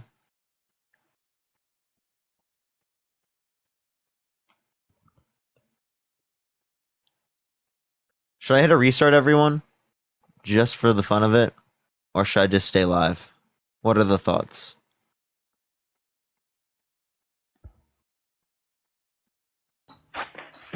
Yo, what's up? Did you vote? Yeah, I did. Hello. Who'd you vote for? Paris. I'll let you say one thing and then I'll go into the next person. Sorry. I just wanted to ask your opinion on, okay, obviously I've been stressed about a lot of things, but kind of like the main thing on my mind has been the possibility of this not being a 4-year term and kind of turning into something more. So wanted to hear. Do you mean like him being impeached, him dying, or what are you talking about? No, kind of more of like a dictatorship. Oh, okay. So there are certain like things that don't allow for him to stay further on, right? He wouldn't be able to stay around for another administration. That's not possible according to the Constitution. Now he could try to subvert the Constitution, right? And that's going to be like a completely different type of conversation. But it's not like something that's likely for him to stay around for more than 4 years. It's likely that it would get passed down to a different candidate. Okay, yeah, because that's just kind of what I've been worried about with, like, you know, Project 2025 and wanting to. Yeah, like he'll want he wants to centralize more power towards himself, but he can only do so insofar as that the particular system allows for him to do so. So he can try to subvert that system, and it could create conditions in the future in which are more likely, especially for someone else to do that. But it's hard for him to do that within the context of 4 years. That is one thing that is on our side. That's a good question. Okay, thank you. All right. Let's get this next person up. He doesn't have enough time to do more than that with 4 years. Kate, thank you so much for the $5. Thank you so much. Amy, thank you so much. I appreciate the $1.25. Yo, what's up? How old are you? 22. You voting Trump? I voted Trump. I voted for Harris, actually. Okay, I'll let you say one thing, and then I'll go on to the next person. Mine was more of a question. There's a lot of talk about Pennsylvania losing a lot of ballots. I don't know if you've done or if you've heard of this. I've heard that and whatnot, but there's no sufficient evidence to indicate that there would be like an overturning of the election because of anything like that. So there's no evidence. I mean, there could be stuff that comes out. I doubt it. It's unlikely. There's also another question, I guess. There's a lot of talk about his he's been convicted. Obviously, everyone knows.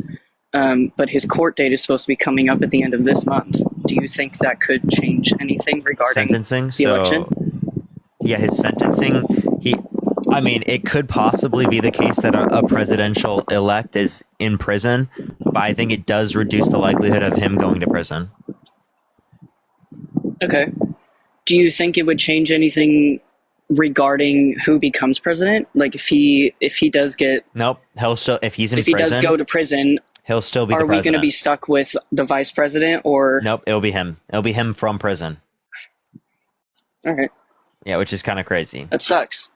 Yeah, but I just didn't know the legal part of that, so that was my question, I guess. Thank you for everything you do. All right. Thank you, by the way. Appreciate you. Yeah, it's unlikely for him to go to prison, but if he ended up if he did go to prison, right, he could literally be president from prison until he presidential elect. Sorry, until he's president. Then it would be like pardoning. Yo, what's up? How old are you? I'm 21. Yeah. What's it called? Did you vote? Yeah, and I did vote for Kamala, so I do just have one question. Go for it.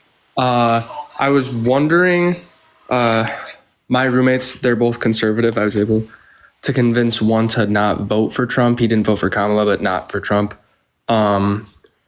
They're talking about the economy right now and looking at like stocks.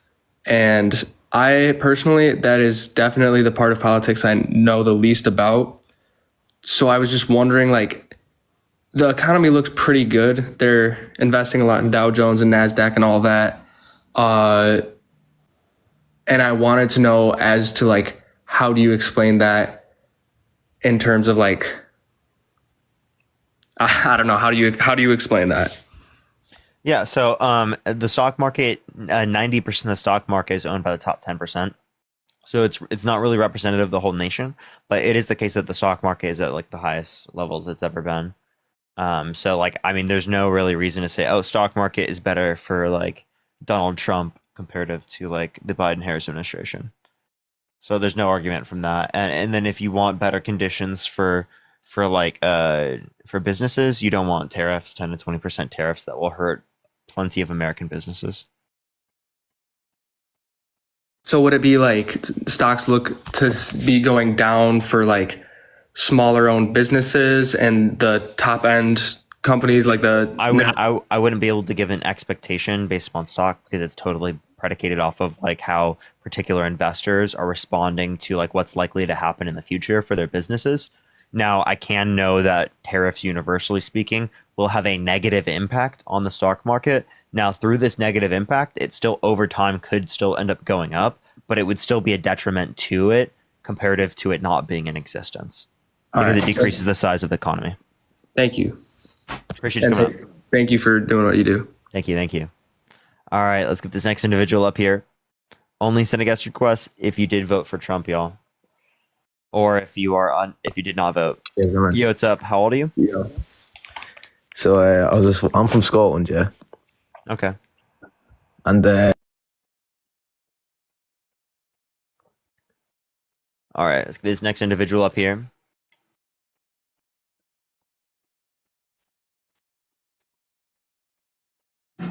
Yo, what's up? How old are you? Well, Parker, that's rude. I'm sorry. This is election stuff. If you think that's rude, I'm sorry. Then I appreciate Kathleen. Thank you so much. Run a live, and if you're running it and you're talking about pineapple pizza, I hope someone comes up and talks about being a mechanic. Okay. Yo, what's up? How old are you? So I'm 18, but Trump should have won every day of the week. Kamala is not a good president. She's dumb. Do you live in the U.S.? I used to for a couple of years, yeah. Okay. Are you a citizen? No. Okay. But my dad is. What? Then I don't care.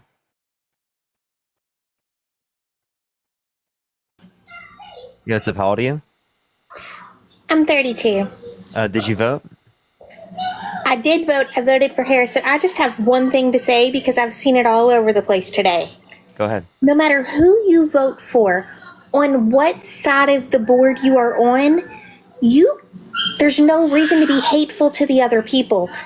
I've seen today that people were making death threats against another live creator, and that's not okay. Remember that we're all human beings at the end of the day. We may see things differently and think things differently, but we have to remember that. Yeah, I don't justify doing like death threats, but I mean I do think that we should acknowledge that if people support bad things. Oh, no, completely. But what I'm saying is not so much for you, but so much for the people who are watching this, who have made those who have done those things. It's not okay. We have to be better than that. Because if we stoop down to the level of where the other opponent has been, then what are we saying for the rest of the world? Sure. All right. Well, I appreciate you coming on. Thank you. Okay. I mean, I do think that Trump supporters typically support bad things. Yeah, what's up? How old are you? 22. Yeah, did you vote? I did vote for Trump. And why did you vote for Trump? There's a lot of different reasons I voted for him. First off, I think the Harris administration was trying to, divide the country a lot more, between male and female. She would not, I mean, as a 22-year-old male,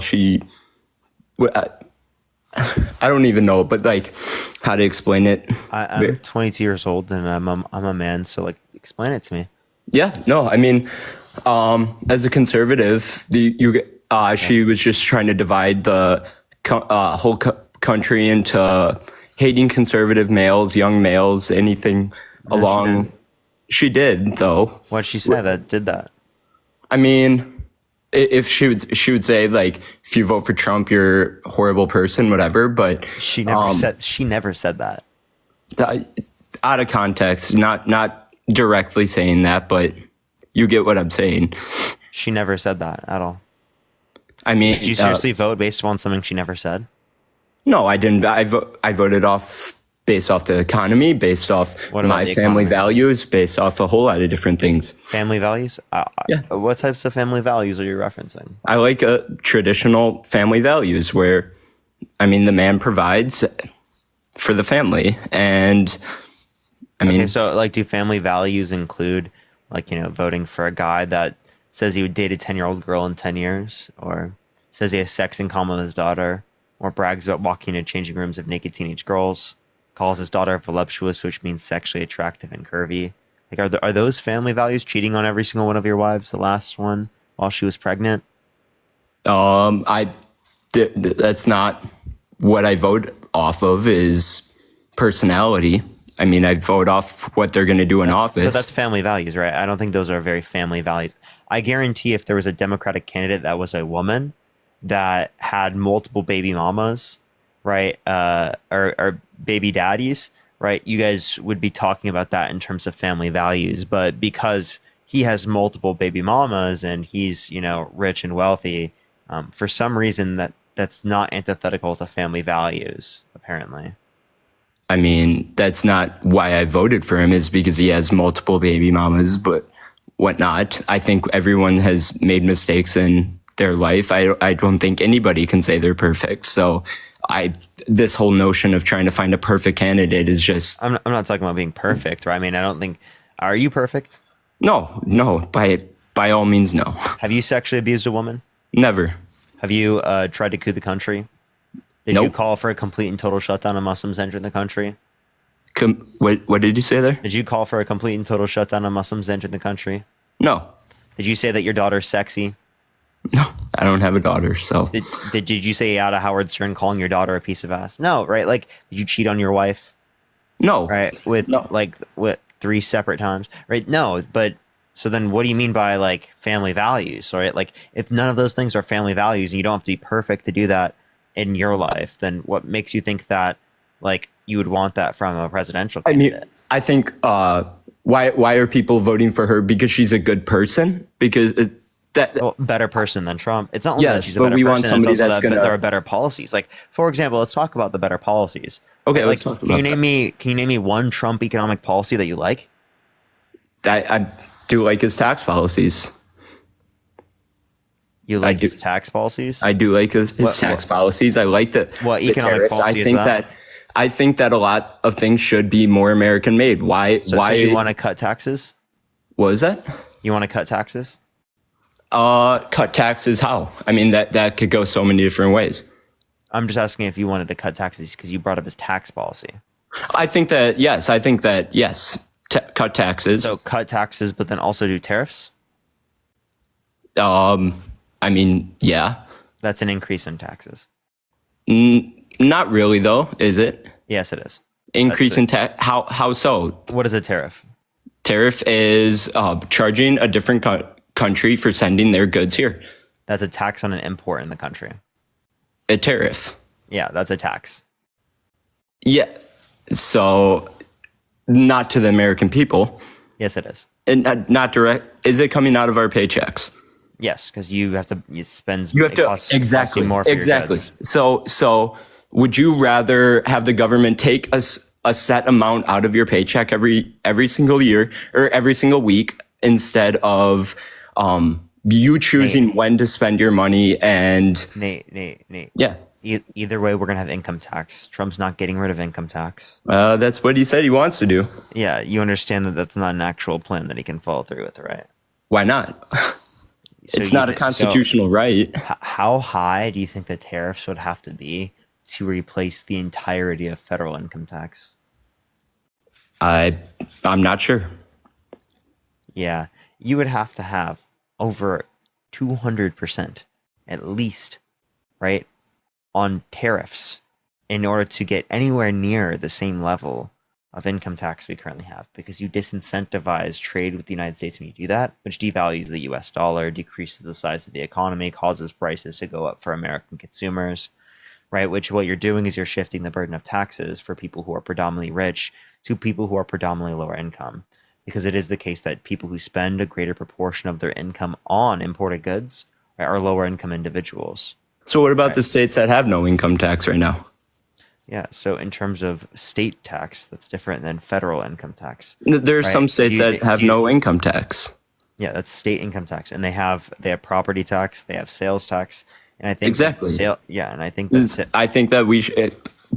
You can raise the sales tax for the states. That's regressive. That negatively impacts middle class individuals because they spend a greater proportion of their income on those goods that have a sales tax, right, comparative to people who are rich.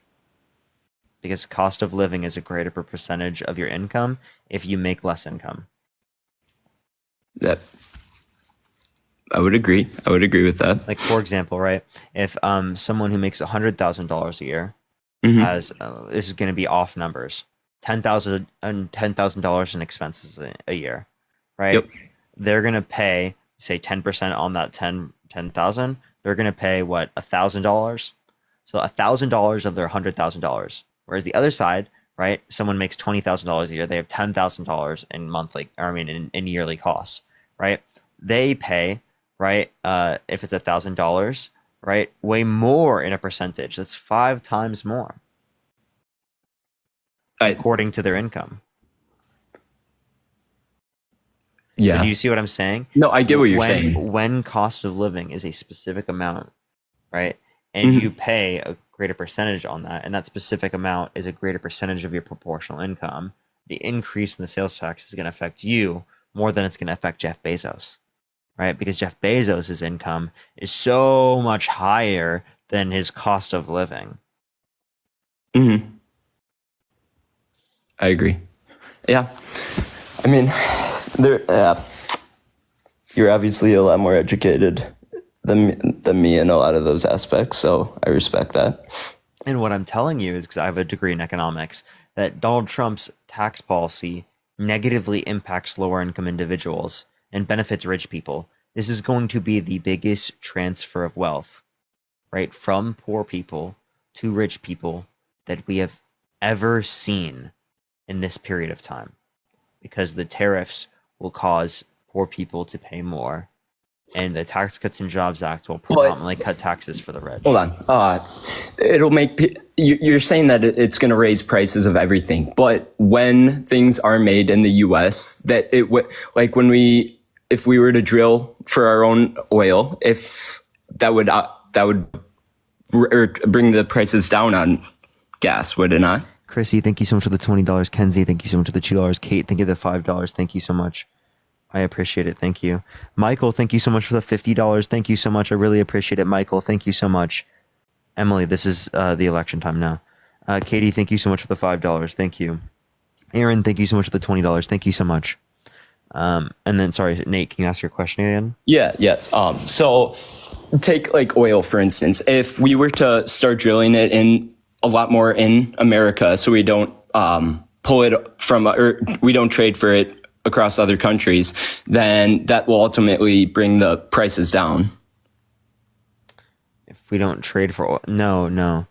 So actually getting it from other countries, right, is what helps us reduce the price of oil, because there's a greater supply of available oil to people who are supplying here in the United States.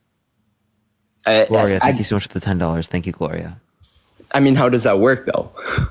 So again, if suppliers in the United States have a lower supply of available oil, that means the price goes up.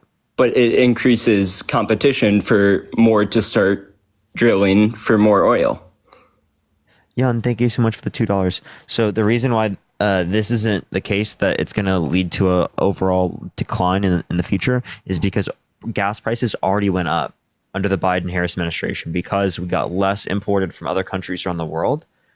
If you want to extend that to happen, it would cause prices to go up, and it wouldn't necessarily cause them to come down very much, the same way that they haven't come down very much here. Yes, we've increased domestic production, but not enough to account for the stuff that we've lost. That's what I'm saying.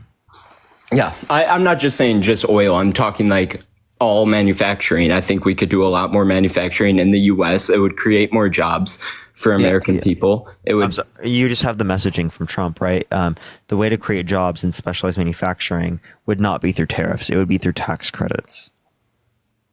Or through like the Chips and Science Act, through like direct investment. It would not be through this. I mean, I think that's not. I don't totally agree with that, because I think what you disagree with. By doing more manufacturing in the U.S., I think that it would create more jobs. So, Yasmin, thank you so much for the $5. More competition. That's how capitalistic. Yeah, so it does not create more competition. It creates less competition because there are less producers. If there's a lower supply, that's less competition. But that's Courtney, not how thank you so much for the capitalism $15. Thank you so much. I really appreciate that. For Devastated, but thank you for all you've done. Thank you so much, Courtney. I really appreciate that. Thank you. It's about the people that, or it's about the companies that sell at the lowest price. So the big companies can still produce all of this, but there can be a smaller company that comes out of nowhere. You know, they create more jobs for people, and they offer a lower price, which ultimately, thank you so much for the subscription, because they need the money a lot more than the bigger company does. So they're gonna. Thank you so much for the $5. So you said that they're going to need it more than bigger companies. That means that they're going to produce more. What you're not understanding is that it is the case that prices have gone up for oil under the Biden-Harris administration. You don't see that as desirable. So are you arguing that an increased price of goods in the United States will be more desirable? An increased price in goods in the No, I'm That's saying what that you just argued. I'm saying that I'm because saying it would if create we were to, competition in the United States. What was that? Sorry. You said you just wanted that because it would create competition in the United States. No, Katie, I'm saying that if we create Megan, more, thank you so much for the $5. if we manufacture Anissa, more thank in you the so much for United $10. States, then that creates more competition for said companies, and then ultimately creating a lower price. Okay, Nate, that's not what happens with tariffs. Right? Tariffs cause prices to go up. I understand you think that prices are going to go down because more suppliers are going to produce, given that the price is higher already, but that does not mean that the price is going to go lower than what it was. Prices will still be higher. Not only will they still be higher, right, but it will take significantly greater time, right, for that to come down and for domestic production to ramp up, insofar as that it will negatively impact lower income individuals. What you're doing will hurt middle-class individuals. It will hurt lower-class individuals. It will devalue the dollar and destroy export jobs in this country. It will cause the economy to be declined in economic growth. But are you evaluating on any of those factors? You've just said more jobs in the United States. What are more jobs in the United States if the overall economy is smaller? Doesn't that mean that there are less jobs in the United States? No, because I mean we're still exporting. Do you think? Would you want a bigger or smaller economy? Obviously bigger. Okay, so then why do you want tariffs that cause the economy to be smaller? It doesn't cause the economy to be smaller. It's not like we are exporting less goods. Yes, it does. Because it actually does cause us to export less because other countries will place tariffs on us.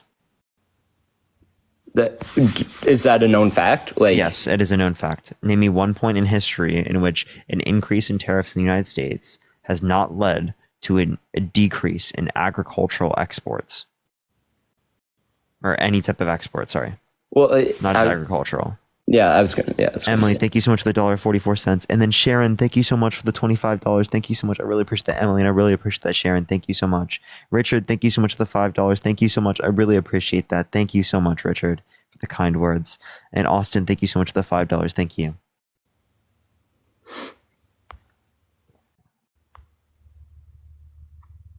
So what were you saying?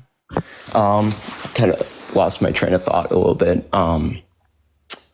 But yeah, I mean, ultimately, I think that creating tariffs it will create more American jobs. I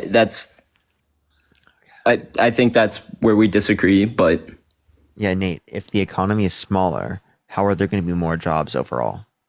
It's not going to be smaller though. Decrease supply. You getting less from around the world decreases supply. But then we let me give you an example. Let me ask you a question.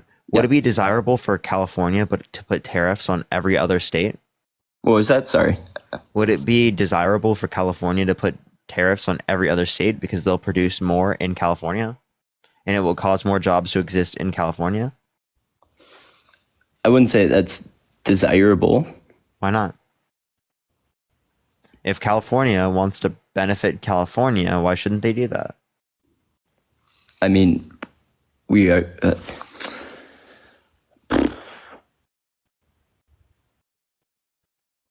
I don't totally get what you're saying. Okay. If tariffs are so good and they cause economies to be better off, why doesn't California place a tariff on every other state? We want jobs in California. We want jobs in. I mean, people are leaving California, but 10 to 20% good tax on all goods going into California. Well, that would hurt the American people then. It would just be hurting each other instead of. So now tariffs are just bad? No, I'm not saying that by any means. I just think that we should be more American based and all the things that I'm saying we should be more California based. We should be more California based. Yeah, which means tariffs on Nevada, tariffs on Arizona, tariffs on Washington, on Oregon, tariffs on Montana, tariffs on Wyoming, tariffs on Texas, tariffs on Iowa, tariffs on every other state in the United States. Because I want California to produce more and I want more jobs for California, right? That's not comparable to. How is it not comparable? Because that's you're trying to take from the states, not from other countries. Oh, okay. So do you think that California would be benefit from this though? No, I think that they would. How about California puts a tariff on every red state? They can't produce everything that they need. But we can. I mean, as a whole. No, we can't. Actually, Nate, that's the issue, is that you just ran into the exact reason why it makes sense to not have tariffs. Because we don't produce every single thing we need here in the United States. And we do not even have a comparative advantage in producing everything here in the United States. It's not desirable to force everything to be made in the United States. For example, tequila. Do you want tequila to cost more? It's a good point. I'll give you that one. Do you think that we get most of our tequila from the United States? No, I get what you're saying. So do you want it to be more expensive unnecessarily because there aren't going to be American producers that produce better tequila? No, I get what you're saying. That's a very good point. I respect that. And I just don't think we're going to come to an agreement. But So again, why shouldn't California put tariffs on every other state? Because they want to benefit California, right? The governor of California, if they want California to do better, should just tariff the rest of the country. well, Produce everything here. Taxes. If you want to come into California and you want to do business here, you're going to have to pay for it. Because we want to benefit Californians. Yeah, I get what you're saying. But you don't think that's good policy? Why not? Sierra, What? thank you so much for the $10. Caitlin, thank you so much for the $5. Jordan, thank you so much for the $15. Thank you so much. I really appreciate that. So for you still flip my vote 6 months ago. Thank you so much, Jordan. I really appreciate that. That's incredibly kind to hear. Thank you so much. Paige, thank you so much for the $10. Jennifer, thank you for the $5. Thank you so much. What were you saying? Sorry. Yeah, I was just saying that clearly you don't want tariffs for other states. So it makes sense to not want tariffs. It would be stupid to put tariffs on between the states. I mean, we are a country. Yeah, but why? Because that wouldn't benefit the country as a whole. Okay. So you only do things to benefit the country overall. Okay. Do you think that leaving abortion up to the states would benefit the country overall? I think that it should be. That's the whole intention was originally for it to be up to the states, but then it got. Do you think it benefits the country overall? I think that every state should be individual. Like, yeah, I don't think every state should be the same. Do you think that every state should be the same? So then they should be able to put tariffs on other states. I mean,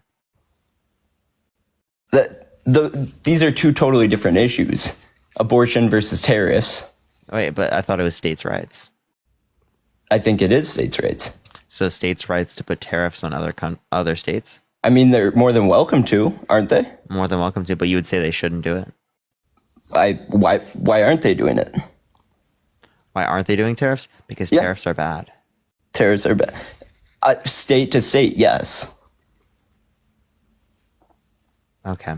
All right. Is there anything else you want to talk about, Nate? No, I respect your opinions and I appreciate the time you took.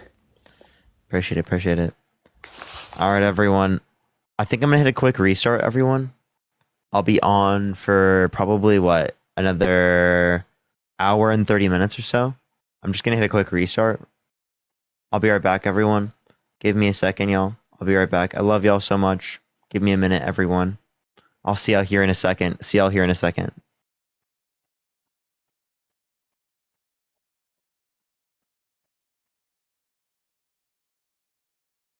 People, I appreciate everyone joining in. How's everyone doing right now? Been better? Yeah, I feel you on that. Hanging in there. Not good. I get you. Devastated. I feel that one. First, the Naughty Chicken. Thank you so much, Alyssa. I appreciate it. Thank you so much. What do we do, Parker? What the fuck? I don't know. I think right now we need to worry on building community. We need to worry on getting people involved, right? We don't stop. We keep going. We keep fighting right now. We don't just sit back for a few years and then come back out of nowhere.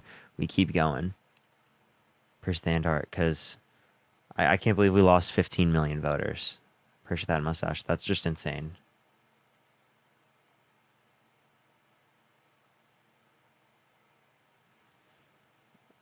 Appreciate the pinch face. Thank you so much. We're gonna start getting people up here in a second. Appreciate the leaves. Thank you so much. I appreciate it.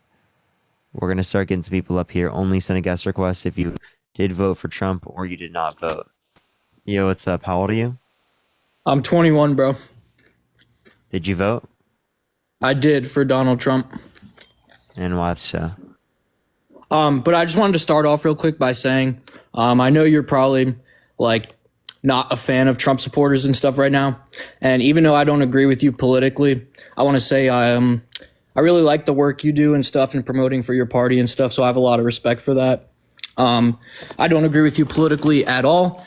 But I have massive amount of respect for what you do and the dedication you have for your party.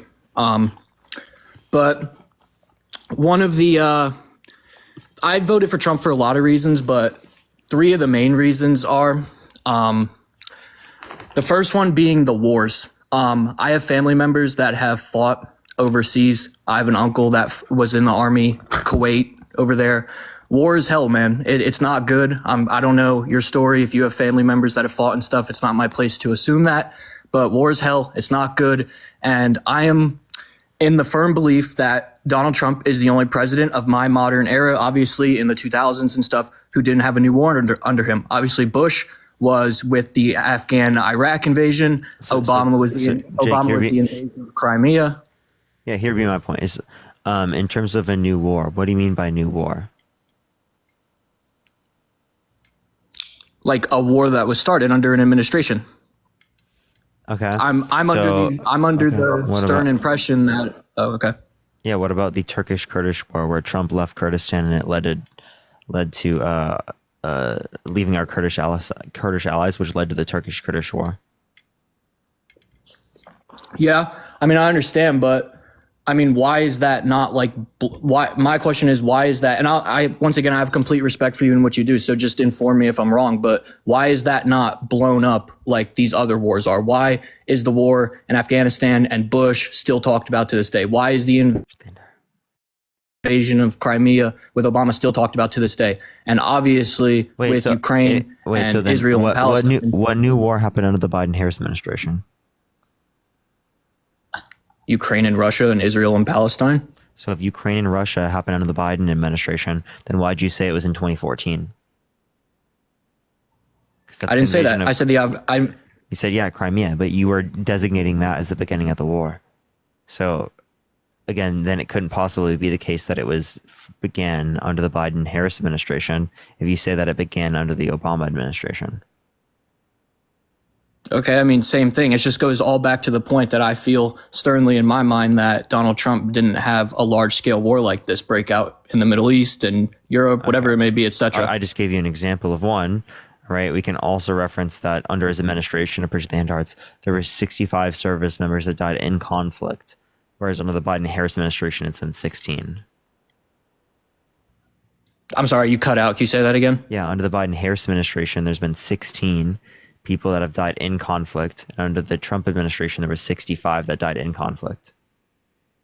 Yeah, man, I don't like death, and I don't like death. I don't prefer death. I don't want to I don't want an argument to be how many people have lost their lives under each administration. Like, that's not what I'm going to base my argument off of. Like, I don't care if one person died under Biden and 100 people died under Obama and 70 people died under Trump and 4 people under Bush. Like, I mean, I just don't like war in general. Like, I'm just not a fan of it in general. I get it, but like, how is this a reason to vote for one candidate over the other? Or why you voted for one candidate over the other when it relates to that both sides have had wars happen under their administration, right? Both sides have had people die under their administration.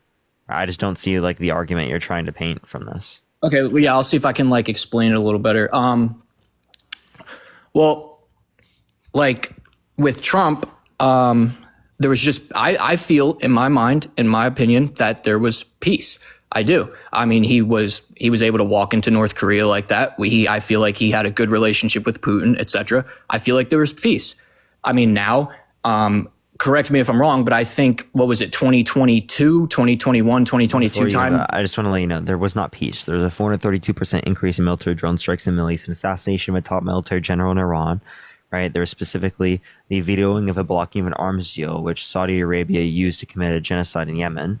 85,000 Yemeni children starved or bombed to death. Right, so when you say peace, I don't know what you're referencing. I'm referencing like large scale war. I mean, obviously, I'm not putting every little thing that happens on even Kamala or Biden or Obama. I'm not putting every little thing on that. I would never just be like, oh, well, I feel like Trump was perfect and nothing happened under him and all these. There was literally a continuation of a proxy war in Syria under Trump's administration. There was the continuation of Afghanistan until the very end. He gave them 5,000 Taliban fighters. Right? We can reference the fact that he pulled out of the nuclear peace agreement with Iran. He pulled out of the nuclear peace agreement with Iran. He left our Kurdish allies. What about the Abraham Accords? I agreed with that. I thought that was great. Which didn't take into account the state of Palestine, which is exactly why it led to greater levels of conflict within the region. Right. He also allowed for Israel to illegally annex the Golan Heights. He allowed for Israel to engage in illegal settlements within the West Bank. Right. There was plenty of things I can point to that Donald Trump allowed for Israel to do that led to greater levels of conflict within the region.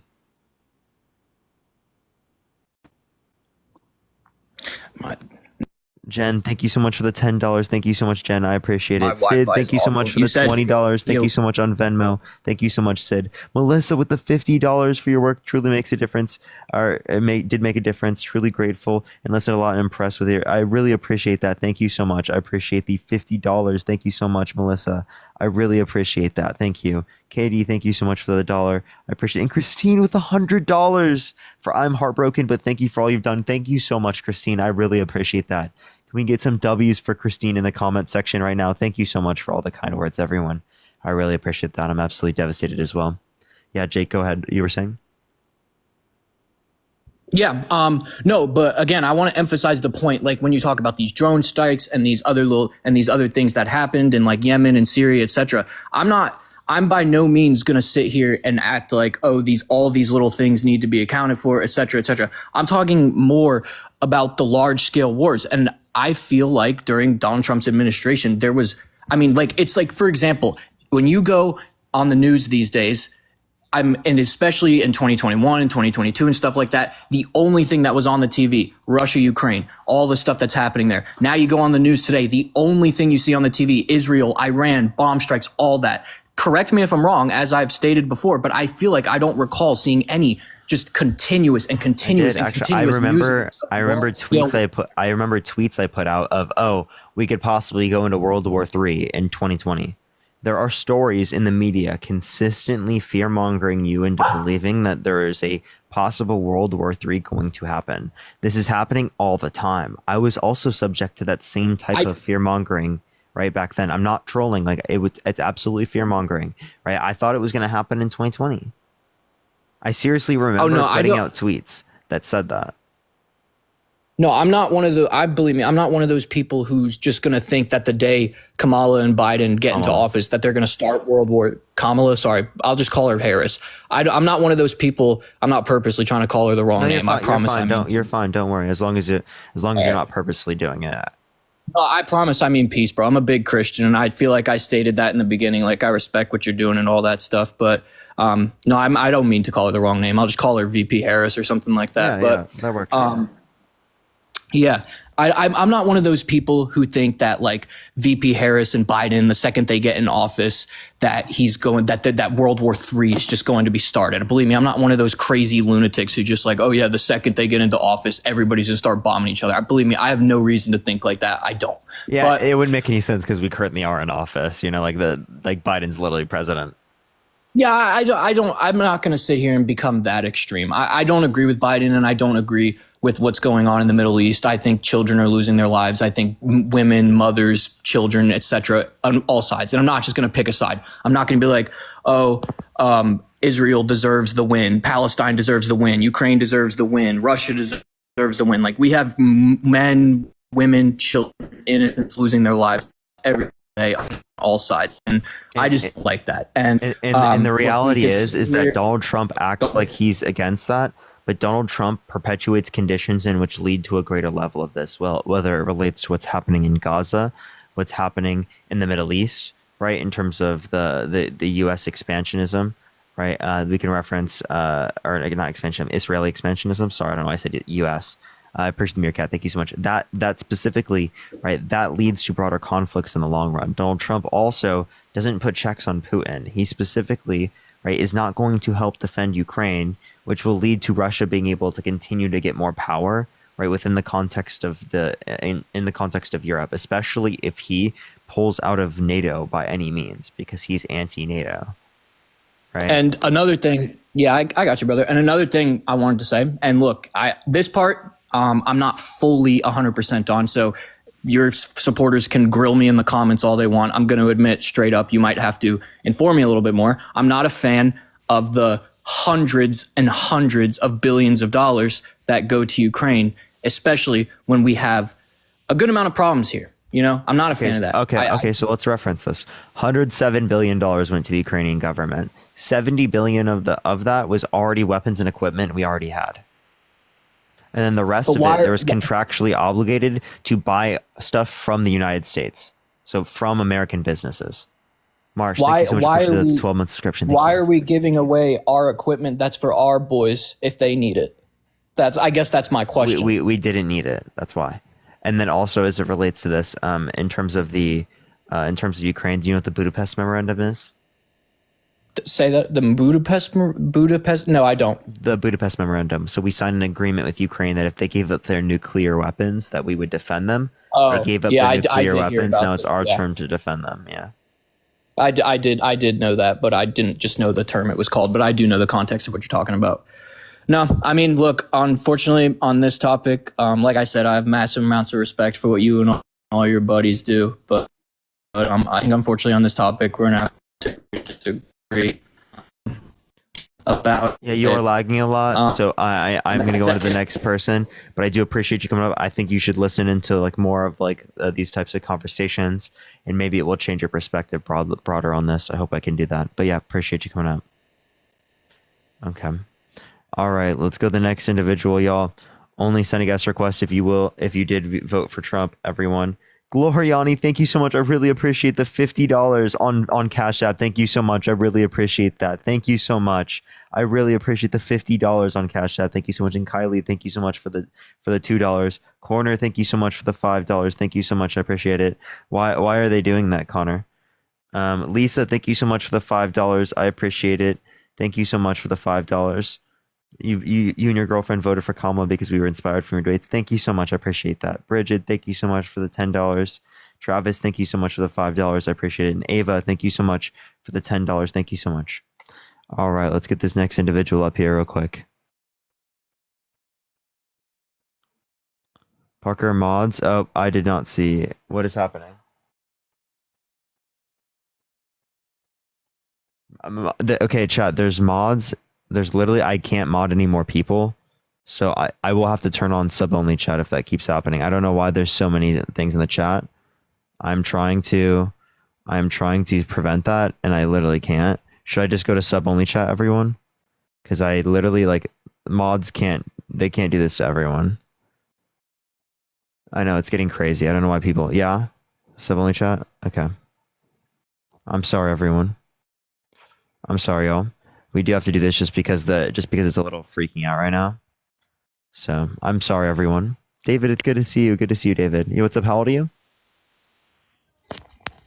Hello? Hello? Okay, let's go to the next individual. Only send a guest request if you did not vote or if you voted for Trump, y'all. Habiba, I appreciate it. Thank you so much for the subscription. Thank you. Like Mike, thank you so much for the $6. Appreciate Lisa. Thank you for the $5 again. Madison, thank you for the $2. Did you vote for Trump? Oh yeah, I did, man. Okay, why Sam? Oh, hey, first of all, I know a lot of people want to talk, but I just want to say I've been following you for a while, man. I just think I just appreciate the conversation you're having, especially I'm a Christian conservative, and I feel like it's really important for us to have dialogue about this because it's really, I don't know, just helpful to get everyone else's perspective and to make sure you're questioning what you believe and not just like believe it because you're being told to. But I just voted for Trump, just me personally, because of probably more from I'm going to say from a moral standpoint, just believing. And when I say moral, I probably just mean more policy wise. Obviously, I think abortion is probably the biggest thing when it comes to like Christianity. Like we just have a hard time of voting against. Or voting for. Yeah, I got you, Joseph. Yeah, pro-life. Des, appreciate the subscription. Thank you so much. So think about it this way, right? As it relates to the context of abortion, push the anti.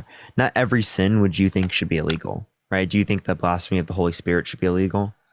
No, for sure. For sure not. So, I mean, obviously, so we wouldn't make every sin illegal. So then it's about your own personal values of how you describe what should be illegal and not. Push that mustache. So seemingly religion would have no impact on that. You could think it's wrong, right? But that doesn't change whether or not you think it should be illegal, right? The same way that fornication shouldn't be illegal even though it's a sin, or cheating shouldn't be illegal even though it's a sin. Yeah, right? fair enough. Totally. And Jesus talks a lot in the Bible about providing for the poor, providing for the sick and the people in need. And like to be totally honest, Democrats are significantly more likely to actually show up when it relates to those particular things, like provide social programs for people. Yeah. No, I mean, I definitely view that. I just, from my experience, and I would love for you to speak on this. I think in general, from what we can see, anyone who subscribes to more just biblical way of thinking, it feels like the people on the left, or what I would say the Democratic Party, is more just progressive as a party and seems to be moving in a direction that seems very contrary to Scripture in some ways. And I feel like it's hard. I think that's where a lot of conservatives got a little bit nervous about this election, or even people who are just Bible believing Christians, is like they saw the left and it's like, feels like some of the rhetoric when it comes to abortion or maybe even LGBTQ rights and just some of those different things are moving in a more progressive. None of those things progressive Christianity is a thing. None of those things conflict with Christianity. It's just the interpretation that you choose to want to take from Christianity. Sure. I mean, and again, there's so like literally providing rights for people who are part of the LGBTQ community should be something a Christian wants. Oh yeah, you think for that sure. people who commit fornication should also have those rights, personally believe. Yeah. So like literally, you cannot view gay intercourse any different from straight intercourse as it relates to this. Right? There's no reason to view the difference, Nicola prescription. So there's no reason to treat differently based on that. And then in terms of abortion, again, right? I think that there actually would be arguments you could give to say that you should leave it up to the individual. And I mean, it depends on the scenario that you want to provide. Columbia prescription. For example, if you are pro-life, you want to restrict people's ability to get abortions, correct? Wait, say that question again. I'm so sorry. If you're pro-life, you want to prevent people from getting abortions, right? I think, in general, obviously, you have the exceptions, but the idea is that you would, yes. Yeah, and generally you would, right? So is God pro-life? I mean, I would say yes, but I probably, really? I've watched your lives for a while, so I probably know what's coming next. But yes, I would say yes, he's pro-life. But he doesn't prevent people because they have free will, right? Yeah, for sure. So seemingly he disagrees with it, but he allows for it, right? Yeah, sure. So if God isn't pro-life, why are you? Well, no. I mean, he just because he allows something to happen doesn't necessarily mean that's his heart's desire. I mean, I think there's a very big difference between God creating something with individual will and what he desires versus what he's actually going to use his authority for. And I think it's important to recognize the difference of just because. I mean, obviously, the argument comes down to the all powerful, all good. It's I believe he's all powerful and all good, but at the same time. Because he's not going to interfere with someone's free will, even though there are examples of that in Scripture. But that's a whole other conversation. So if we should be like God, and God does not intervene in free will, why do we? And that's a real question that you can ask yourself. Well, we're not supposed to be like God. We're supposed to be like Jesus. I mean, obviously they're the same person. Right? Yeah, of course, the Trinity. But God, I think did Jesus prevent people from murdering others versus Scripture? I mean, I don't think, as far as I know in Scripture, no, he didn't actively stop someone, but I think he probably would have commanded something, or he upheld the moral law of the Old Testament and would say that murder is a bad thing. So he can prevent and he chooses not to. So you can prevent, and if you choose not to, how is that bad? I just think that in good conscience, when I have the ability to vote for something that I feel is morally wrong, I don't feel like there's any way for me to get around that. I just would you vote for adultery being illegal? No, I don't think I could. That's you, right? That wouldn't make sense. You're right. I see what you're saying. You'd be with me when arguing Trump for president 2024, right? I see what you're saying for sure. Yeah, I guess it's hard for me to draw a similarity between the two. I see what you're totally saying. I mean, logically, I'm following. I just feel like the particular instance of abortion seems to be very egregious to me. But I mean, I do at the same time. I have to backtrack a little bit because maybe I do fall where the Republican Party seems to be leaning right now, which is leaving it up to the individual states. But inevitably that restricts people's access to abortion, right? Inevitably speaking, women in certain states would have less control over what they can do with their bodies comparative to women in other states. Yeah. Right. And that's not an intuitive thing. So like my point with this would be is that there is nothing in the Christian Bible that says you need to make it illegal to get access to an abortion. Yeah, And but actually there are instances in the Bible where it tells you to get abortion. Like where you specifically drink bitter water so it induces an abortion, right? If specifically the woman cheats on the man and becomes pregnant. Yeah, I'm not sure what exactly that's referencing. I would assume where is that? Just out of curiosity. Like, are you talking about Testament? I mean, sure. Yeah, go for, or just like, yeah, it's in the Old I don't, Testament. I mean, I don't really feel like scripture really backs the idea of abortion being acceptable in any circumstance. Which is why, again, personally, and maybe again, you can help me. You probably already have. I think you've already Pretty sure covered it's it really Numbers. Here, let me click on this. I'm pretty sure because it's been a minute since I clicked on this. I'm pretty sure it's Numbers 5. Wait, hold up. Okay, when a woman is accused of adultery who was innocent, drinks the bitter water, even if she was previously unable to conceive, she will now conceive and give birth to a male. Okay, wait, hold up. That's a different verse. Yeah. I think now that I know, I actually know what you're referencing to. I know that's actually in there. I think I just wanted to be reminded. It's within the same scriptures. I would just have to see which one. It's in Numbers 5:11 though.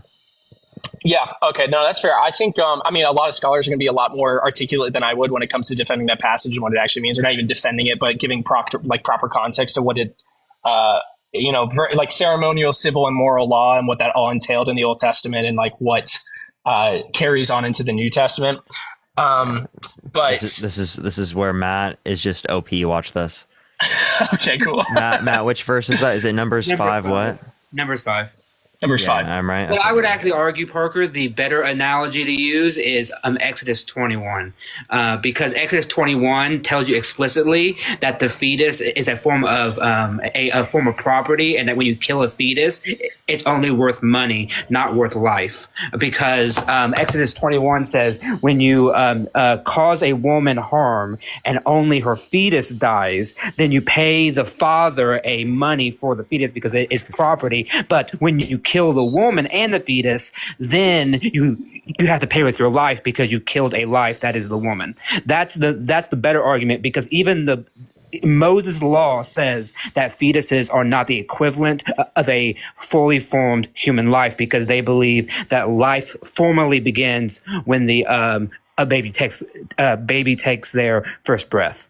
So that's the better argument. Your own Bible doesn't even support the idea that thank you so much fetus for the Leon. Thank you so much. Thank you, Columbia. Hey, W. Well, I mean, I don't know if I agree with that in the sense of when you have scriptures that also reference, like, in sin did my mother conceive me, for I'm fearfully and wonderfully made, naked I came from my mother's womb. We're referencing to the idea that life begins at conception and not from the first breath. No. Life could begin somewhere, but it doesn't hold value until first breath. That's the point. Okay. No one disagrees that life doesn't begin at conception, right? I don't disagree with you that God, if I believe in God, that God makes you in the mother's womb. But Moses' law makes it explicit that the value that is placed on a human is not equivalent to that of an adult outside of the womb, because when you kill a fetus, all you have to do is pay a ransom to the father, because that is seen as property. But when you kill a woman, then you must pay with your life. Okay, that's interesting. I've actually never heard that. I feel like it's still seems like, even if it was something in the Old Testament Mosaic law, I'm not sure what the applicability could be found, at least now. That seems at least like an older way of thinking that obviously the Bible describes. But well, see, that's the problem, though. This is not a ceremonial law either. This is the moral law, because God is telling you what something is valued as, right? This is not a ceremonial thing. This is not anything that we can divide up. This is Exodus 21. It's the same passage that has the law about slavery and things like that, because God is telling you what value other beings have. That's why he tells you that slaves have less value. And then at the very beginning, you can like own people as Exodus slaves. You 21, can beat them insofar Yeah. as that they recover after a day or two. It's the same type of Exodus. Yeah, and so this whole ceremonial moral law distinction does not apply within the Hebrew laws because they don't see it as any different. That's a later conception that does not even show up within the Old Testament. So you can't really separate it out because God is saying the moral way that we view fetuses is as property, and that's straight from God's mouth. Okay, well, hey, I feel actually pretty ill-equipped to honestly defend anything that I would believe, so I'd have to do some more research on that. So I feel like this probably would. You've given me a good amount to actually research, so I feel like I want to make room for anyone else who actually voted for Trump. So I appreciate you guys having me on here, Parker. Honestly, yeah, dude, you're like one of the smartest guys I've ever seen on this app. I think you're incredible at what you do, and even though I disagree with like maybe some of the things that we've concluded on, I think that what you're doing is actually really important. And I don't know. I just applaud you for I know we would disagree, but like I applaud the wisdom and honestly the smarts that God has given you, even though you I don't think you subscribe to the idea of either theism or atheist. Yeah. But dude, you're smart as a whip. So it's pretty cool. But anyway, I'll get off, but I appreciate you, man. Appreciate you coming up. All right.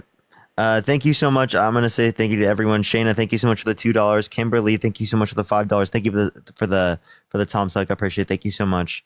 I appreciate it. Tree, thank you so much for the $15. Thank you so much. I really appreciate that. Thank you so much. I absolutely will definitely try to do that. Thank you for the sunglasses as well. Allison, thank you so much for the $2. Thank you so much.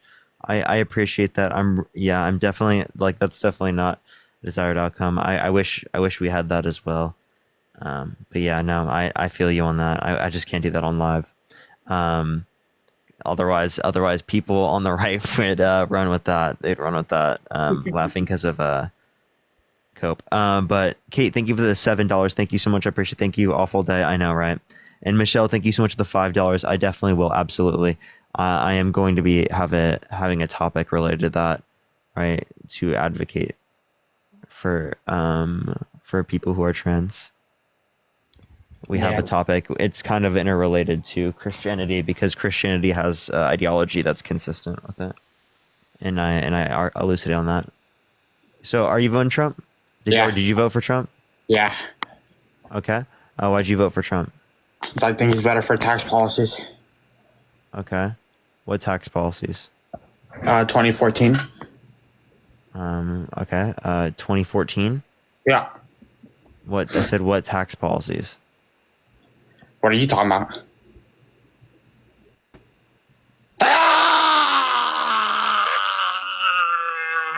Don't kick me, please. Please, no.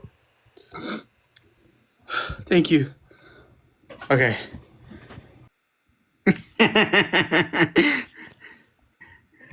Some people, I tell you, Parker, some people really need to a prescription. Thank you so much. Go read a book or something. Like it's just. I know, right? It's getting brutal out here. It's getting brutal in these streets. Yo, Tony, are you voting Trump? Hello? Okay. All right. Let's get this next person up here real quick, everyone. Chad, what topic should I do tomorrow? Do I continue to do something political, or should I go to social advocacy? I'm gonna be honest with you, Parker. You should do another topic tomorrow besides politics. I think people are kind of burnt out. I am. Description. Thank you so much. I personally am just burnt out. Yeah, I have two ideas. I was either gonna do the body count one for misogyny or the why is being gay wrong topic to do God and homophobia. And I suggest the body count only because did you see the tweet that I sent you? Oh, Dark-Sided with the dragon! Oh my god! Oh! Can we get some W's for Dark-Sided in the comment section right now? Holy shit!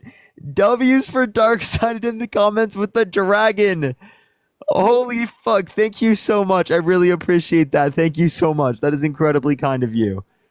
I love you too, brother. Love you too. Thank you so much. I really appreciate that. Thank you so much, Dark-Sided. Yo, W's for Dark-Sided in the chat. W's for Dark-Sided. Oh. Yo, what's up? How old are you? I am 34. Are you driving? Yes. Hello, darkness, my old friend. No, but what I was saying is, did you see the a tweet that I sent you? No, what tweet? I haven't looked at it yet. Nick Fuentes. What did he say? What did he say? Oh my God, he went on this rant about this misogynistic rant about him now controlling women's bodies. Oh yeah, I did hear about this. Train thing at $2. Fucking thing I've ever seen. Oh my I know, God. it's actually disgusting. I have never in my life, Parker, been so angry at a fucking video. Seriously. I bet, like, I'm going to look at that after. That's going to piss me off. No, oh Parker, my God. I already know it's going to piss me off. It will piss you off. Like, it made me, like, viscerally upset. Rich, are you voting Trump? Or do you vote for Trump? Prescription, appreciate the flowers. Thank you so much. Not actually. I just wanted to say that you did your best. You give the best arguments I ever heard. And I'm from Mexico, but I'm really sorry, and I admire you, Parker. I hope you get better because I really enjoy your debates. You're so strong, so solid, and thank you so much for all what you've done. I'll keep watching you. Thank you so much. Thank you so much. I appreciate you. Thank you. Oh, they were so very nice. Bella, thank you for the subscription. I appreciate every single one of y'all. I'm going to be doing a bunch of different topics, like to let y'all know, because I mean, I have time to explain it right now. I do religious-based topics, social advocacy. We do a lot of other stuff here for Standard other than politics. It's just been a lot of politics, and I really put myself into it a lot because I wanted us to be able to change the outcome of the election. Per subscription, thank you so much. We weren't able to do that, but I mean, we're going to be doing social advocacy.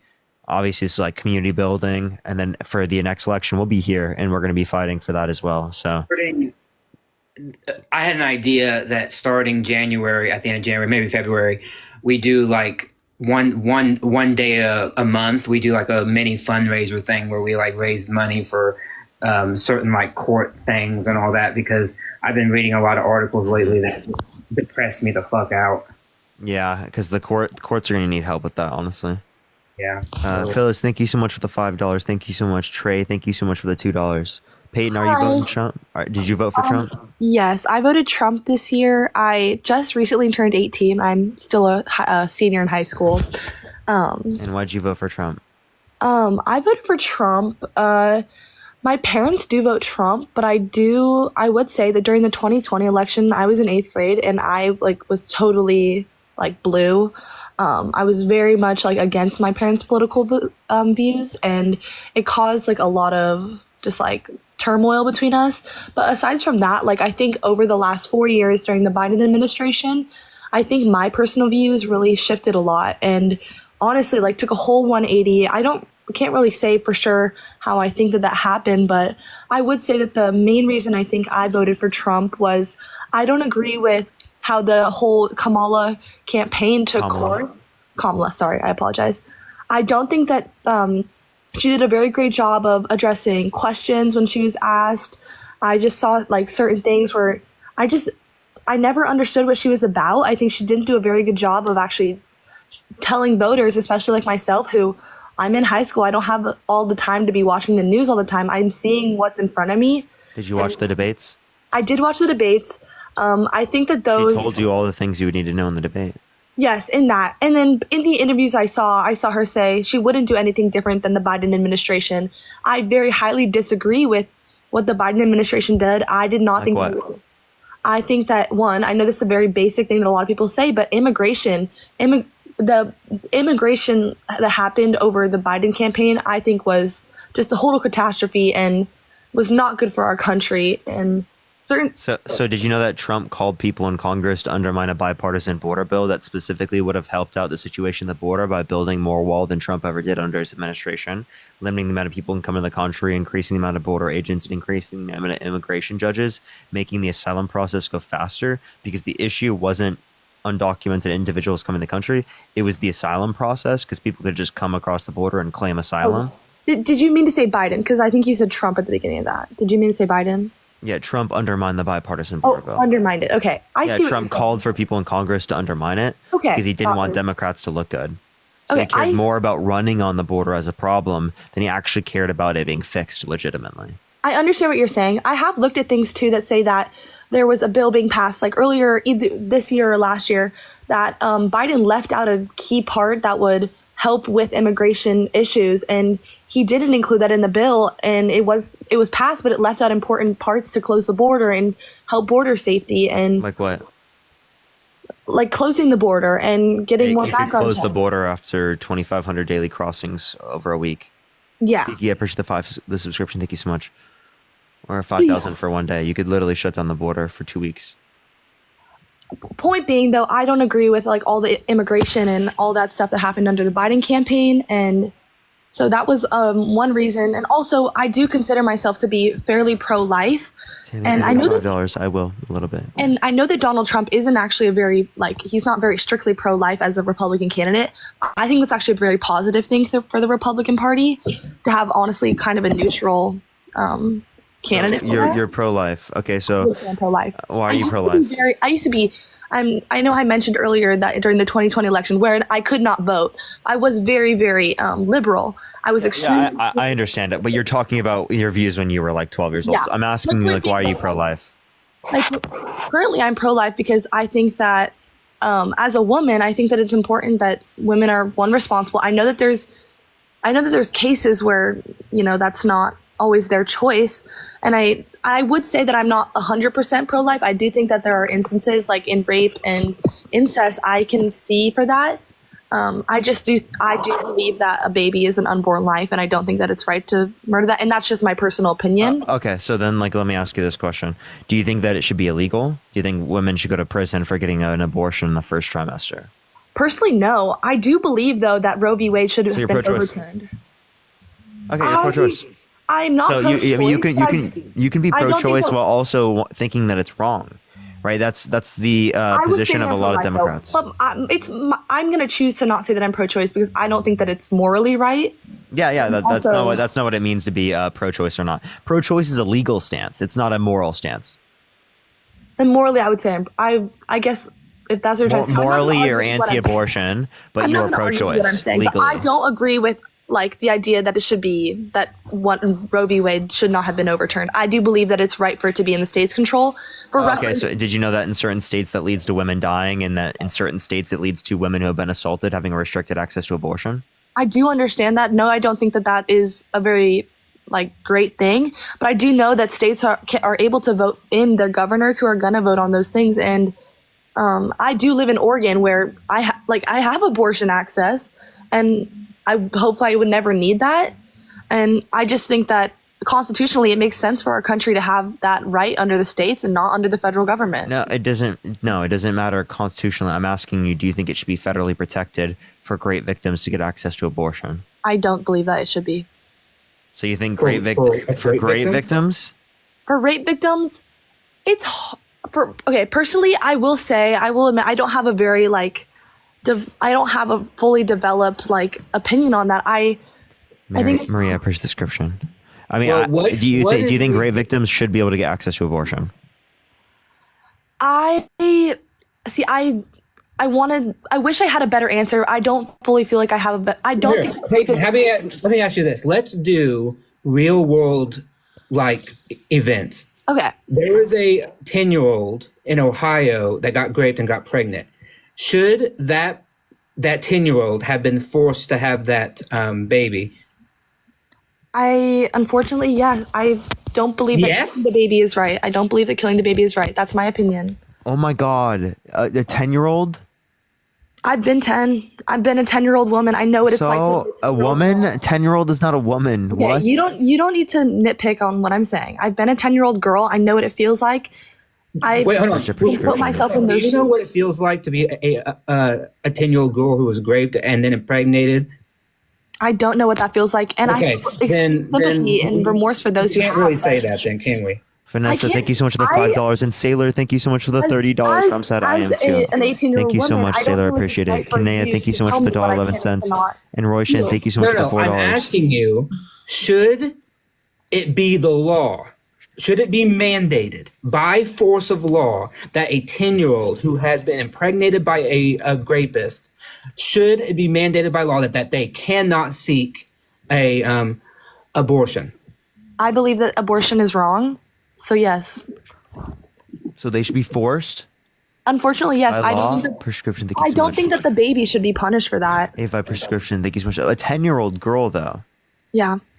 Sorry, Bear. Thank you so much for the subscription. How can you If just the, wait? They didn't Can I cause say it though. something? Maria, thank you for the subscription. So do you think if someone Fortunately, actually, very fortunately, I've never been raped, but I have been a 10-year-old girl, and as an 18-year-old woman now, Seen a I can say prescription. I can say pretty confidently that 8 years ago, if I were to be in that situation, as who I am as a person, Ran a I would actually be prescription. very grateful that I didn't kill something. Like I would a non-sentient probably- embryo? I That's my have a personal- question, that's my Peyton. personal Peyton, I have a question. experience. If you were in a burning building and you could either save two, like 5-week embryos or one newborn baby, which would you rather save from a burning building? This is similar to that one, like track situation. Yes, yes, it is. I know that when I did that situation, I chose to not save 6. I chose to not intervene. So Appreciate the subscription. Thank you so much. Yeah, I'm not talking about intervening. Victoria, appreciate the subscription. Thank you so much. It's either you save one or you save the other one. I appreciate the guess I- subscription. Thank you so much. this is hard. I don't feel like this is a very actually valid. I don't think this is. He's testing your morality. Victoria, So appreciate you the have subscription. to Thank answer you the so question. much. By the way, she said that she wouldn't pull the lever to go over I one wouldn't. person to That's- save 6. Yes, Cool. I that's- appreciate the subscription. Melanie, thank you for the subscription. That's a very still valid take. You know. Okay, but yeah, go. What were you saying? What was your response to what I said? Think of the corgi. Thank you so much. Okay, so can I clarify? So you say I could either save 2 born babies or 2 fertilized. No. Ariel, thank you for the subscription. So either that not the two, question? either 2 5-week embryos, right, Okay. or one newborn baby. Which would you rather save from a burning building? I don't understand. Okay, I will give you an answer, but not because of reason. I don't want it to disprove my point. Appreciate the subscription. I'm gonna be totally honest. I don't see how this is actually a very He's valid. testing your morality. I get it's morality, but I want to say that. Okay, I will give you my answer, and you can use it as like a gotcha because that's not what I'm trying to be about. I will say I would probably in the situation save the born baby. Okay, if that's what you want to hear, I will say that I will save the born baby. Okay, but okay, Peyton. What that tells me is you value a born baby at least 2 times more than you value an embryo. So how can you say Wouldn't that? you agree- Appreciate the okay. subscription. Thank you so much. So then what you're saying is that something between the embryo, right, and the newborn baby makes it more valuable, right? And what is that? I would say I can see the point you're making, but I still think that it is my moral stance that I don't think you're going to disprove. No, don't think you're I gonna understand, change but my like, mind. what is that value that makes it more valuable? What is that quality that makes it more valuable? Think of the cap. Think of the subscription. Think of Dissery. Okay, I'm going to answer your question because I think you're trying to have an honest discourse, but I will be honest, I don't think that you're going to change my mind about this, but That's I'll fine. say- I think I will. I don't think you will, but I will have this discourse with you because morally, I'll mention, I know this is not a very exciting, but I'm a Christian, so that's the We way just I had will this think, the way I do believe, and I'm going to be pro-life, but I will answer this question for you because I think you're trying to have a productive discourse. I think that obviously the difference is that one thing is breathing and one is already living, having a breathing heart. Although I think No, that none both of those are living- relevant. None of those are relevant. What's relevant is this, y'all. Let me give you an But what's the example. difference is your question. Yeah, I'll give you an example to be able to see this. Okay. A family that has an individual in their family that's brain dead. Is it okay for that family to choose to pull the plug, or are they murderers? I would say that if someone's brain dead and has no chance at becoming alive again, I can see someone's Wait, reason. but their body is cellularly alive, right? Their heart is still beating, right? They're still breathing. I think there's a huge difference between someone that's brain dead and some like an embryo that has full potential of living if it's remained untouched and still remains in a woman's body. I don't think that that's actually So very again, the brain dead plausible. individual I don't is still think that's a very living. good comparison. No, Shirley, I appreciate the subscription. Thank you so much. So the brain dead individual is still living. It still has a heartbeat. It's just the difference is that does not have a subjective experience anymore. The brain dead individual will never have a subjective experience again. Like choosing, but I would still choose a newborn baby. Exactly my point. So it's not 6 weeks. So when is it? Like when is my Yeah, when point is your of- standard for when it's more valuable? You said it was 6 weeks. Now it's not 6 weeks. Well, I guess 6 weeks is what a lot of like laws go by, but Okay, that's not a good law though. That a lot of people don't know they're It's pregnant. totally arbitrary. Like, Yeah, there's not like a There's equality. nothing about a 6 We're week we're or using something. equality. We're identifying that like if they have subjective experience, then they're valuable. Emma, thank you so much for the $2. Thank you. Is there I know any it's way we really can sad. move on from the abortion topic? I guess my whole point is I think that it's right that abortion is under the state governments instead of the federal government. I do agree with Roe v. Wade being overturned. Yeah, but that restricts women's access to abortion. Do That's you not good. agree with Donald Trump then basically saying that he could use the bureaucracy to limit Jen, thank you for $10. various abortions, even those that are in legal states, so like in California, New York, Minnesota, states like that, because he has said that he's open to pulling the FDA a validation for the pill. He's open to rescinding the emergency laws that allow women to access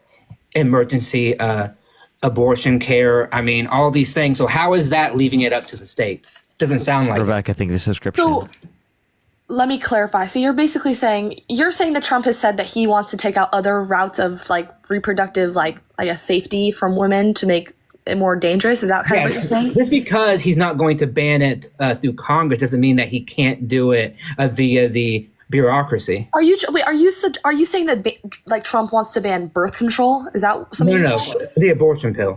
The abortion pill. Mifepristone. The abortion pill is the number one way. It's the number one way that women seek first trimester. I personally have no abortion. problem with Plan B birth. Like That's not what we're talking about. Okay, That's not but you're asking my opinion on what Trump thinks about that. He has said he's open to revisiting the FDA approval for this pill. The FDA has made I highly doubt that would ever pass, especially. Well, hold on. Well, no, it doesn't have to pass. All he has to do is appoint somebody to lead the FDA who agrees with it, and then the FDA will put out a memo that will rescind the approval. I personally don't think that that's likely. And that's my personal. Like, Hold on.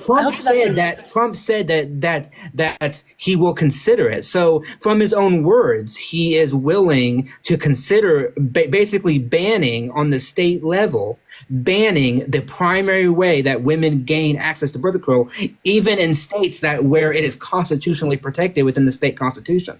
How is that leaving it up to the states? How is that leaving it up to the states? Well, I'm specifically talking about abortions as removing. I am talking about abortion. The pill that is an abortion. It's the exact same method. I mean, it's the same process. It's just done chemically rather than I just feel like this. I don't feel like this is productive because I'm just saying that I do agree with Roe v. Wade being overturned. So it's productive if that's one of the reasons why you voted for him. Yes. Okay, then it's very productive then because this is one of the primary reasons why you voted for him. Yes. Right? Actually, okay. Yeah. Well, honestly, it was a primary reason I didn't vote Democrat because I don't agree with like the Democratic stances on that. Well, let me say this. If his administration starts to target abortions federally, will you then say that you were wrong and that you maybe not totally not support him, but that you are disapproving of that because you believe that it should only be up to the states? So if they start to target abortions federally, would you go back and say that what he's doing is wrong? Yes, I would actually. I would have a problem with that. I would have a problem with that because I would say that my stance on abortion is not simply like I would say that my stance on abortion. I would put it quite separately from my idea that I believe that it's right that it's under the states, if that makes sense. I do think I would disagree with that because I don't think that it should be federally banned. I think that it's right that it's under the states. All right. Well, I think you'll be very surprised next year because I do think that is likely to happen, that the federal government under a Trump administration will definitely try to do it. Whether or not they'll succeed, I don't know, but I think they will try. So I think you'll probably be coming back on Parker's channel and you'll have to eat your words because Trump wants to put people in power who do want to get rid of that. So I'm just saying Trump speaks out of both sides of his mouth. So that's the problem. Okay, but what's another reason why you voted for Trump? I would say another reason is that I just think that the Democratic Party as a whole has like polarize people extremely hard. Even in this like live stream, I'm just seeing people saying me like I support rape, or that like I just know that You are voting for a rapist. Oh, this is a big one. Identity politics. I don't agree with identity politics, and I think that is a huge reason why Kamala lost her. I'm not going to vote for someone just because they're a woman. And That's not what we were asking. No one mentioned that. That seemed to be a big part of the campaign. No, it though. wasn't. When was it a part? She never said that. Not once. She made many directed calls she to didn't. women. Yes, she did. She never said that she herself, like, you should vote for her just because she's a woman. She might not have said those words, but they were definitely insinuated. And the whole thing where people being called like garbage if they vote for Trump, this whole idea that you're suddenly a horrible person if you vote some way, I think it made a lot of $10. not No, wanna wait, vote. no one's saying that Direction. no one's saying you're a horrible person. We're just saying if you know that this is true, then yeah, you probably are a horrible fucking person. People are definitely saying that actually. Yeah, if you know that he's a rapist and you're still gonna vote for him, yeah, I think that you're a horrible person. Unfortunately, and I know this Amanda, might be think hard of $10. to hear. Thank you. This might be hard to hear, especially as Yeah, a think of woman. $5. I never, ever will support rape, but I definitely support having an actual leader in office. Wait, even even if he's a rapist. Unfortunately, I don't think I'm voting for like a partner in life. I'm voting for a president, and I think it's that serious. Oh my God! So you would vote for someone held civilly liable of sexually abusing a woman? Actually, yeah, because it's not about emotions. It's 100%. Okay, would you vote for someone held civilly liable of sexually abusing a child? I probably wouldn't do that if they were convicted of that. Okay. So what is the difference between the victim being a woman and the victim being a child? That means you'd vote for someone who raped one but not the other one. Sammy, I appreciate the subscription. What's hard about that is because I don't think that it's right to vote for someone simply because of their personality. It's not about emotions. We're not saying just To personality. We're vote- saying like to why vote would you? based on emotions, Why would to you vote based vote? on- Wait. You're not answering the question. Why would Yeah. you vote for a man who raped a woman but not if it was a child? Appreciate the subscription. Thank you so much.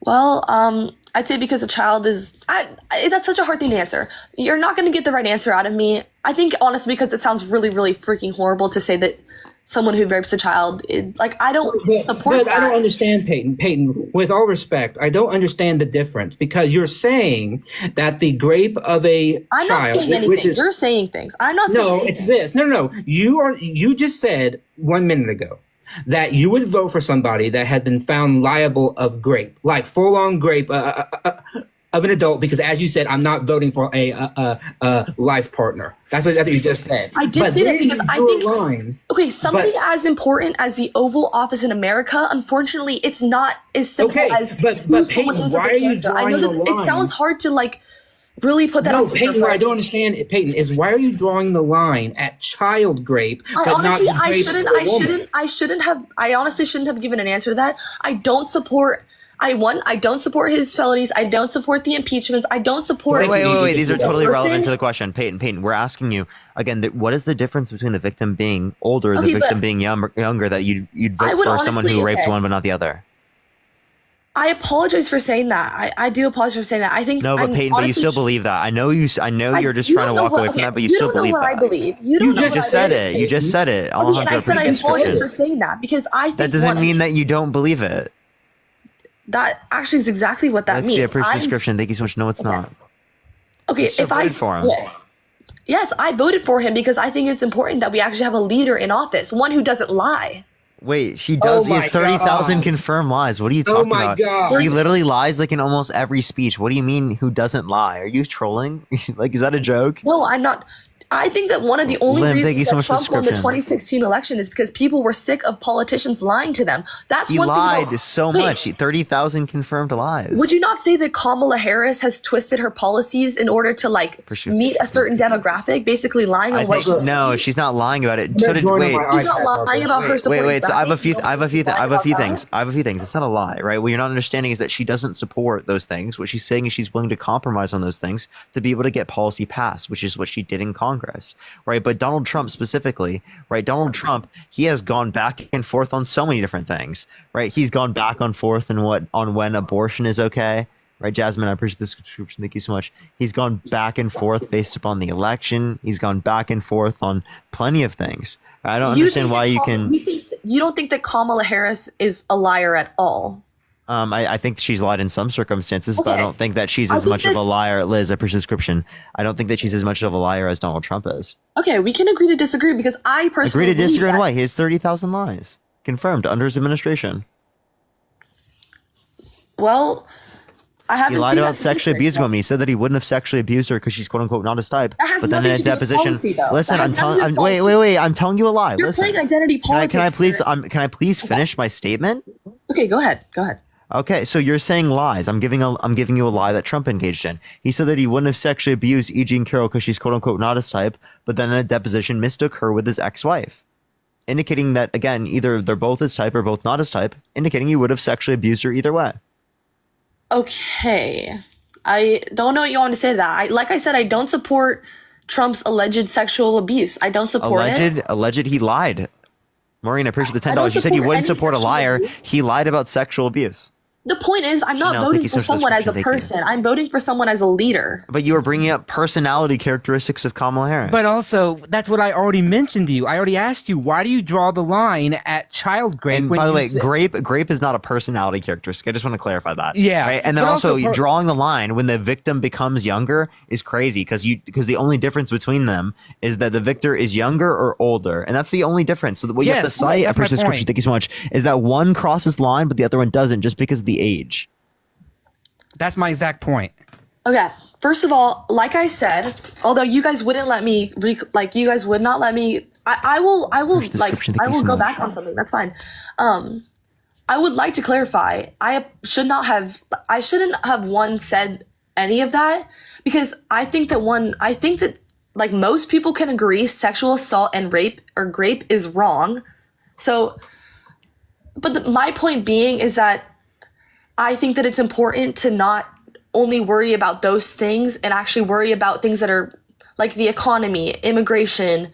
We like do, and healthcare, I all can those give you arguments on the economy, immigration, healthcare that outclass every single one you can reference. I guarantee you can't mention me 2 Trump economic policies he influenced to get passed that you like. You can't tell me his housing plan, right? You can't respond to the fact that he called for people in Congress to undermine a bipartisan border bill that would have built more wall than he built under his administration, increased the amount of border agents, limited the amount of people coming to the country, and specifically, made the asylum process go faster. Dog shit, right? But just clarifying. But what economic arguments are good for Trump? I feel like I agree with one drilling. Your whole claim about there's more oil being drilled now. I don't believe that that's true. I believe that there was Energy more. Information Administration shows you're wrong. Look up U.S. oil production. It's higher right now than any point One. in American history or of any country ever. Inflation is okay. I can't give you policies off the top of my head. All I know though is that inflation right now is absolutely insane, and I know that under Trump it was so much better. And if Kamala is saying that she wants to do everything the exact same that Joe Biden did, how is that going to work for like the average American who can't keep up with the growing inflation? Inflation wasn't caused by the Biden-Harris administration. It happened globally everywhere around the world. Inflation right now is the same rate as what it was in 2018. Not only that, but that's dealt with by the Federal Reserve. So again, you don't know anything about how inflation works. You're just saying because it went up, it was caused by them. That's not reason to believe that it was caused by them. The same way it isn't reason to believe that the 14.8% unemployment was caused by Donald Trump just because it happened under his administration. Yeah, I appreciate this conversation. I think it was a little unproductive at times, but I have to go eat dinner, which is a stupid excuse, but Okay, all right. thank you. It's not stupid. You got to eat, so it's okay. Appreciate the handout. Thank you so much, Level. All right, let's get this next individual up here. Only send a guest request if you will be, or if you did vote for Trump. You got to change your verbiage. Yo, what's up? How old are you? 21. Hey, not gonna lie, I'm just gonna be real. I only voted for Trump because I kind of didn't want to see kind of like you and like your little buddies. Like I kind of wanted to stop hearing y'all on my For You page. What? That doesn't make any sense. If anything, I'm going to be on the For You page more talking about this. Nah, you just kind of aggravating. Push the hand up. Why are you in my live right now, and why'd you join the guest box? I just thought it was funny. So then, you know what's funny? You What's could have funny? blocked me. You could have scrolled, but I show up on your For You page so much because you love my content. You're a No, fan. I just no. Honestly, Connor, how does it feel to be a fan? Hey, let me speak. Let me speak. Hey, let me speak. Let me speak. Let me speak. You've literally been in my live Hey, let me for speak. over 30 minutes. You know you've been in my live for over 30 minutes? Hey, let me speak. Let me speak. Hold on, let me speak. Let me speak. Can I speak, please? Can you stop talking? Can I speak? Can I speak?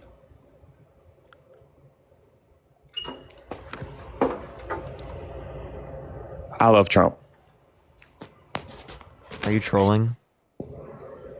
Not gonna lie, yeah, I needed some content information, not gonna lie. Okay, let's go to the next individual. Only send a guest request if you did vote for Trump, y'all. Hi. Kenan, thank you so much for the $25. Thank you so much. I appreciate it, Kenan. Thank you. KT, thank you for subscription. Are you voting? Did you vote for Trump? Yes. Oh, I said. Oh, how old are you? 18. What's your birth year? 2001. Wow, that was terrible math. MAGA math. Jesus Christ, dude. 2001, 18? Fuck, dude.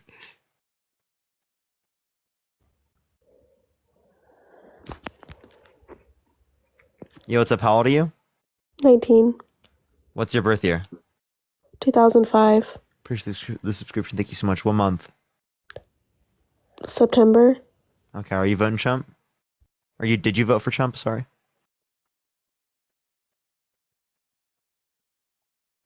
Maddie, did you vote for Trump? I'm kind of fucking with the sub-only chat right now. Because then I don't have to like deal with like trying to mute people who are like spamming stuff in my comment section, bro. Like literally like spamming like random like bots in the comment section. Everyone tap the screen. Let's try to get to like 2 million likes. Everyone, I'll probably be on for another hour or so. Jada, thank you so much for the subscription. Oh, okay, let's get this next individual. Sean, thank you so much for the subscription. Serena, thank you so much for the subscription. Thank you for the little crown as well. Thank you. Ariana, thank you so much for the subscription. Thank you so much. Holy shit, we're about to hit 3,000 subs. Haley, thank you so much for the subscription. really? Thank you so much. Yeah, we're at Wow. 2857. Estefani, thank you so much for the subscription. Yo, Sean, are you Hello? voting Trump? Yeah, I voted Trump Okay, why? because I don't agree with what's happening in Ukraine. I don't understand why we're giving them the money, and I don't agree with the abortion. What state do you live in? Pennsylvania. Thank you so much. Thank you. What time is it? It's 4:58. Nah, fuck. Yeah, in fucking Europe. Sierra, thank you so much for the subscription. Thank you so much. Thank you. Looking at the approval rate, right, from the last 4 years, and I was just really curious, retrospectively, Yes, Alana, you could do that. what you think the most optimal way for the Democratic Party should have been this presidential election, if it should have been Harris, or they should have went a different route, obviously. You know what I mean? Okay, no, yeah. Looking back, Joe Biden should have absolutely gotten out of the race a lot sooner. He should have only committed to one term. He should have never run for re-election. And then what we should have had was a primary where we could vet and challenge various candidates. And if Harris came out on top in that primary process, thank you very much, came out on that primary process, then I would have supported her. But we needed to have that primary process. The way that it happened was, I think, almost bordering on like scandalous because we were gaslit for so long that Biden was okay, and then in late June it became abundantly clear that that wasn't the case. And then we had basically Harris had to come together with a campaign in less than 3 months. That is essentially a task that cannot be done. She succeeded on so many levels, but she did what basically She did what no one's ever done before. Yeah, no one has ever done before. Mm-hmm. And so, so Biden should have gotten out. I lay a lot of blame on Biden. I think this will tarnish his legacy for a long time to come. He'll be known as the man who defeated Donald Trump and also ushered in his reemergence. Well, what do you think the key difference is? Because, they were under she was obviously his vice president, and we saw the last election cycle, Biden absolutely destroyed Trump in the electoral votes. And we see historically presidents with high approval rates and their vice presidents get elected. What do you think was the real problem there with that transition? Thank you. I think that the reason, in terms of 2020 or in terms of this? In terms of this, because we saw. I think the reason why, I think it's because of inflation, right? And people just attribute inflation to be the cause of the incumbent president. Hey, thank you for the subscription or its administration. Olivia, thank you so much for the $20. Thank you so much. I really appreciate. Thank you so much. I appreciate that. Thank you. Interesting. Well, thank you very much. I was just really curious, and I'll definitely vote the next election cycle. Yep. I mean, and I really don't care who you vote for, but definitely vote, because your vote still greatly matters for local politics. I care who you vote for, right? Well, I mean, I do too, but I'm just saying that we just mean like we want you to get on. Yeah, actually, come back in 4 years. I did have come a back question. in 4 years, One last and then question. we'll talk. Yeah, what's up? So a lot of my friends who aren't politically affiliated or not strongly politically affiliated in my area are libertarian, even though, it's not a realistic presidential candidate. That's what they believe. Economically and socially, they align with the best. What do you think for people like that is the best way to go about their, socially, the I can usually support what they believe in, because they believe in a very socially progressive platform. So I'm okay with that. I think their economic policy is batshit insane. Yeah, it's crazy. Yeah, it's batshit insane. I mean, I haven't looked into it. They basically want to get rid of every single government program known to man. Yeah, I'm sorry, but that's things like Social Security, Medicare, Medicaid, right? All of it. All of that, and that hurts lower income, middle class individuals that really need help. Interesting. Well, thank you so much. Appreciate you coming up. Have a good day. Bye. Libertarians would actually make sense if they didn't have fucking crazy economic views. beliefs. Yeah. I mean, if the conservatives, like the Republican Party, was more libertarian, they'd probably be more, though. You would take audio? Yeah, they would. Hello? Push the hand. Are you voting Trump? Or did you vote for Trump? Yeah, I did vote Trump. And I'm not really here to argue or anything, but a lot of people around me did vote for Kamala, and for me, it was a no-brainer to vote for Trump. Why? But I'm just... Why was it a no-brainer? Well, I think he's a better leader. I think he's a better public speaker. If I was to choose between Kamala and Trump to talk to Putin, I'm putting in Trump all day. Why? So you just said he's a better public speaker. What indicates he's a better public speaker? Well, Kamala did an interview with Kamala, whatever you want to say. That's her name, Kamala. So okay, Kamala. She did an interview with, I think it was CNN, and it took her 8 tries to do it. I think it's $10. They edited her responses to make. They did not edit. Better. They released the full thing. By the way, they released the full thing. After a whistleblower came out and said, "No, that hey, they were doing whistleblower." They 60 Minutes always edits because they film more, but they only release because Trump bitched and moaned that they selectively edited, and so they broke tradition and released the whole thing.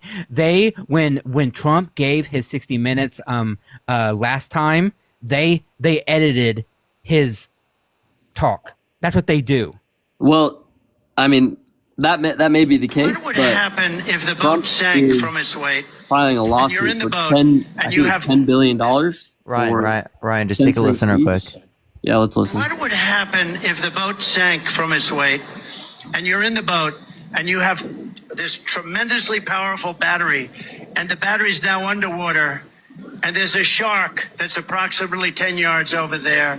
By the way, a lot of shark attacks lately. Do you notice that? So I said, so there's a shark 10 yards away from the boat, 10 yards. What is the point of this? Do I get electrocuted? If the boat is sinking, water goes over the battery, the boat is sinking. Do I stay on top of the boat and get electrocuted? Or do I jump over by the shark and not get electrocuted? I'll take electrocution every single time. Is he a good public speaker there? Because that doesn't sound very great to me. Kelly, think of it $20.28. I mean, Thank you so much. I what really was the appreciate that. context Hopefully there? next time. What was he talking about? Was that just one of his rallies where he's just bullshitting? Because he does that a lot. Oh, he does that a lot.